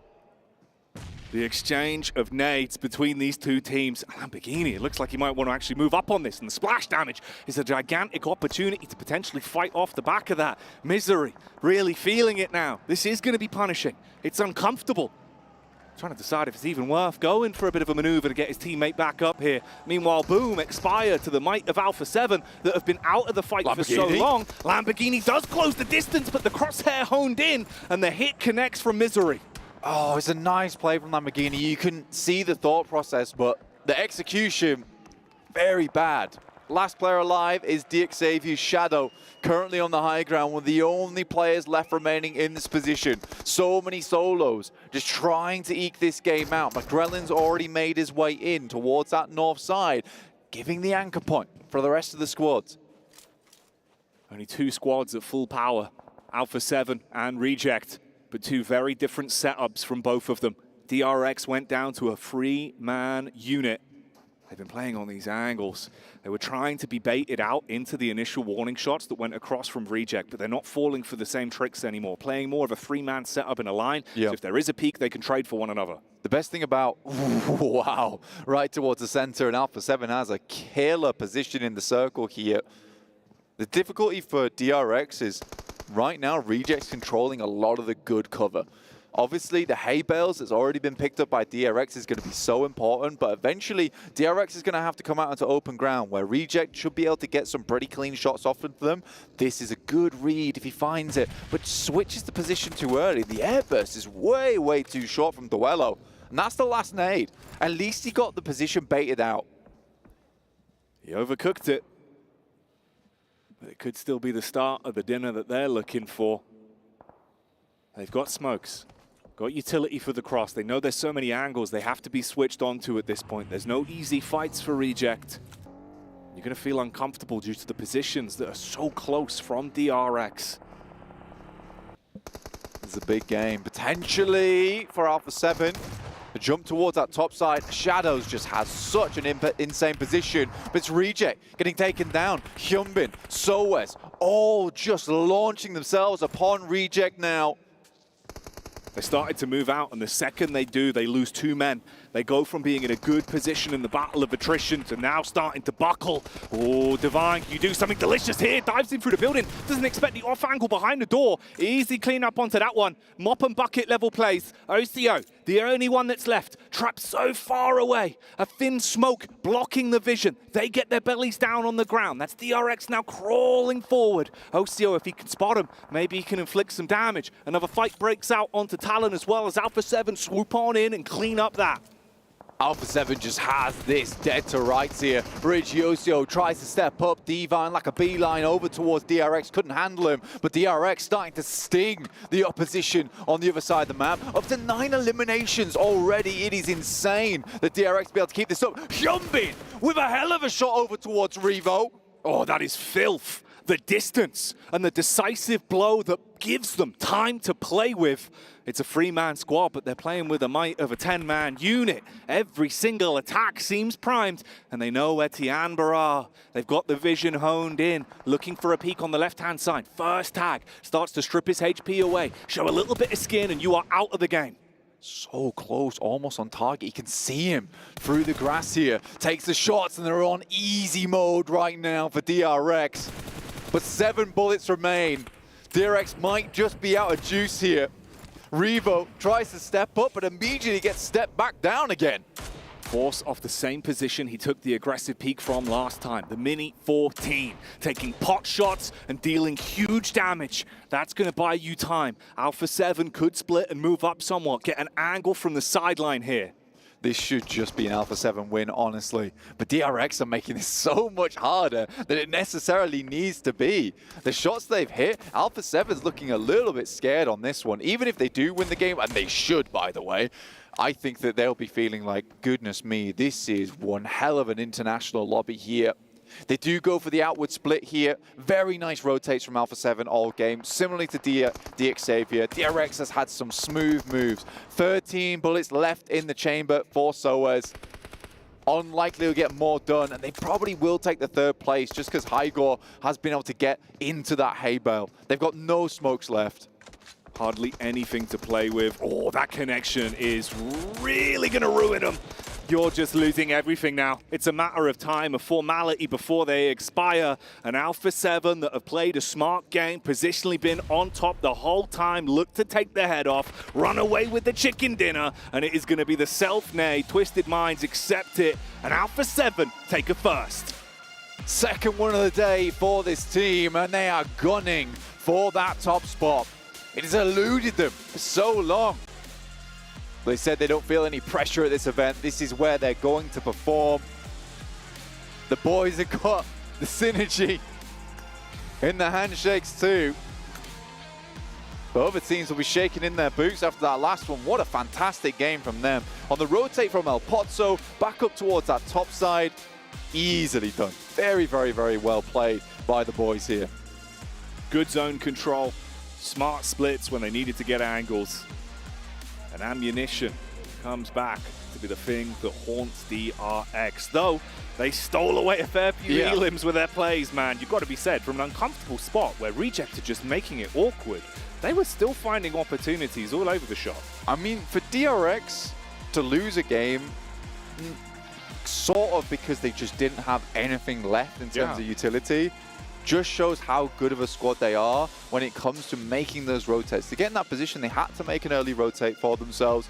And I think for DRX, they really do use everything in their power to get these wins. So, you know, it's efficient usage of a lot of the supplies that they have on board. And I like that from DRX. They're not letting a single game be sort of a lukewarm one. They know they've got the momentum today. They know that they've got that fervor, and they're going to take that and try and earn as many points as possible. Because like I said, I'm worried for tomorrow. Will that flow all the way through? But if they can get a huge amount of points here, Jackie, it's good news for them. It really is. Will they stay in flow state? Are we going to see DRX continue with that pace? Can Alpha 7 potentially take another win? All big questions. Get the answers after the break.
Alpha 7 getting their second chicken dinner of the day and tying the record of Vampire of 2 in a day. If they can pull off a win in our final match, they'll be getting themselves an extra 25K and probably a first place on our overall leaderboards. But gentlemen, a good play, a smart play, a methodical play out of Alpha 7. It was really great. I mean, they were able to control the north. The circle kind of did bless them a little bit, but the proactiveness, right? Something that we were talking about a little bit with what happened in Erangle whenever Talon was able to edge them out.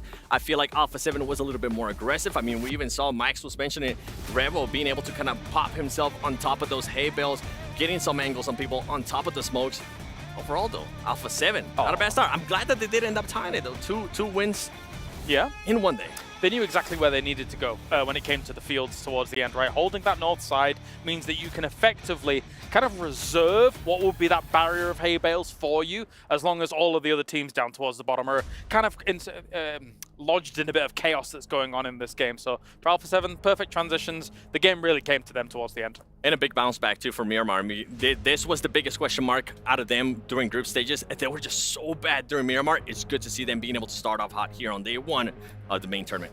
Well, speaking of the chaos, by the way, Cars, we did have down towards the south side of that zone with DRX and Reject fighting, where DRX comes out on top and gets themselves 10 eliminations in this last match.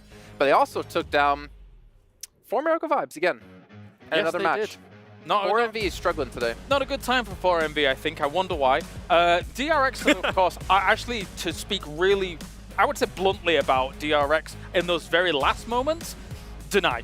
Deny all 3 points if you possibly can. If you're that far ahead or at the top in the standings overall, just deny these points, because there was no world you're getting anything else from that game outside that hay bale. Well, and the worst part was, who was the one that took those eliminations? Alpha 7. There you go. Taking a look at a head-to-head here between Alpha 7 and DRX so far in the day, which should be our #1 and #2 teams on the overall leaderboard, and they are almost exactly the same. I mean, I feel like the biggest one is the Illims. We've been talking about it. I feel like a broken record, too, because I keep talking about it with DRX. I just didn't expect this team to be able to perform like this, especially with what we've seen in the past. And then on top of this, a 6 actually even edging them out in regards to them. 6.6 Illims, more average survival time as well, better average placement. I mean, this team right now has got it going on. I'm just a little bit worried we might end up getting a bit of a D+. The only difference, though, between this and what D+ did during day one of group stages is that DRX is actually not being given the circles every time. They're kind of fighting for positions. So for anybody out there that might be thinking about those changes, great improvement by DRX. Really quickly, these are the updated numbers, actually. DRX out-eliminating Alpha 7.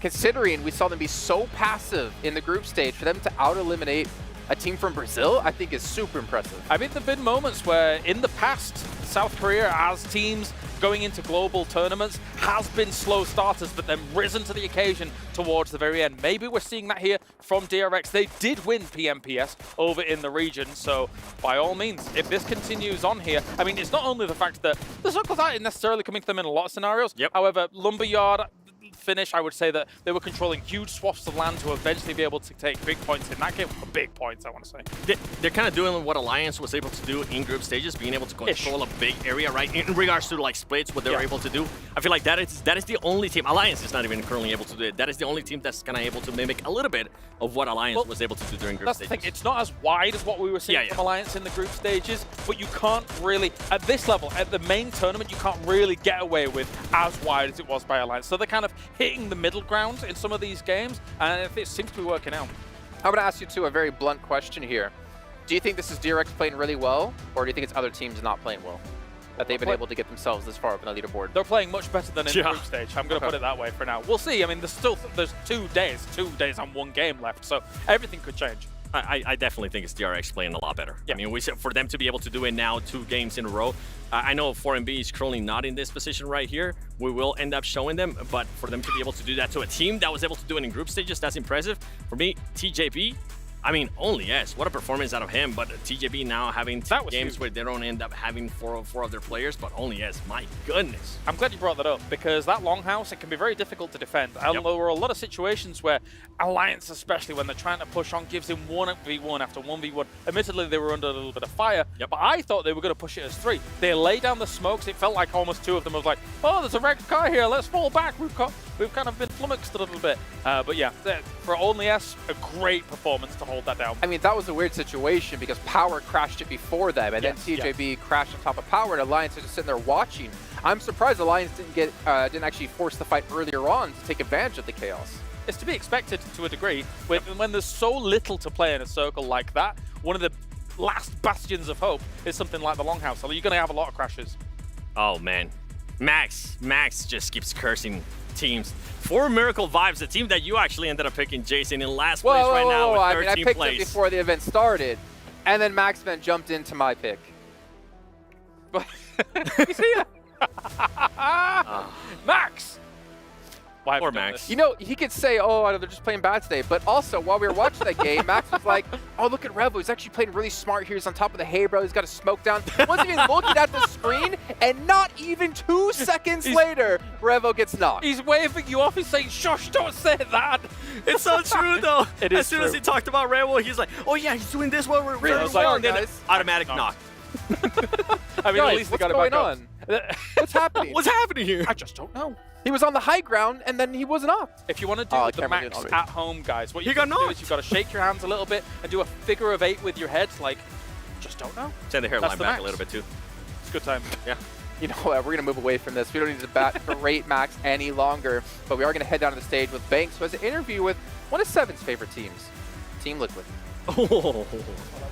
Welcome back to the STC Arena, where I am joined by Mythic from Team Liquid and Mythic's dad, Alexandri. Absolutely amazing. Just to kind of represent to you guys how the vibes are here at the PUBG Mobile World Cup and the ESPORTS World Cup. We've got families here, we've got people from all walks of life, all over the world, all sitting here, all watching and cheering on their favorite teams. But Mythic, let's talk business first, okay? How are you feeling so far? We're 4 maps into the main tournament. What's your outlook? What's going right and what's going wrong? Vamos falar de negócio primeiro. Estamos já com 4 mapas. Como você está se sentindo? O que está funcionando? O que não está funcionando? O que está dando certo? O que não está? Acho que a gente está desempenhando o jogo bem. Na primeira queda a gente não foi tão bem. Um spot novo, bootcamp, a gente nunca tinha caído lá. Trocamos de spot e no restante dos mapas estamos caindo normal. E tá tudo encaixando direitinho, só encaixar ali o finalzinho para sair a vitória. So it was something new. We never fell there. We changed it, and now we're just gonna carry on, and everything is going to work well. Everything's going to work out. I like the positive outlook. Alexandri, how does it feel to be in the crowd at the ESPORTS World Cup, PUBG Mobile World Cup, to watch your son competing on a stage like this?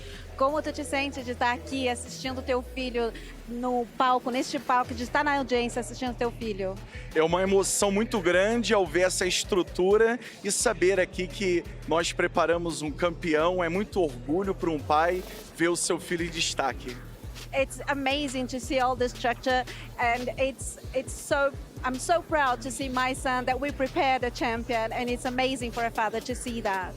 I love that you've made it all the way out here to celebrate and to kind of watch and cheer on your son as well. It's really heartwarming. Having a son of my own, I hope that I'll do that later on in life as well. Mythic, how does it feel for you to have your dad in the crowd cheering you on? Does it give you an extra boost of energy?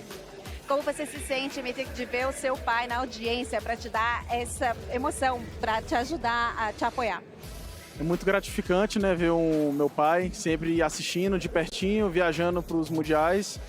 E acho que é muito, a palavra é gratificante de ver um pai orgulhoso do filho. It's very gratifying to see my father always following me very close. He's always traveling to see everything, and the word is gratifying. Love that. Dedication, absolutely brilliant. We're fighting back tears here at the STC Arena, but we've got more maps to play to round out day 1 of the main tournament. So for now, it's back to you guys.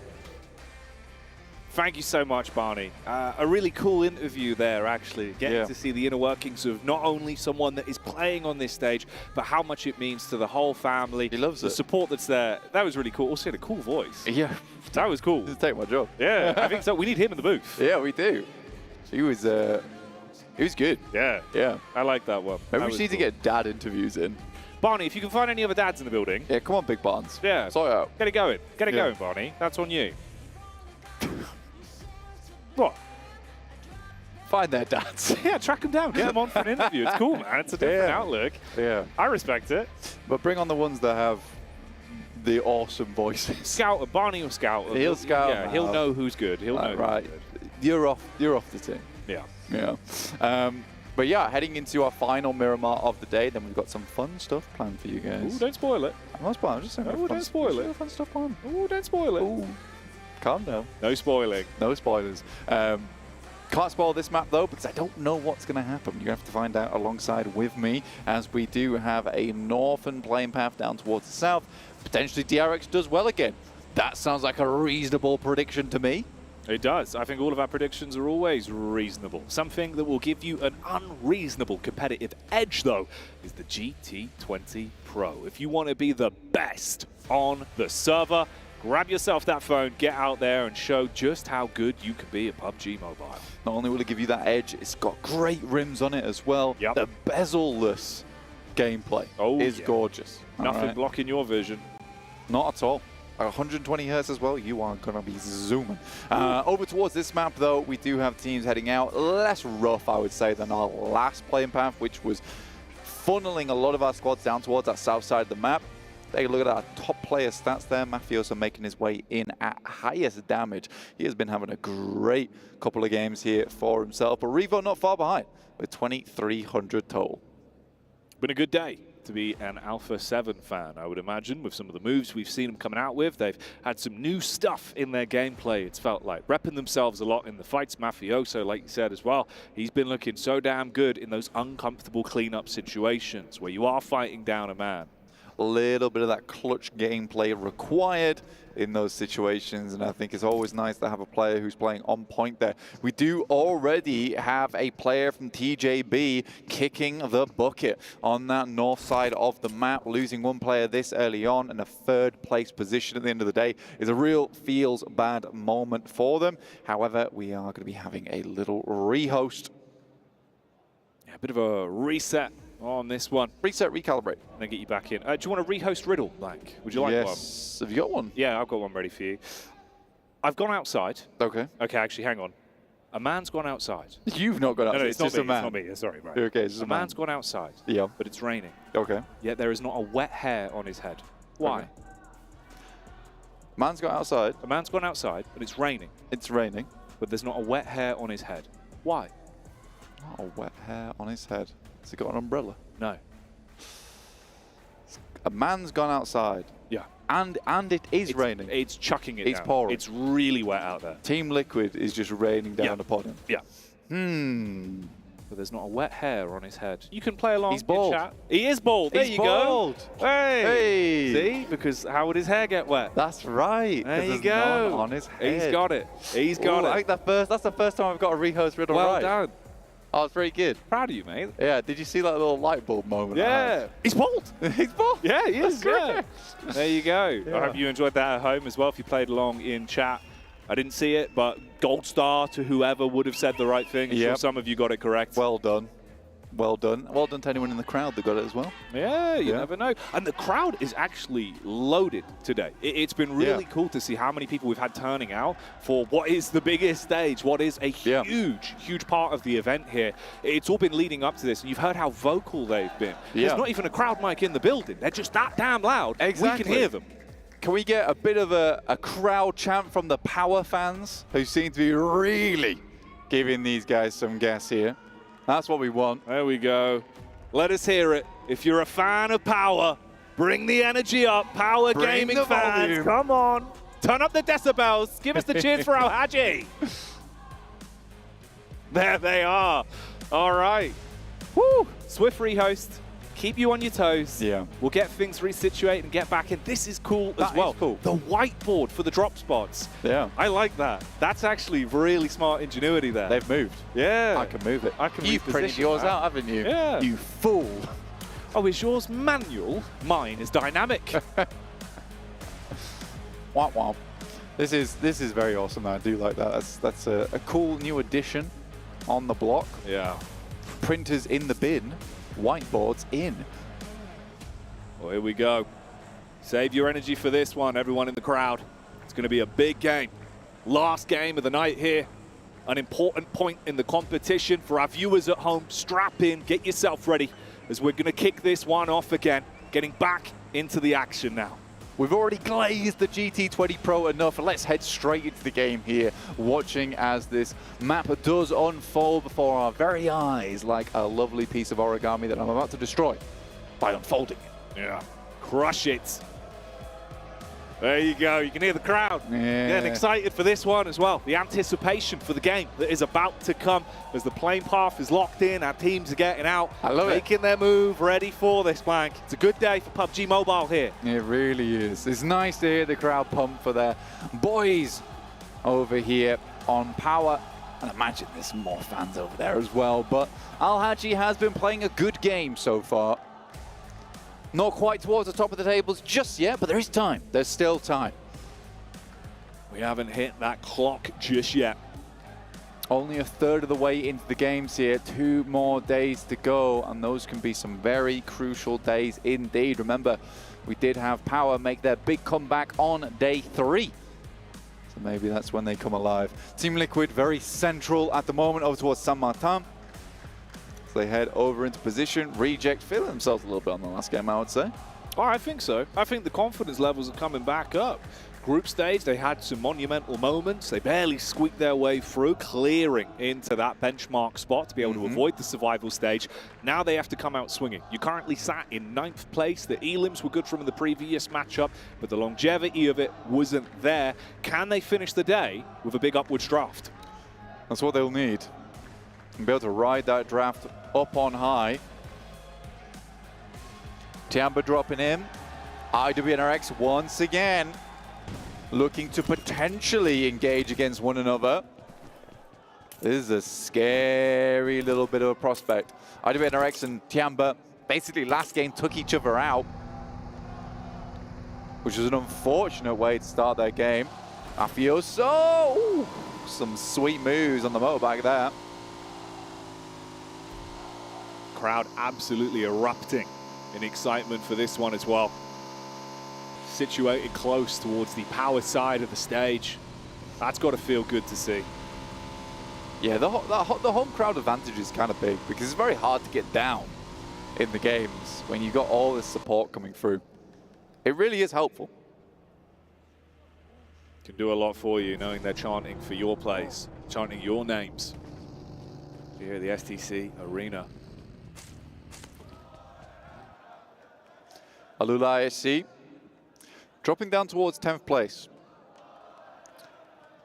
Alliance in 13th, not at all what we expected, but you know, there is rumors going around, but this team just cannot play under massive amount of pressure.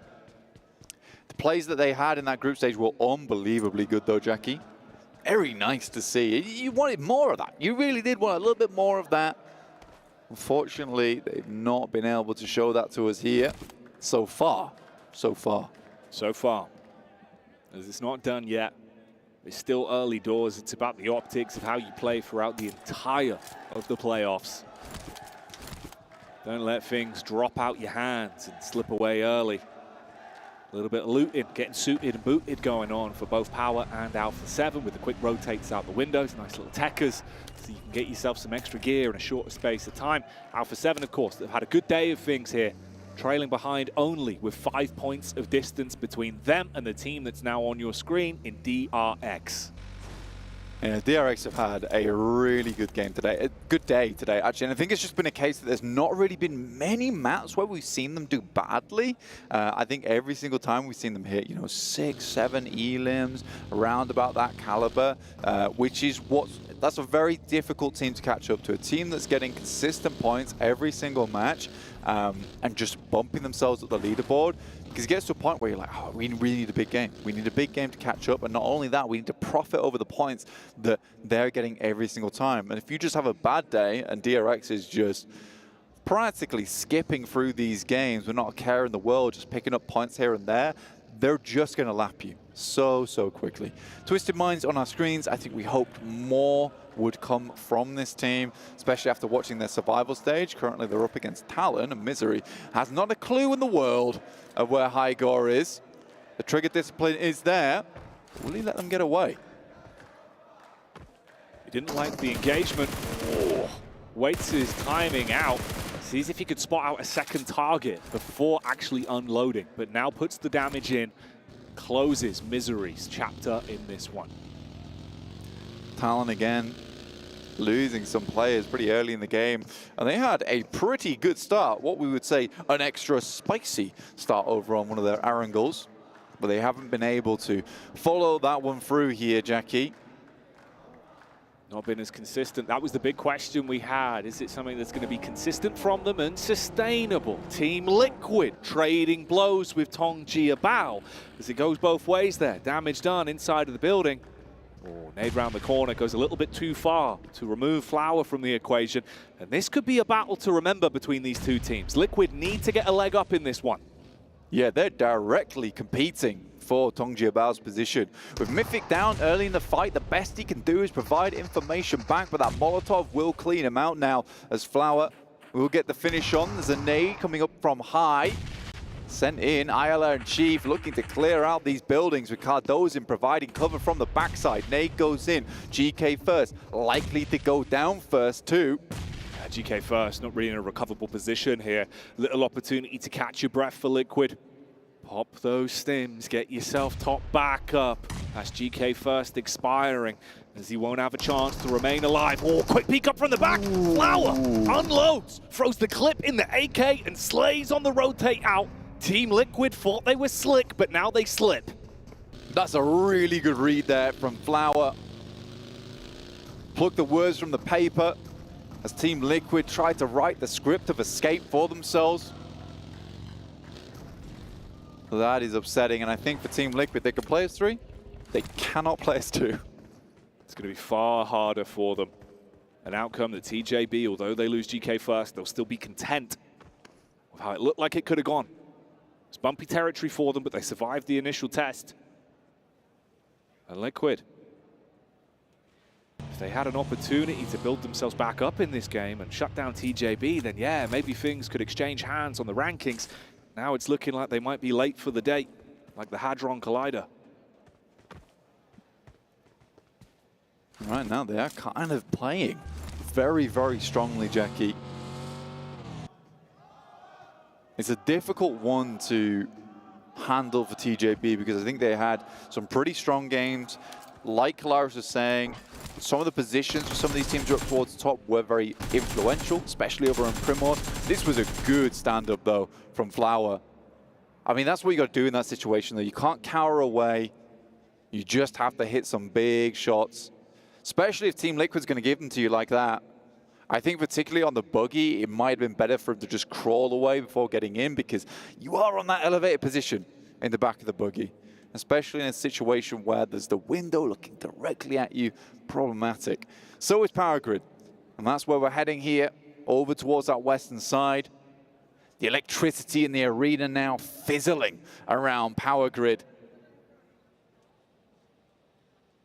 It's the name brand, but will it be the name that's being chanted? Can Power lay claim to the point of interest that is their namesake? On the rotate for now, we'll join their POV. Vehicles galore as they make their move. Twisted Minds as well. They've still got all 4 players alive, but a bit of chip damage has been dealt onto each and every one of them. Meanwhile, Alpha 7, just in the distance from Tongji Abao, DRX and Talon, close towards one another as well. Derek's down a player. First time in a while as well that we've seen DRX lose a player early. A lot of times they like to play out their end games as 4. They're a bit more of a family squad in that way. They do like to have all players up and alive in those final moments to make the calls, to make the plays off the back of one another. Just really chaining together to get themselves the best kind of performance in those scenarios. But we still have 16 teams here, Jackie, at around stage 3. Pretty difficult to squeeze all of them into this circle, I would say. Yeah, not the biggest circle, but a big collection of teams. No one yet to fully be removed. No one's opportunity snatched away from them. Some in far better standing than others. There's always room to climb. The grouping down from 5th to 8th isn't that far off each other. If you could have some big elim games, get some momentum, have a finish. Yeah. That gives you that chicken dinner, then who's to say there isn't a big shuffle towards the end of today to at least break into that top 4? Yeah, I think that for 4MV in particular, they haven't absolutely gutted themselves in these games. I mean, 14 points is still not a horrible starting point for them going into tomorrow if they just go out now, but I think they would like some more points. And you're right, the grouping isn't horrendous, but tomorrow's going to be the big one. Yeah. Because that'll be when teams are going to decide, look, we're either going to set ourselves apart from the pack or we're going to fall behind. And that is just the way it will be. Today is a little bit more of a grace period in the sense that it is recoverable by tomorrow. It does also require teams at the top not to fly too far ahead and potentially have their own off days. Yeah, at this point in time, the grouping is looking a little bit forgiving towards the middle side of the lobby. Alpha 7, though, already in a crazy good spot for themselves around power grid, getting set up, siphoning a lot of that electric for themselves and using it to get themselves in a great position going forward. Absorb the energy in the air and channel it into your gameplay. Everyone moving their way in towards the zone. The space between squads is becoming finer and finer, on top of one another with these angles. Vampire, there is a potential snake in the grass behind them, and a man from Tiamba that's been biding his time. It's a bit of a ditch you can play in, so you do have cover from either sides. Boom are the squad that are ahead of them. Begin to rotate. So Vampire hopping in the vehicles, getting the gas on the go. That's the peak back up. This is what Boom were waiting for, and the first contact's good for them. Instant knock. Razy has to back off. Does hit some shots back towards him, but very unlikely that Vampire will be able to get their boy back up again as Newsy left out in the cold. Tony K just moves on forward and directly into the clutches of the duo from Team Liquid. Uh-oh. He realizes what's waiting over the corner. Oh, a bit of a crash into the man. Only forced out of the vehicle. He's going to get the first hit off. Tongji Bao suffering on the engagement. A reply back from the distance. It's Reject that won a third party. They've been lurking in the wings in every single one of these fights, always stealing away elims. And from the high ground, they bring the damage to TJB and look to further add insult to injury to Vampire. Reject right now with a Reject radio just calling in the shots right now where these players are moving across the map potentially to get themselves some third parties. It's awesome to see Team Liquid escape a pretty tough fate. They saw about 3 teams coming their way about to crest that lip, only for Reject to save them so they could see one more day in this map.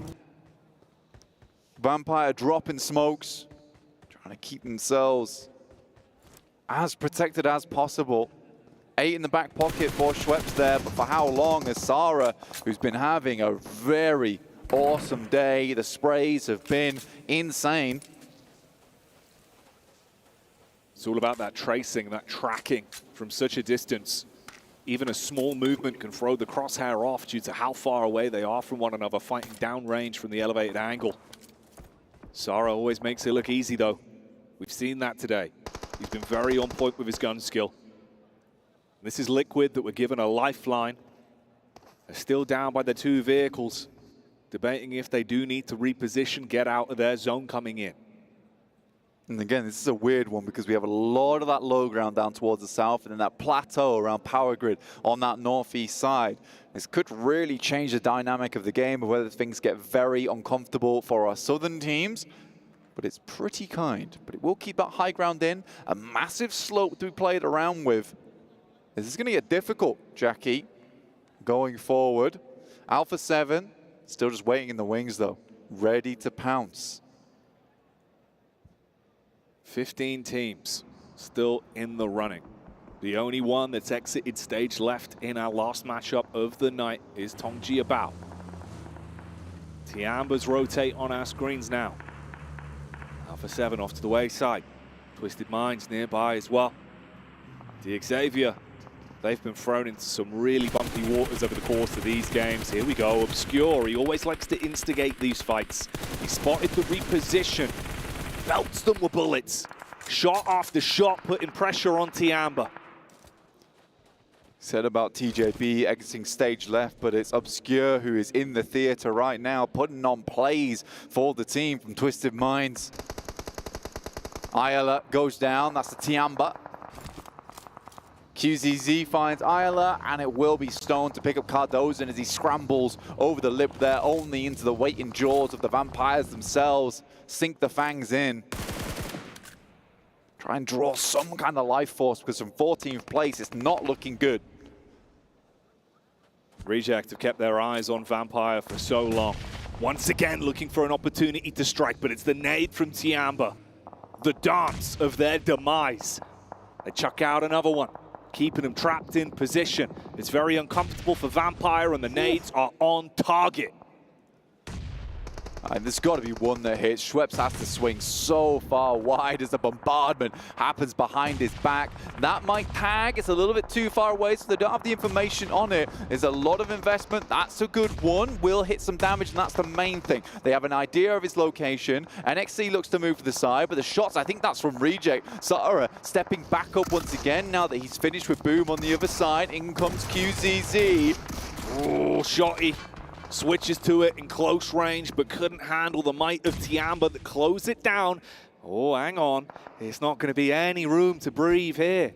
Alula IHC, they've moved up. High ground control favoring them in their fight versus Twisted Minds. Instigating it with the nades once again. IWNRX find the backline stab onto Paragin. Yeah, the Xavier struggling here as the boys from IWNRX start to crest over the hillside. Nades go in, explosions galore, shrapnel all over the place, but IWNRX fighting through the carnage. Frozen will drop back down, will get a finish off for himself. And Reject even find an angle, the third party onto this one as well. Just going from pillar to post, swiveling their heads and taking shots at whoever looks like they're near. That's that good. Elim. Nade rolls on up. IWNRX are playing bowling, and that one's a big old strike. Sara from Reject sets his size upon Boom. Sara's been having one crazy day today. Shot after shot. Putting these teams in dismay. As he just plays from the high ground right now. King of the hill. Might have to leave it, but no, with that circle that keeps them in. This is a position where you can pick up a bunch of points. Reject looking like big stage players in today's games. That momentum carrying over. Their eliminations slowly building. Alliance been quiet for some time. 2 Elim points to their name. Spot the reposition from Alula IHC. Bullets into the back. They can jump in the vehicles as well, look for a bit of a rotate on this one. See if you can get yourself in a better spot to play off and have that elevated peak onto the rest of the squads. Still all 4 players alive for Twisted Minds. Ratto Boy on the split as always. 12 teams alive, 40 players still up at stage 5. This is sort of unheard of. But it is Reject that I've got my eyes upon there. One of the best positions. Demo looks for one on power. Looks for the second with the DPS. Tries to move out the way, but he gets shunted into the buggy. Quite literally splatted like a bug. You could see the change in his mind there. The decision making. Didn't want to fight the rest of the squad. Just wanted to hard confirm the Elim for Miracle Vibes. Spotting out power. Their vision blocked by the smoke. It goes both ways. It might give them cover, but it makes it awkward to hit the actual connection across. They start to see bullets zipping towards them. Back off from the position. Don't overcommit to the fight versus power. A quick shot at the trophy there. That's what all the players are fighting for here. The PUBG Mobile World Cup at ESPORTS World Cup. Regiocio came close to the match. He's got support from the rest of his teammates, potentially trying to bring back some of that ammo.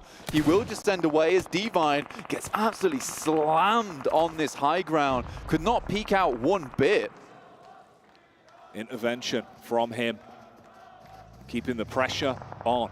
Talent, in the meantime, being nipped at by the zone for Miracle Vibes, looking to third-party snapshots on the vehicle, not quite on target. Aren't able to commit off the back of the opening. The Reject have presented them, and Reject waiting for an angle, waiting for an opportunity for them to reject the opportunity that Power can level themselves up in this matchup. They split. Verdan goes for the cheeky maneuver. Gets himself in a better spot to try and heal himself back up. Up on top, though, that's Sara's domain. Strikes from the elevated peak, burns the first man, does damage onto Hyunbin as well.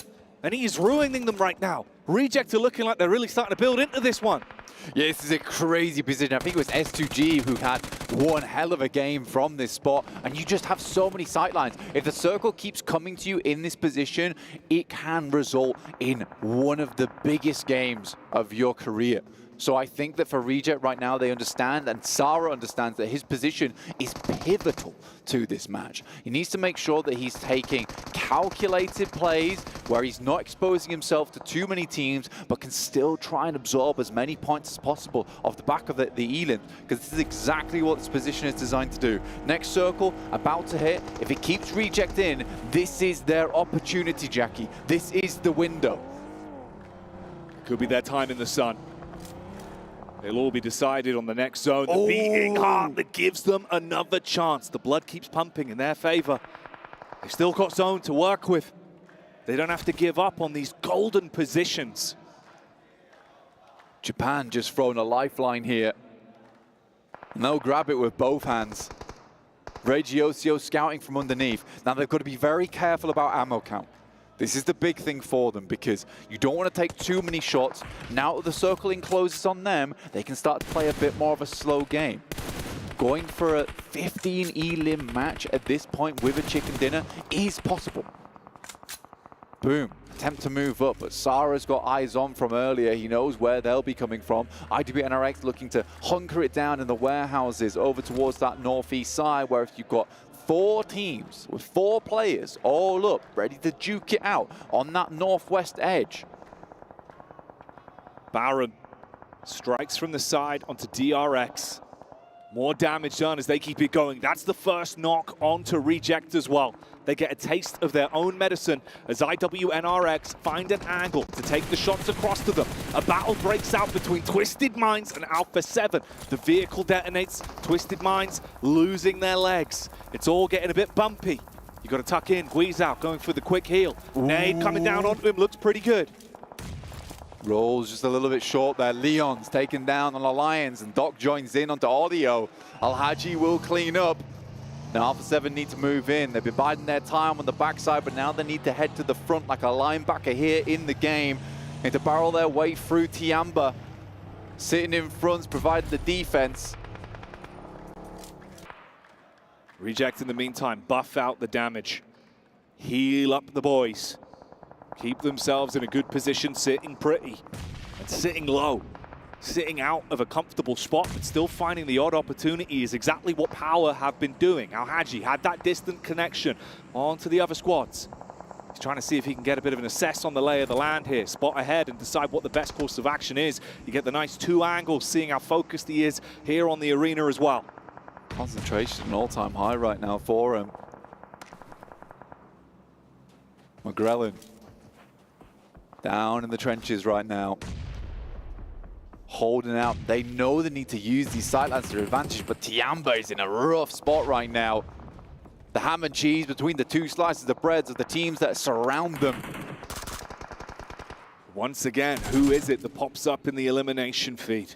Reject, taking pot shots, stealing away potential points from other squads by the timing, the decision-making, not using that much ammunition, just getting those last hits off when it matters most. Alpha 7 see the fight that's been breaking out for quite some time. Know they can swoop in, put pressure on Tiamba, whilst Twisted Minds keep their attention, but Rattle Boy's nade is good. Nice connection back onto Bond. There's the follow-up as well from Obscure. Alpha 7 wants a chunky game here. Get themselves into first place, and with DRX suffering down towards that south side, this is the game to do it in. Tiamba, 1 player left. Obscure has to make himself rather obscure. Ashan will go down to Twisted Minds up to 7 elims now. Obscure up to 4 elims himself. Some great nades over the top, and Tiamba gets stomped on. The beat of the drum silenced. Baron throwing out close nades, giving himself a bit of protection on the push-up. Al-Haji's lurking close. The rest of the squad protecting him in the back line. That's a connection onto Al-Haji. Power, don't overcommit to this. They've been playing a slower game. They want to see if they can get themselves in a good spot. 3 elims to build off the back of. The energy in the arena looking good for them as well. OCO again on the peak up. Can't quite get the tracking on target to strike against Alpha 7's move in. Good plays from Alpha 7 as well, leaving 2 lands behind there as backstops. Makes it very difficult for Regiocio. Hit these shots. Divine has to hit the deck here. They're going to wait for Alpha 7 to move further in now, Jackie. Okay, this is the sandwich split. Both of them coming in from either side for Miracle Vibes, set up into two duos, looking to rely off one another's contact. Zara strikes onto Fadan. Power trapped between two teams, being shot in the back from the elevated angle, and full focus on the four of them that are in front. First knock's good, onto for Miracle Vibes. Al-Haji wants to top himself back up, have some extra HP pool to play with, but his teammates are going down in the meantime. Alpha 7 going crazy versus Twisted Minds right now. Oh, nice nade from Baron. Will take down Al-Haji and more come through. Fadan taking down the backline. That was their backstop. Now removed by Sara. And Power crumpling under 4 Miracle Vibes here. And the vibes are good right now. Oh, Reject aren't stopping with the amount of damage they're being able to scatter across the battlefield. Twisted Minds are gone. Inflicted so much damage. It's all Reject in the Elim feed. DRX in the meantime are taken out of commission as well, so the top dogs in the lobby are gone.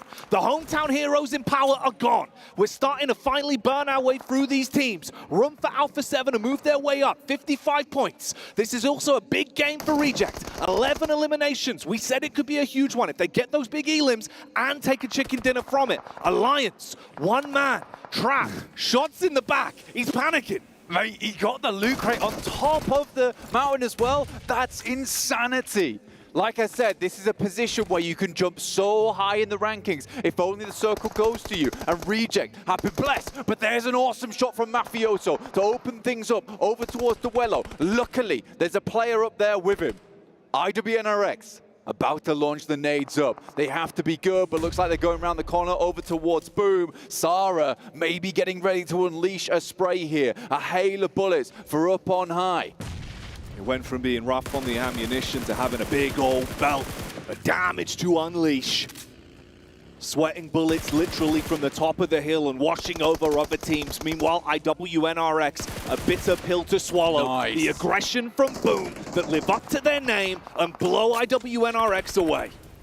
Regiosio and Divine looking to hold back the team from 4 Miracle Vibes. Duello has a nade. There's the first one onto Doc. Regiosio will finish it out, jumping through the air. There's a player in there with you in the concrete, though.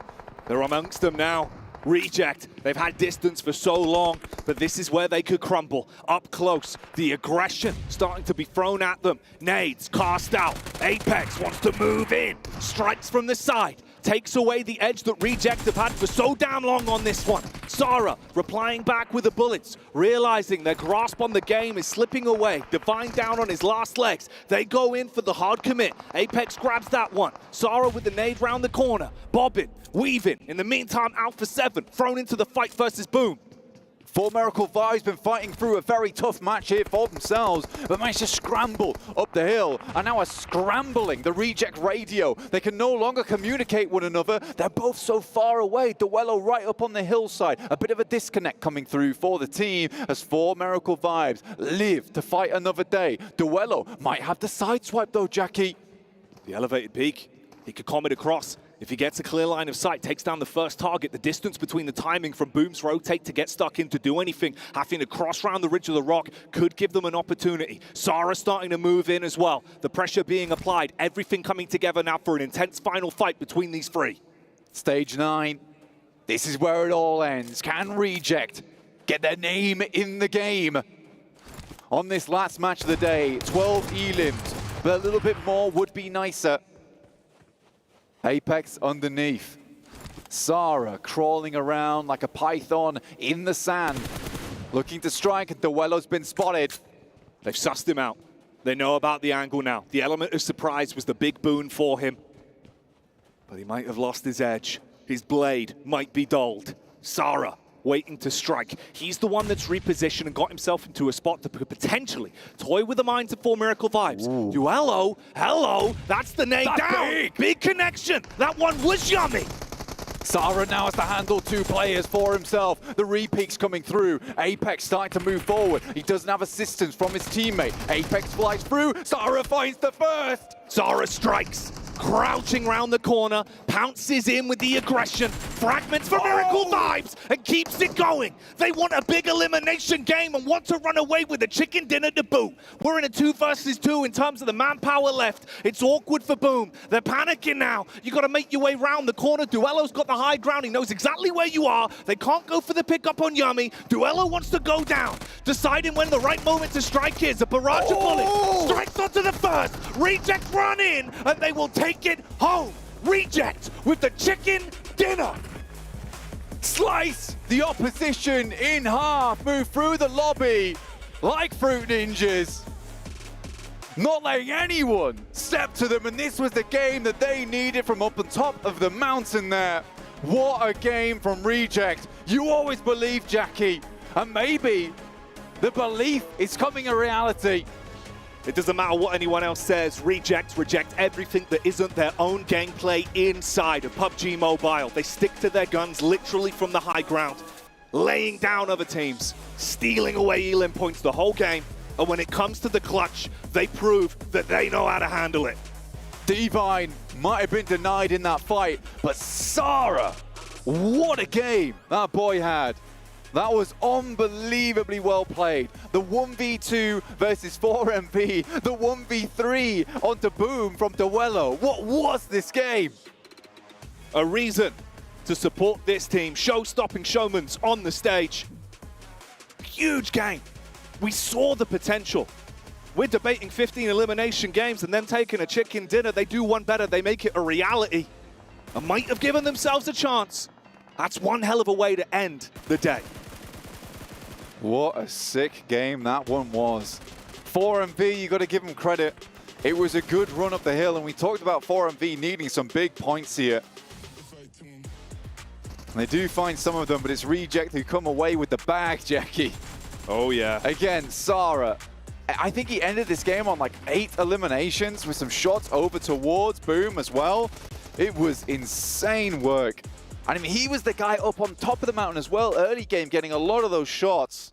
And although the Reject radio got scramble, didn't seem to matter in the end. They were shouting to one another for that victory. Whew. Yeah, they really did bring the heat. We were saying it could turn into an Inferno, and it was a Reject-sponsored Inferno at that. Mate, that's magnificent. Huge plays there.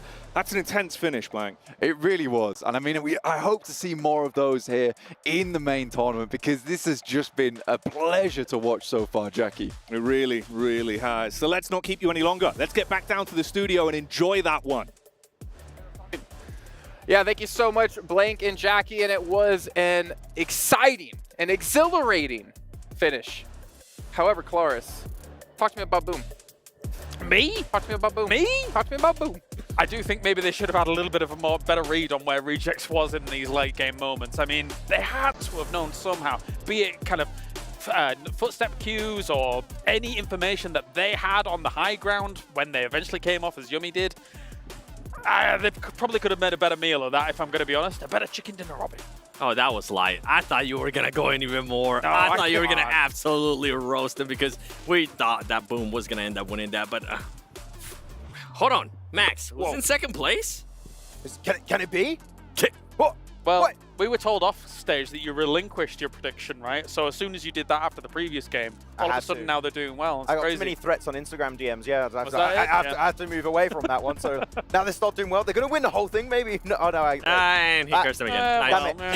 Well, I thought he changed his pick to Alu IHC.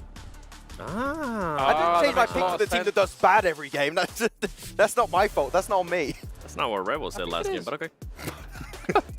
Well, fact is, 4MV, they've been non-existent today, able to show up here, but Reject, 27 points. Like, on leaderboard, that should have shot them up extremely high, because we don't have necessarily a big gap between all these teams just yet. So I'm curious to see where they're going to finish off with, and we're starting to see maybe a little bit of the magic of Reject at 1 PMGL. Yeah, now we don't have those weird circles from the start of the day. We've seen other teams able to rise up the rankings a little bit here. So our PMGO team here, look that way. They're doing... I could just see you moving in the background, but no, they're doing really good here. It was a weird circle, right? That kind of terrain around Power Grid. Actually, I was impressed with how Alpha 7 were able to survive for as long as they did and got as many eliminations as they did, because leaving Power Grid when teams are already in the circle, in those good spots, is a really tough transition point. Why are you pointing to me? No, you want me to explain? Yes. Okay, fine. Give it to them. In fact, I mean, so Power Grid actually is a great spot for this circle, obviously, right? However, there are two trenches that really run alongside Power Grid, which teams can exist in. And if you've got a decent amount of utility, you can actually dislodge teams from there. But they do impede your progress quite significantly in terms of speed. So for Alpha 7 to dislodge those teams and get to where they were, good for them. I thought maybe they'd have a good run of it, but again, high ground teams like Boom being where they were, it's kind of their kryptonite in that moment. Boom absolutely just stopped them, though. Alpha 7 would have had a chance, but Boom was just on them right away. Who's 7? Who? Boom. Boom. Now wait. Boom. No, wait. One more. Wait. I'm not doing it, no. Well, let's take stock of things. Let's do a quick little recap of the day so you guys can see who won all of our matches. And it was, honestly, it still is a pretty crazy day considering how things have ended off. We saw Alpha 7 get 2 chicken dinners on the day, potentially have been able to break our record of Vampire getting 2 for themselves with TJB. The Dark Horse by Cloris, of course, the only one to actually pick them as a Dark Horse with the win, doing fairly well in the day as well. And then DRX continuing that momentum from the survival stage. Yeah, DRX having some really good positions in these matches, right? They are moving a little bit quicker. Yep. There was that kind of a hill finish over on Erangle over on the Lumberyard that was like pretty free, but outside of that, they are fighting more. They're willing to take fights. They are in central positions a lot quicker in these matches. They have changed really significantly from the group stage until here. Hopefully you don't see a D+. Yeah, that's my hope. No. I mean, we kind of talked about this earlier, too. This is a completely different team than Dipliskia. They're not being just, besides the one you talked about, Lumberyard, they're not being fed those wins. They're actually fighting for it. They're winning those fights, too. I mean, we saw them eliminate back-to-back 4MB. That was impressive. Okay, well, speaking of impressive, let's take a look at our overalls and see where our teams currently stand for MV. I believe they've gone out of 16th place, but we're going to start over at the top. And Alpha 7 have actually surpassed DRX because they win in the tiebreaker of chicken dinners. I mean, 7, you know what happens when Alpha 7 start off the final in first place? It's on the second day. It's on the second day. If Alpha 7 goes into the third day in first place, that's when we see a little bit of I feel like the pressure gets to them. They start playing completely different. So a little bit of throwing. Just a little bit. Just a tiny bit. Oh, I hope not. I hope not too. They're going to win eventually at one point. They have to. Why are you hating so much on Alpha 7 is going to win? Because it works. It works well. I'll have a jersey tomorrow. I'll put on the Alpha 7. Actually, I'll wait until the last day. I'll wait until the last day. You're going to invoke some curses here. This guy. I'm not Max. It's about time Alpha 7 claims a title, right? Yes. Like, it is about time. Maybe we have it happen here. If they can continue on this form, very easily could do. We say that every time. There's we do say every time. Maybe this is the time, and it's not the time. The thing is that we were even talking about, are we going to be seeing any teams being able to get at least 2 chicken dinners in one day? A lot of us were saying no. It's good to see that Alpha 7 was able to pull it off. And this is what we want to see out of Alpha 7, being able to start off hot in day 1. We don't want to see them playing catch up in the later days. And I feel like that's such a big change that we've seen out of Alpha 7. So it's good to see that the improvement pattern has continued. But I have to wait and see how this team's going to perform on the final. Yeah, and I kind of want to go on to Colaris on here, like talking about Tiamba in particular. Yes. Their placement points, 6 placement points for 26 eliminations. What I've been seeing throughout the rest of the day, they've been going on like these sweeping edge playstyles, but then teams are so quick to send it center, there's no more room for them to really occupy in these late game scenarios. So maybe giving up some of the elims for like better positions might allow Tiamba to just rank up higher on more of these matches. I wouldn't be surprised if we see a roster change maybe tomorrow for them coming in. Obviously, they were not fielding Ling Yu today, and I wouldn't be surprised if they kind of revert back to what we saw from them in the group stage regarding their roster overall. So maybe that's a change for them to make and challenge for the top. Yeah. Did want to say Reject on 49 points, 27 in the last match. They over doubled their points from that one match alone, making themselves into top 3. But if you take a look at the second page, some things are definitely going to be standing out here. Vampire in dead last at 16th place, D Xavier in 15th, Alua IHC in 14th, and Alliance, our group, I don't want to say champion, but our group winners,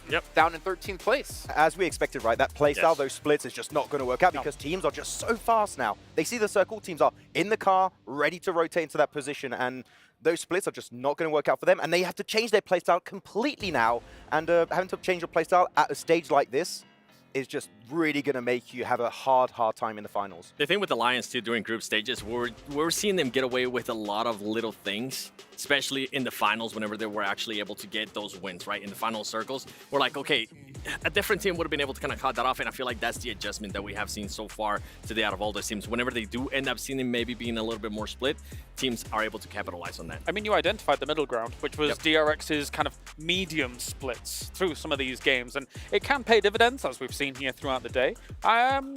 I think we'll see more teams try and employ it tomorrow, but again, the more teams that do try and employ it, the less likely it is to succeed, because then there's just no room at all. And just to go quickly back to our leaderboards there, at the start of the day, we noticed that IHC was playing Alex over Rogue. Yep. Right? And we also saw Shadows in over Chua for Xavier. Both those two teams are very far down the leaderboard. This makes me wonder even more, like, why did we see these roster swaps happen when they didn't play a single group stage match? I don't know. They're also not playing hot, right? They just don't have that experience now. So, like, maybe that is actually reducing the kind of point average per match. So I really, again, don't know what's happening internally to make those decisions, because if you make them play in the league stage, maybe they just pop off because Shadows is playing, Alex is playing, but them just playing in the main tournament, they're just not playing hot at all. And it can really hurt you. Imagine being Chua and Rogue and, like, yeah, you got your team into the main tournament and now you're not playing. Especially with the way IHC was playing towards the end there. They were doing really well placements when it came to group stage. Don't know. But what I do know is we're going to take a look at our Arcadia plays of the day here, and or even maybe just play of the day. I'm not sure who it's going to be, because we honestly had so many crazy plays in the day. I was it for a second, as you saw. I was thinking maybe Only S should be there, what we saw on the long good. house. Yeah, that was fantastic play. I won't be surprised if it was in here somewhere, to be honest. Because Yoru they had a show a great few plays, Sanhok. right? Yeah. Well, this was the very first match we had with Yoru getting...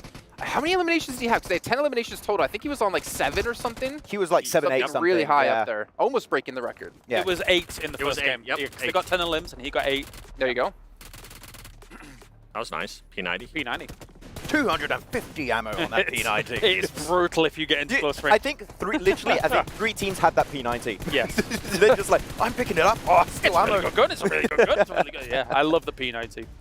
I would too. I mean, we've been able to use it whenever we played the new mode. Yeah. Which in Odyssey. In the tornado. It's nice. Straight down. Whenever I'm playing with Max, I don't give him the P90. Only S wasn't there? What? Really? Oh, I kind of took my eyes off it for a second. Oh, Don't worry, I mean, at least Max will loot the cheek pad. Our MVP of the day. That one's a tough one, because like we said, Yoru had 8 eliminations in that match. Talon obviously fell off a little bit as the day went on. I'm not going to make you predict, because honestly, I think it's too difficult, unless you want to go for it. Mafioso played really well today. Mafioso? I think it might be a DRX player. You know what?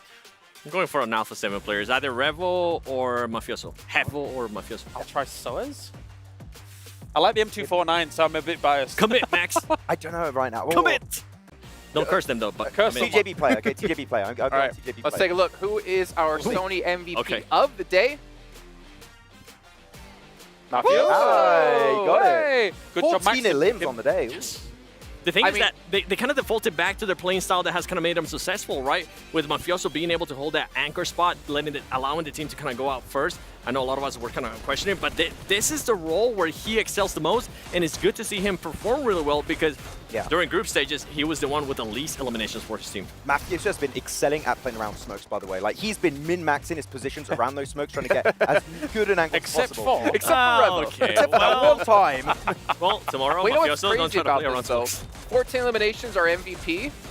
If you were to times up by 3, you would get 42, which is still 11 eliminations short of our milestone, Tony K 53. I am of the opinion, with the skill level that it is across the board, it is going to be nigh on impossible to break Tony K's record here. The only one he can be is like the winner, the amount of winner chicken dinners on a day, which is 2 currently. You can get 3, but outside of that, it's going to be so tough to beat any record. Actually, total winner chicken dinners across the main tournament is Vampires with 4 currently. And total, if we almost had 3 Alpha 7 getting 3 on one day, so they could catch up. They really could indeed. There you go. We're talking Alpha all 7 about fan Alpha with 7. me, yes. Talking about how they're #1 at the moment. We're going to see if they get even higher tomorrow, because I'm Maxman. Now we're going to head on the stage actually with Sandstrom has an interview with Alpha 7. We're back in the SCC Arena as we are wrapping up day 1 of the main tournament for the PUBG Mobile World Cup here at the ESPORTS World Cup, and I'm joined by Mafioso from Alpha 7, who are currently tied for first place. Mafioso, you guys managed to get 2 winner chicken dinners in day 1 of the main tournament. How's the team feeling?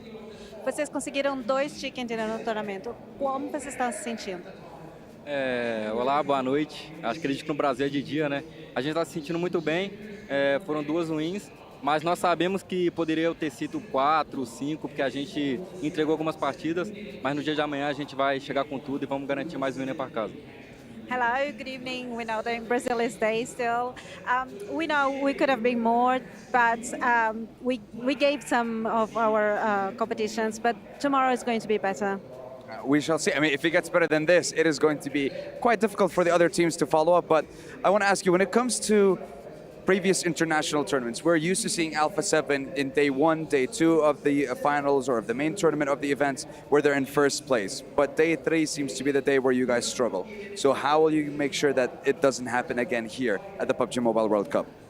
Em competições internacionais, vocês geralmente ficam no primeiro dia, vocês ficam em primeiro, no segundo dia também, no terceiro dia quando vocês começam a ter mais problemas. Como vocês estão querendo prevenir com que isso aconteça, que isso não aconteça aqui? A gente trabalhou bastante nosso psicológico. Eu queria mandar um alô para a nossa psicóloga, a Yolanda. Ela vem ajudando a gente bastante. E aqui na World Cup vai ser diferente. No terceiro dia a gente vai entrar, vai mostrar nosso jogo também e vamos sair campeões. We have been working a lot in our psychological states of mind. We would like to say hello to Yolanda, our psychologist in Brazil. She's been helping us a lot.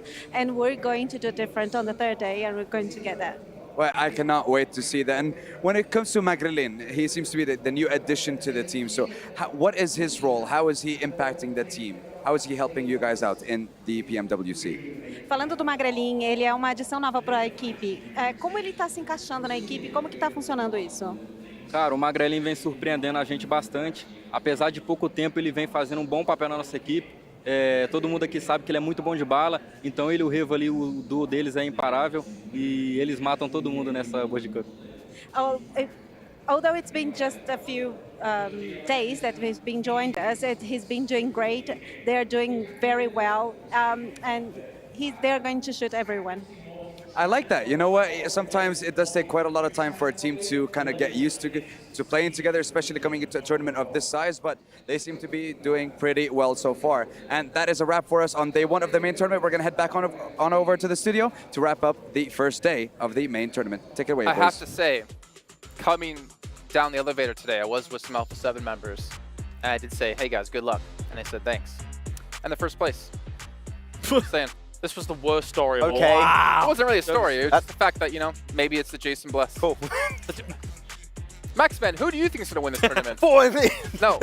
Should say Alpha 7. No. No, come on. Stay far away from Alpha 7. He's going to attack me if I do. Yes. Like that. I'm going to attack you no matter what you say. Funny story, Maxman got stuck in an elevator with 4MV for 3 hours this morning, and then, I don't know. What's going on?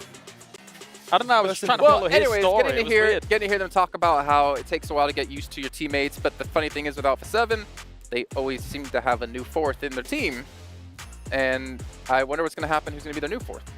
There's not. I hope this. Ratto boy, Alpha 7. Pick up of the year. Wait, I wouldn't be surprised. We're not sure that he's doing all right at the moment, you know. If Max said it, we'd have media outlets saying, Maxman confirms, Ratto boys joining Alpha 7. I did say that. Oh, gosh. There it is, guys. Now it's really going to be confirmed. Yeah. It's not happening. We're joking. You know, and there's somebody out there that's like, we what were, am I doing? You guys hear what what are we happened? doing? What we're doing is we're actually not done with the show. Normally we would have ended things off by now. We actually do have some show matches coming your way today with some special guests. I'm not going to spoil it just yet because I still want to focus on what's happened today. I want to ask maybe what's your takeaways of the day? Your highs, your lows. We'll start on the other end this time. Max, you can think. Yeah. I can think. Oh, that's kind of you to Max. I think overall I am impressed by DRX and kind of resilience that is going to be shown. You did kind of destroy them very early on in this event. No, he's turning into a believer. I will still hold to the idea that South Korea has divided a lot of the power across multiple rosters. However, DRX is still showing that, hey, even this roster alongside, if they're controlling some space and stuff like that, it's not like their wins or it's not like their games that they've placed highly have been like huge frag games or anything like that. They're just playing spots consistently and steadily and allowing teams to come to them and ram into the wall that is South Korea. So DRX is playing it very steady. I like it. You know, I don't remember who said it. I'm going to not... It could have been James, but I'm going to pretend it wasn't him.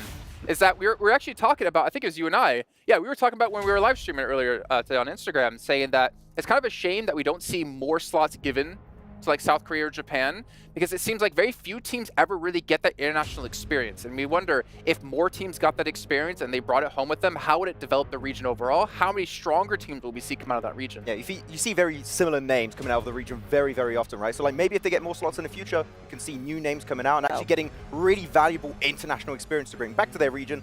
That'll be cool to see. In the long term, who knows? For South Korea, if you had the third team, it'd be Miramar and Sejong. And again, it's a lot of old ex-Duxan players, like Hoxie, for example, who was MVP and PMPS. So we saw you guys too.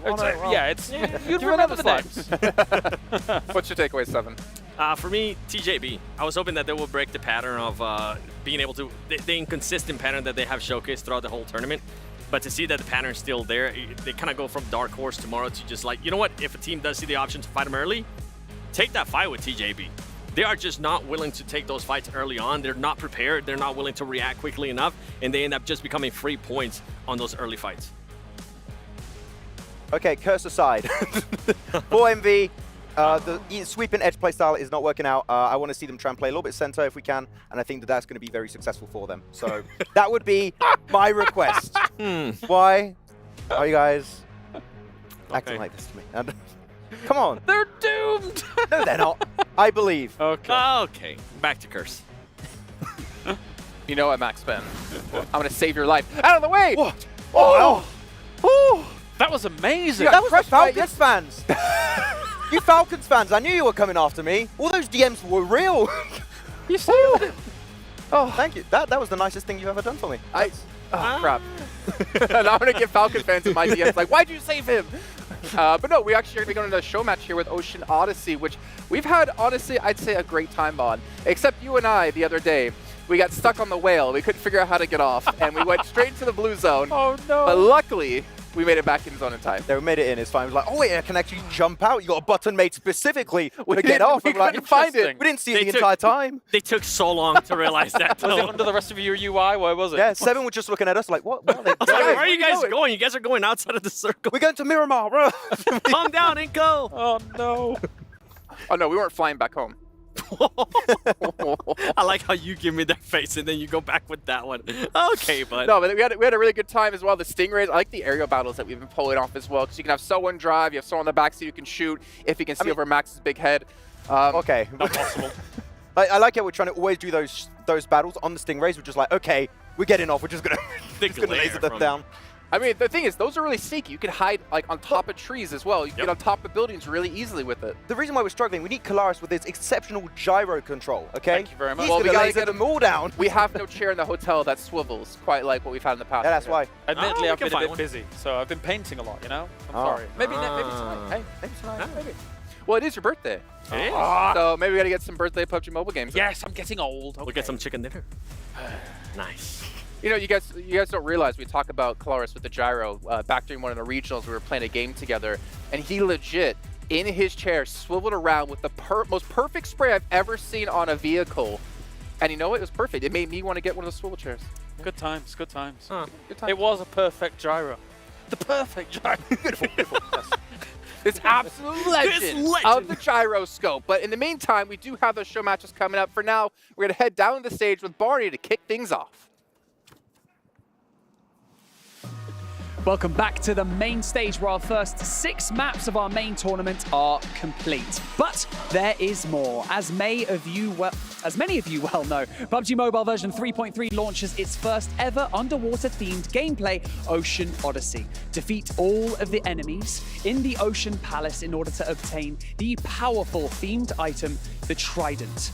More secrets about the Trident and, of course, the Kraken await discovery. So, with that being said, I believe it is time to jump into our first ever Ocean Odyssey show match on Livik. Prepare to be amazed and enjoy.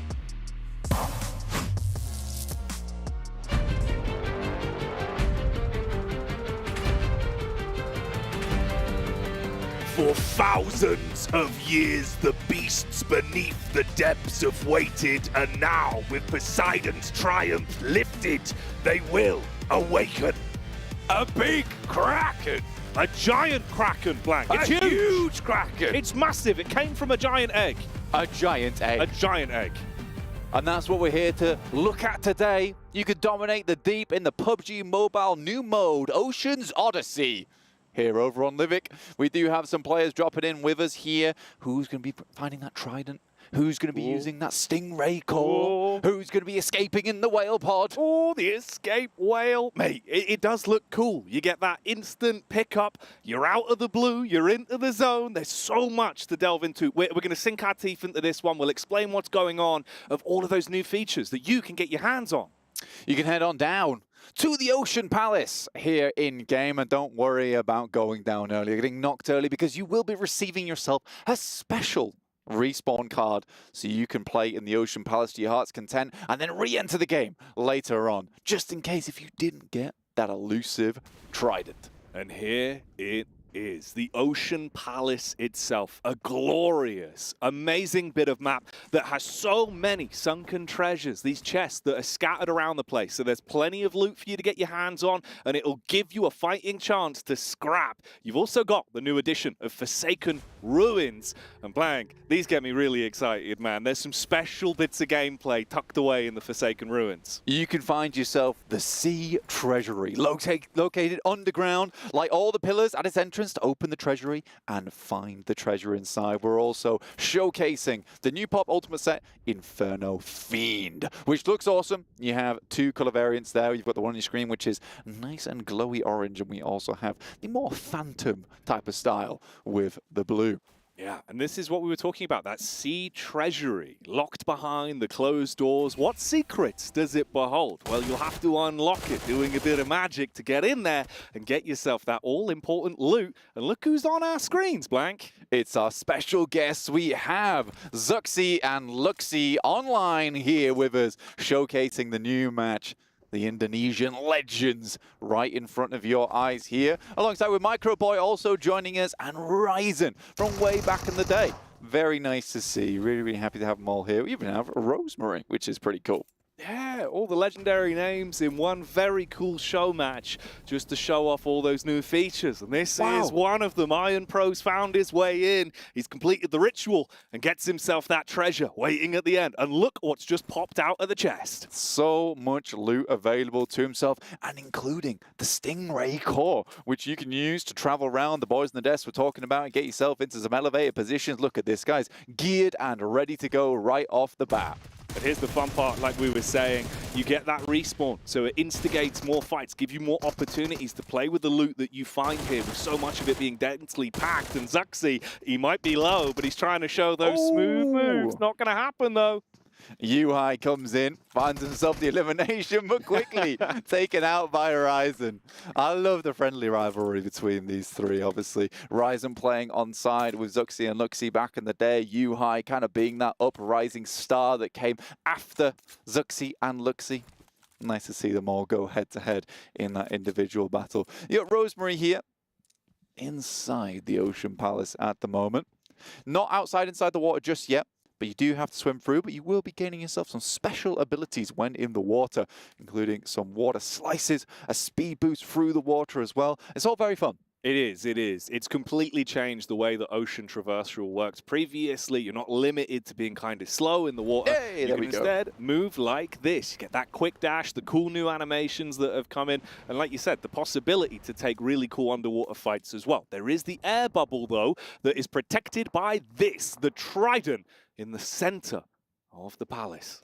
It will grant you increased swimming speed so you could dominate the water gameplay and combat, including some unique skills. They're also available online, creating a water tornado for you and your friends to dominate with over in the match. Here's our water orb grenade as well. This one's an interesting one, Jackie. It really is. The water orb grenade gives you so much freedom of movement. Also the fact that to an enemy, you're slowed. If you're inside of it, that radius is going to slow your movement. It's going to make you go into that swimming animation. If you're someone like Rosemary that gets it in the right place at the right time, you could help yourself out in a fight. Also, when you're inside of it, you get the positive buffs. Get the speed on through, and it looks like Rosemary will be picking himself up the trident and summoning the Kraken. The beast that has been lurking beneath the blue sea for so long will rise to life with that trident being secured by Rosemary. And like you said, it gives you that extra ability as well. You get a completely different swimming animation. You're faster in the water. It looks pretty damn cool. And up on land, you can control the water spouts. And this is the sickest one for me. I love this, mate. The movement capabilities that you're given with the water orb blaster are unreal. Not only can you shoot it out and create water orbs in the air that you can grapple to and then dash out from, you can create multiple. So you can go from water orb to water orb, create some really cool rotations in your game and catch some players off guard who might not be as in the know as you. Exactly. So it's one of those. You could use it defensively. You could use it aggressively. And it opens up new ways to play PUBG Mobile. Movement gets a huge buff inside of this update. And I think it's really cool the way that we can present new play styles. If you're a newer player, if you're an old school player, there's so much to delve into and get your hands on. Vintor is here with the move upwards. And here is the gleaming Stingray. I like that it's described as a cute pet. It can fly at any altitude and shoot bubble traps. It's mainly very good underneath the water in terms of speed, but equally just as useful as a land companion here to move around and mobilize inside the map. Yeah, look at that rotation speed for possibilities that you're presented. You can keep yourself quite low behind geometry as well. So if you don't want to be a big open target, you don't have to be on the Stingray. You could use it really tactically. Switching this Stingray into max gear here, 75 kilometers per second. It's very nice, per hour. Per second would be crazy. That would be pretty quick. That'd be nuts. That's the speed it gets to underwater, of course. Yeah, it is rapid underwater, like big old Grand Rapids, mate. But here we are back on land. So sad, but Rosemary, after picking up that trident, did get himself a nice P90 here. Using that to his advantage, as well as a med kit. He got two of them from that drop. Himself back up to full HP immediately. Heal himself up. Get the reload off. And take things slow. 2 elims to his name so far. Of course, even though we saw the initial damage that came out onto Zuxi, onto Rosemary, when they're inside of that Ocean Palace, it doesn't matter. You can get your respawn, get back into the flow of things. And everyone's on the Stingrays. Look at the sheer movement we're seeing. Yeah, it's good. They're getting from place to place. We're waiting for these circles to crunch in. Right now, we do only have 8 players remaining. Vintor still trying to drop some nades underneath. The Ocean Palace will obviously be slowly flooded once the trident snatched away and that air pocket is taken away in the game. So there's limited time you can be in here fighting within that air pocket. Ventoras was looking for the trident. It's already gone, you know, because it's being flooded. Rosemary's just trying to fly away, maybe use the bubbles to his advantage. There you go, takes one shot. That was really well played. Okay, Rosemary's been in the game, that seems to be sure. Yeah, he's clued on. He knows how to use it. Didn't even stick to the raw firefight. Just jumps on the Stingray. A second Stingray pulling in, though. There's a school of Stingrays now on our screens. He's parked it inside the building. Goes for the top floor peak. Rosemary wants to use the water bubble again. Knocks him back. To open the door here, here's the water slice action coming through over onto Ryzen. It's Iron Pro trying to fight it out. Ryzen thinks to just dash to land, and quickly Iron Pro realizes maybe he's made a big mistake. Oh, switches to the weapon just in the nick of time and is able to get the medkit off as well to heal himself out, showing that if you're not a fan of that instant engage with the water chops, you can still double back to land, but you got to be swift. Iron Pro knew to use that dash, those new water mechanics for his advantage. What a smart guy there. He also has the recall too from that special respawn card that you're given for just entering the Ocean Palace. Just stepping foot inside that rain would mean that you get to come back once again, fight alongside all of the previous enemies that you saw inside that. Just a nice bit of fun. But if you do survive the Ocean Palace, you get themselves a bunch of awesome loot, which Iron Pro is using to his advantage. Yeah, you get so much from it. There is an abundance of sunken treasure in the area. But obviously, it's not the only POI that's going to give you a whole load of good loot. We saw that with the treasury being cracked open. Torres trying to get the heal off as well inside the vehicle, being a bit cheeky with it down under the water. Iron Pro's still looking for him, thinks he can't be too far away. Wonder if he can maybe slice him out of the vehicle here, Jackie, potentially. Onsem with his P90 as well, and his cool backpack. You gotta love that one. Yeah, he's got the drip. Ooh. Oh, that was nice, actually. Well done. The air burst into the water. Shallow waters now. Stingray coming in though.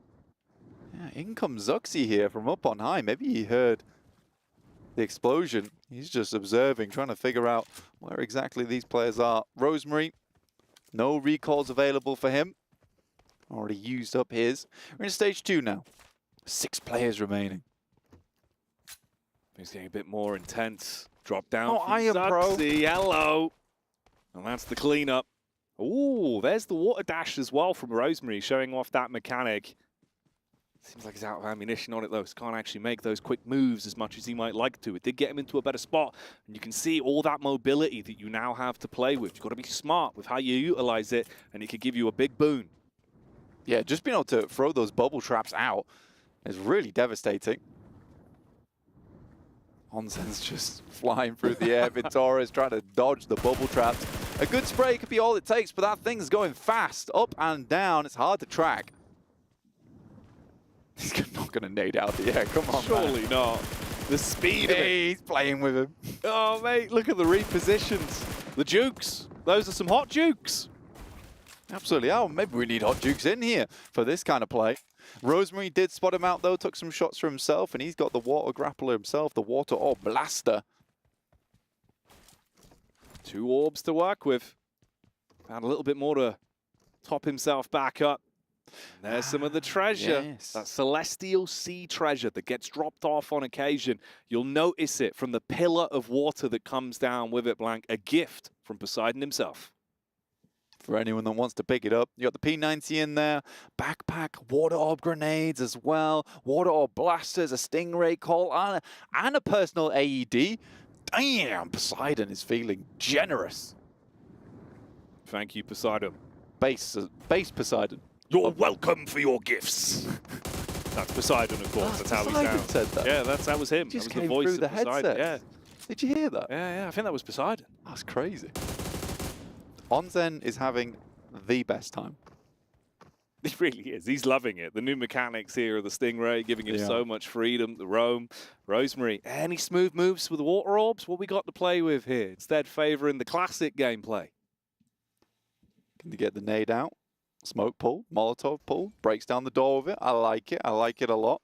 Both players playing around with an AUG and a P90 in the backpack. This could be a good nade onto Onsen's.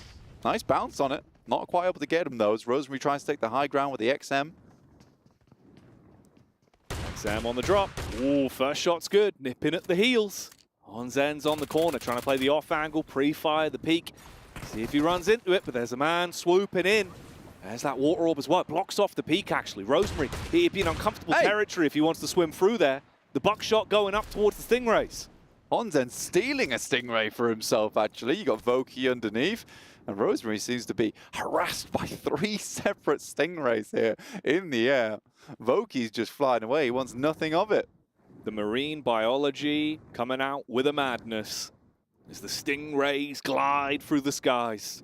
Those mystical beasts. Oh, he's got him. That's the orb down. Nice connection. He's just annoying him right now. Doesn't do too much damage. Rosemary with the XM14 looks to take some shots, but Zuxi quick on the peaks, quick on the flicks. He's just toying with him. It's like a water fight. Splashing bubbles all over the shop. Just flying 360s around him now. Oh, mate. Zuxi's got the moves. Yeah, I mean, fair play. I'd do a dance off for that one as well. Like, come fight me. Come on, Zuxi. Doesn't want to commit to it. Just going to keep soaring through those skies with the might of the Stingray. It is cool to see all these new mechanics, how they come together as well. Like we were saying, so much more freedom in terms of movement, quick rotates, quick aggression, if you want to swoop in. Also, the opportunities that present, you know, although it's a vehicle that can be used for a quick reposition, it's also quite a good bit of aggressive kit as well if you want to instigate a fight, using those water orbs. Yeah. Some more dances coming out here. Voki's enjoying himself. The good thing about the Stingray as well is you get the Stingray core to work with. So the Gleaming Stingray, a very good vehicle, but it is accessible anywhere from the backpack. Like you just saw there with Voki, spawning it in, dancing in front of his new Stingray friend. We also just launched the collection system. So you can go get your rewards right now with PUBG Mobile version 3.3. Make sure you're checking that one out in-game. Because we got rewards for you. Because we wanted to reward you for being such loyal and having such good patronage to PUBG Mobile. Boons for your efforts from Lord Poseidon himself. Hedgie's still just flying circles around people right now. Oh, mate. Look at the speed on it, the air strafes as well. Mate, Zuxie's such a funny guy. I remember we went to an arcade one time and he just demolished me at race karting. It was like, he was just, because I was using it just in automatic. He had it in manual. Oh. And he owned me. Like, I thought he was good at driving in-game. Yeah. At the arcade, too good. I was like 8 laps behind the guy. Unfortunately, no. he does get knocked out finally. His fun's been ruined. But another one's come in to ruin the day. Oh, okay, that's cool. That's nice. Oh! Oh, no. He thought he was slick with it. Using the orbs to reposition himself. You get the pull into the orb from a distance, and then you get the dash out, but he gets blown away by the splash. Now you got 3 Stingrays in the air, all just rotating, repositioning. You got Onsen here. We got Rosemary and Voki. All still left remaining as Rosemary gets out for a second to maybe take some pot shots here with the M4 before he gets bubble blasted. Rosemary grabbing himself another Stingray from the core. Spawning in a friend to help him out. Quick reposition, opts to drop down. Spam some bullets sky high. See if he can land the hurty-verties. I like how Voki keeps angling himself upwards so he just can't get the shots off on him. Ooh. Cheeky dodge. Near miss. Onsen's on the move in as well. He's hearing the bullets from the back. Does he spot the man beneath? You got the big old splash to play with. That's the first one. Dips into the blue, but you're so damn quick you can make your way straight back out. Onsen here. Looking for another splash, does find him, but just leaves him to it. Doesn't try to even finish him off. We're in stage 5 now, the circle's starting to close in. Voki's waiting, but it's Rosemary and Onsen's still having the time of their lives here on the Gleaming Stingray, here with Ocean Odyssey. Voki, Stingrayless. Everyone else thriving in their lane, on their rays. The equal of maidenless. You're Stingrayless. You're Stingrayless. You gotta have a Stingray. Come on, man. Ooh, water bubble for the engage. Rosemary's bandying on top of it as well. It's so annoying to deal with. Oh, he's got himself a Stingray. Okay, 3 of them in flight. A school of Stingrays surrounding one another. This is such a funny game mode. Why don't I know any of mine end like this? I just get bubble blasted, sent into the air and die. Luckily here, there's enough Stingrays to go around. Rays of sunshine here in the show match. Who's going to take it? This thing starts to draw towards a close. Bullets being fired out. Rosemary's dropped off the ray, but he's still beaming from ear to ear with the actual weapon. Just 35 bullets, not a lot. Onsen's getting hit by another one. They're missing. He's got the moves. Ooh, drop down from the ray. Has to connect with the XM. Clear in the corner. Does a little bit of damage, but Rosemary's down for the count. Onsen last remaining here. Maybe he has to go for a heal, but Voki has a nade. Sending it over the top. Maybe it does the splash damage. Gets back in the Stingray potentially. Or just full stim up. Felt like he was pretty good on that, but he's going to go for it anyway. I like it. Being prepared. Quick soda pop and on the ray. That's the damage done from the opening. Ooh, there's the turnaround, and that's how things go. Nice one, Rosemary, taking himself the winner chicken dinner here on Ocean Odyssey with PUBG Mobile. It's out now. Have some fun in the Ocean Palace and the Forsaken Ruins. Get yourself in that sea treasury and be looted up and rich with both fun and loot. Dominate the deep Oh, Poseidon's back again. He's back. Where's he come from? He's talking to me in the ears. Whoa. What you better do as he told you. Get out there, get control of that trident, and have some fun with it. A whole lot to play with, Blank. Absolutely, and that's what we're here for at the end of the day. Although we just concluded some high-octane gameplay over in the PUBG Mobile World Cup here at the Esports World Cup, we are, in fact, also about fun. Just in case you forgot. No, exactly. And is there much funner than that? You can see just how enjoyable it was for everyone that was playing. And here is the next game mode we're actually going to be showing off, Blank. We're keeping you guessing what we got going on today. Today we got the water Gargan defense with the aliens that are back again. Return to play with one another. A little bit of nostalgia here for you guys at home who remember the glorious days of the Red Aliens. They're here for some tower defense gameplay. You can find the map code up on the top right there in World of Wonder. And here we go. All right then, let's see if they can defend. We've got our cameras as well, and a good mix of talent.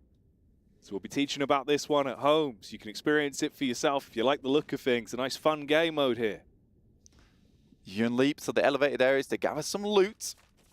And the red crates enable a player to build a special turret on the red carpet with a wide hit zone.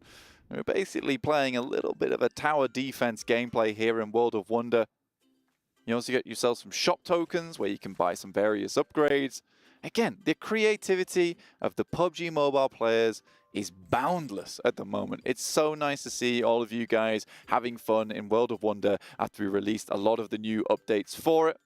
Big shout out to the PUBG Mobile team who are constantly working on new ways to have fun inside of PUBG Mobile. Oh yeah, giving you so many opportunities to play the game your way and have the best time of it. And this is what we were talking about with the turrets. You can now see after recovering those from the red crates that you're able to put them in position, and the sound that you're hearing signifying we're getting close towards this one kicking off. Can they defend? How long can they hold out? How long can you at home hold out? Let us know. Get involved with the game mode.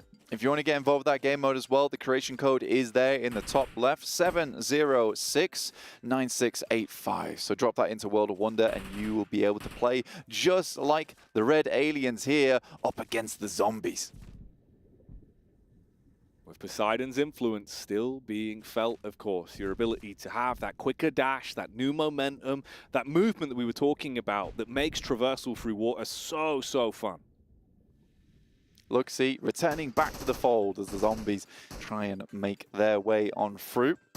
Upgrades being looked to had in this game to make sure that their water Gargan defense is as strong as possible. As we're getting the upgrades flowing through here from Luxie, who seems to be very rich. Luxie the mechanic, building those turrets, getting an extra line of defense. Little known fact about Luxie, he did 2 years of mechanic school. That's why he's so good at this. That's right. He's even got his little leopard pal here with him too. You can find that one in game. If you'd like to know more, make sure you're tuning into the PMWC, because we're dropping all kinds of new things. You can purchase weapons from the house plant to help defend your base as well. So if you'd like to not just let the turrets do all the work here, you too can get involved. Yeah, a lot to play with. It's not just the turrets that you have to rely on. You can see another wave is approaching. You want to be in the right spot, using those shop tokens, making sure you've got enough ammunition to go around, and being able to hit those shots when it matters most. If pressure's being applied to one lane rather than the others, if your turrets go down, nip back to the house plant, grab yourself some more gear, keep it moving. Yeah, you got to keep yourself very much switched on during this, because it starts to get very hectic. You can upgrade your turrets as well with the special tokens you'll be picking up to make them even stronger. And there's varieties of upgrades available, so not just the one, you can have all sorts. You can see the nade launchers in the back, but a zombie's made his way through. Uh-oh, pressure being applied. That's why we were saying you've got to think about focusing your fire. Which lanes you need the upgrades on early. Oh no! Oh, that's not ideal. Friendly explosives can be lethal, and we see that firsthand onto Luxie. Let's get himself back into the thick of it here, but they don't want to get too overwhelmed too quickly. Trying to get as many of these shop tokens as possible.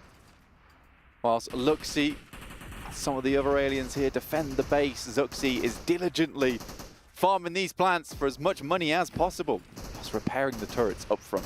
Yeah, and those upgrades coming into effect as well, you see the difference. Obviously, you can have the bullets for more controlled focus fire, or the increased range with the explosivity, that splash damage that could help you out. We got the zombie guardian in the back there as well, summoning them all. Let's see if the aliens can go up against the zombies. They're holding out pretty well so far, Jackie, I'd say. Yeah, not doing too bad. Been distributing their upgrades nicely, taking control with the turrets. And those slow shamblers coming towards you. But it's the special zombies you want to be switched on about. The ones that might take a little bit more of a hit, more focused fire from the players as well as the turrets to defend. Zuxi waiting for the upgrade to come through right now. Some more money needs to be pumped in. Big boys on the way. Looking to do the chin chopper if he can get close enough. So they do set their eyes on him, try and light him up. Shambling through. Not taken down yet, I don't believe. No, he's on his way. Oh, look at him. This guy's tanky. Zuxi goes for the quick reposition, trying to favor the loot to give them more to play with, bolster the defense, and luckily, that's gonna go down. Say goodbye to that zombie, as he won't keep on moving. Getting some more purchases in, looks quite low here actually, down to 30% HP. You do have unlimited ammo as well on your M4s and the weapons, so you can have as much fun as possible. Don't worry about conserving ammo here, just make sure you're taking down the zombies before they can get to you. Do not want to let those zombies eke their way in towards your base. That classic tower defense style gameplay with multiple lanes, a lot of opportunities to focus on looting and the actual firefights themselves. But these big boys are coming in, shambling towards you. Luckily, they take out that man. Could have been a problem. Could have been a big problem here. We have a whole host of fun game modes available for you in World of Wonder. This is not just the only one, and they're all just as fun, I can guarantee that. We also have loads of other game modes within PUBG Mobile that you can play. If you weren't just interested in the regular mode, and even if you're not interested in the regular mode, we are constantly throwing out new updates for you to enjoy, like the Ocean Odyssey. Make sure to tune in, because you know what? You might put the game down and pick it back up again, and it's completely different. Exactly. A new thing to explore and have fun with. So many different ways to play. Not just the competitive format, more casual modes as well that will keep you and all of your friends engaged. And they have been able to withstand the might of the zombies. They've survived the zombie attack. Zuxi, Microboy, Luxi, and Ryzen have done it. Could we have asked for anything less from the aliens? There was no way the zombies wouldn't get through versus this team. Remember, the map code is there, 7069685, to play some tower defense gameplay inspired by Ocean Odyssey. Oh yeah, Poseidon has given you some huge gifts. There is a lot for you to experience firsthand. You've seen how fun it can be with some of the best players we could get involved with these exciting show matches. So go and give it a try yourself. It's available and it is definitely worth checking out, Blank. Absolutely. Again, I will reiterate it because it has to be done. We have plenty of other modes available as well. And again, we have to thank you guys at home for all your creativity in World of Wonder. All right then, let's get back down to the studio. I'm sure they've got a lot to say about the explosive show matches we just saw. Well, if I was going to put anyone on being able to survive the zombie apocalypse, I would definitely give it to Bigatron. I'm going to hit your eye. I'm not going to throw this at all. No, that would hurt me. No, don't do that. You have glasses on. Paper, my one weakness. Oh, yeah, actually. My one. He had protection, I don't. Well, you didn't like paper cuts before. I don't like those. So, Coach, I heard you had some thoughts, actually, to break down those two show matches. Yeah, BTR. Well, Zuxi and Luxi looking great, being able to defend from the zombie invasion. We almost defended our own zombie invasion here. And it was great positioning from them to be able to take out the big bloated ones. Very nice. Yeah. As we just seen in the show match before that on Livik. Agreed. Very hard to hit people on Stingrays. Yeah. Very hard. And Max, very hard. Yes. You told me something that I didn't know about it. If you run out of fuel on the Stingray. That was 7. No, that was you, Max. That was me? Oh, yeah, that was me. That was me. I said that. What do you mean that was 7? You literally told me. You go in the water. That was me. That was your fuel back. That wasn't you. That was not me. That was me. It was Max. I remember that hairline. Great segment, guys. I remember that hairline from everywhere. No, you have to recharge it. It's From like miles it's a away. big AoE too. But we saw some players go down even though they hit the bubble and then they just get obliterated. So I was talking about refueling the Stingray. yeah, like that refuel was the fun. Stingray If to you like do a bigger AoE on your bubble. Right, if That's you go what in the I water, okay, you're able to refill. Wow. Just grab a trident, make a tornado happen. A water tornado. A And spout, of course, it's called. while you have the trident, Water tornado. you need to make sure to have your Violet Thunder set because it looks so sick with the trident. Obviously, in honor of PMWC, incorporates aspects of the trophy, and it helps celebrate this event and, of course, commemorate all the players participating in this historic event. Max has got his. I'm jealous. I need to go get mine. I got in like literally 4 pulls. Four Like pulls. 3-4 pulls. Like I got it. Yeah, I got It makes up for every all the card of it. times you didn't get the vehicles you wanted. He never gets I the still vehicles. want a supercar at some point. I'm gonna get it, but it's still not the case. Someday. Well, you know what? You at home, let us know what you think. Should Max get his supercar? You can go vote in the survey, not vote. I don't know why you're voting in the survey. You fill out information in the survey. Maybe there'd be a question about if Maxman deserves a supercar or not. But we all know what the curse he currently has. Probably not. F1B anytime fans, soon. no, he doesn't. He definitely doesn't. Falcon fans, definitely no. Falcon fans are crying right now. They're just like. Paul Chase. Why are they crying? Why poor Max? me?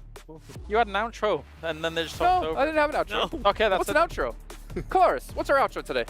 Thank you very much, ladies and gentlemen, for tuning in for day number 1 of the main event for PMWC. We are back tomorrow, same time, same place, for more PUBG Mobile action.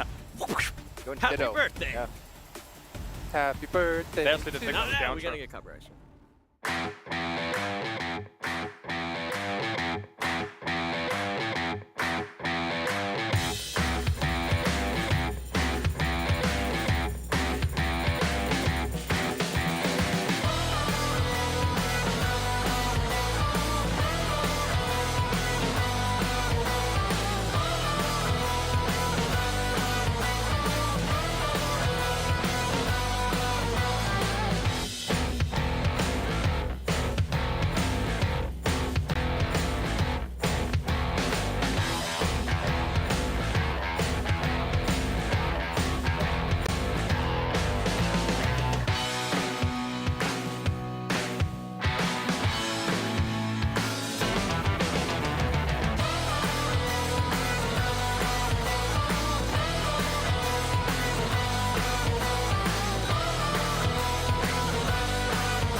you ever wondered how a Hollywood movie is shot? On a Sony. You review it on a Sony. And how do you make that sound epic? You record it on a Sony. Lunch break on a Sony. So why wouldn't you watch it on a Bravia by Sony?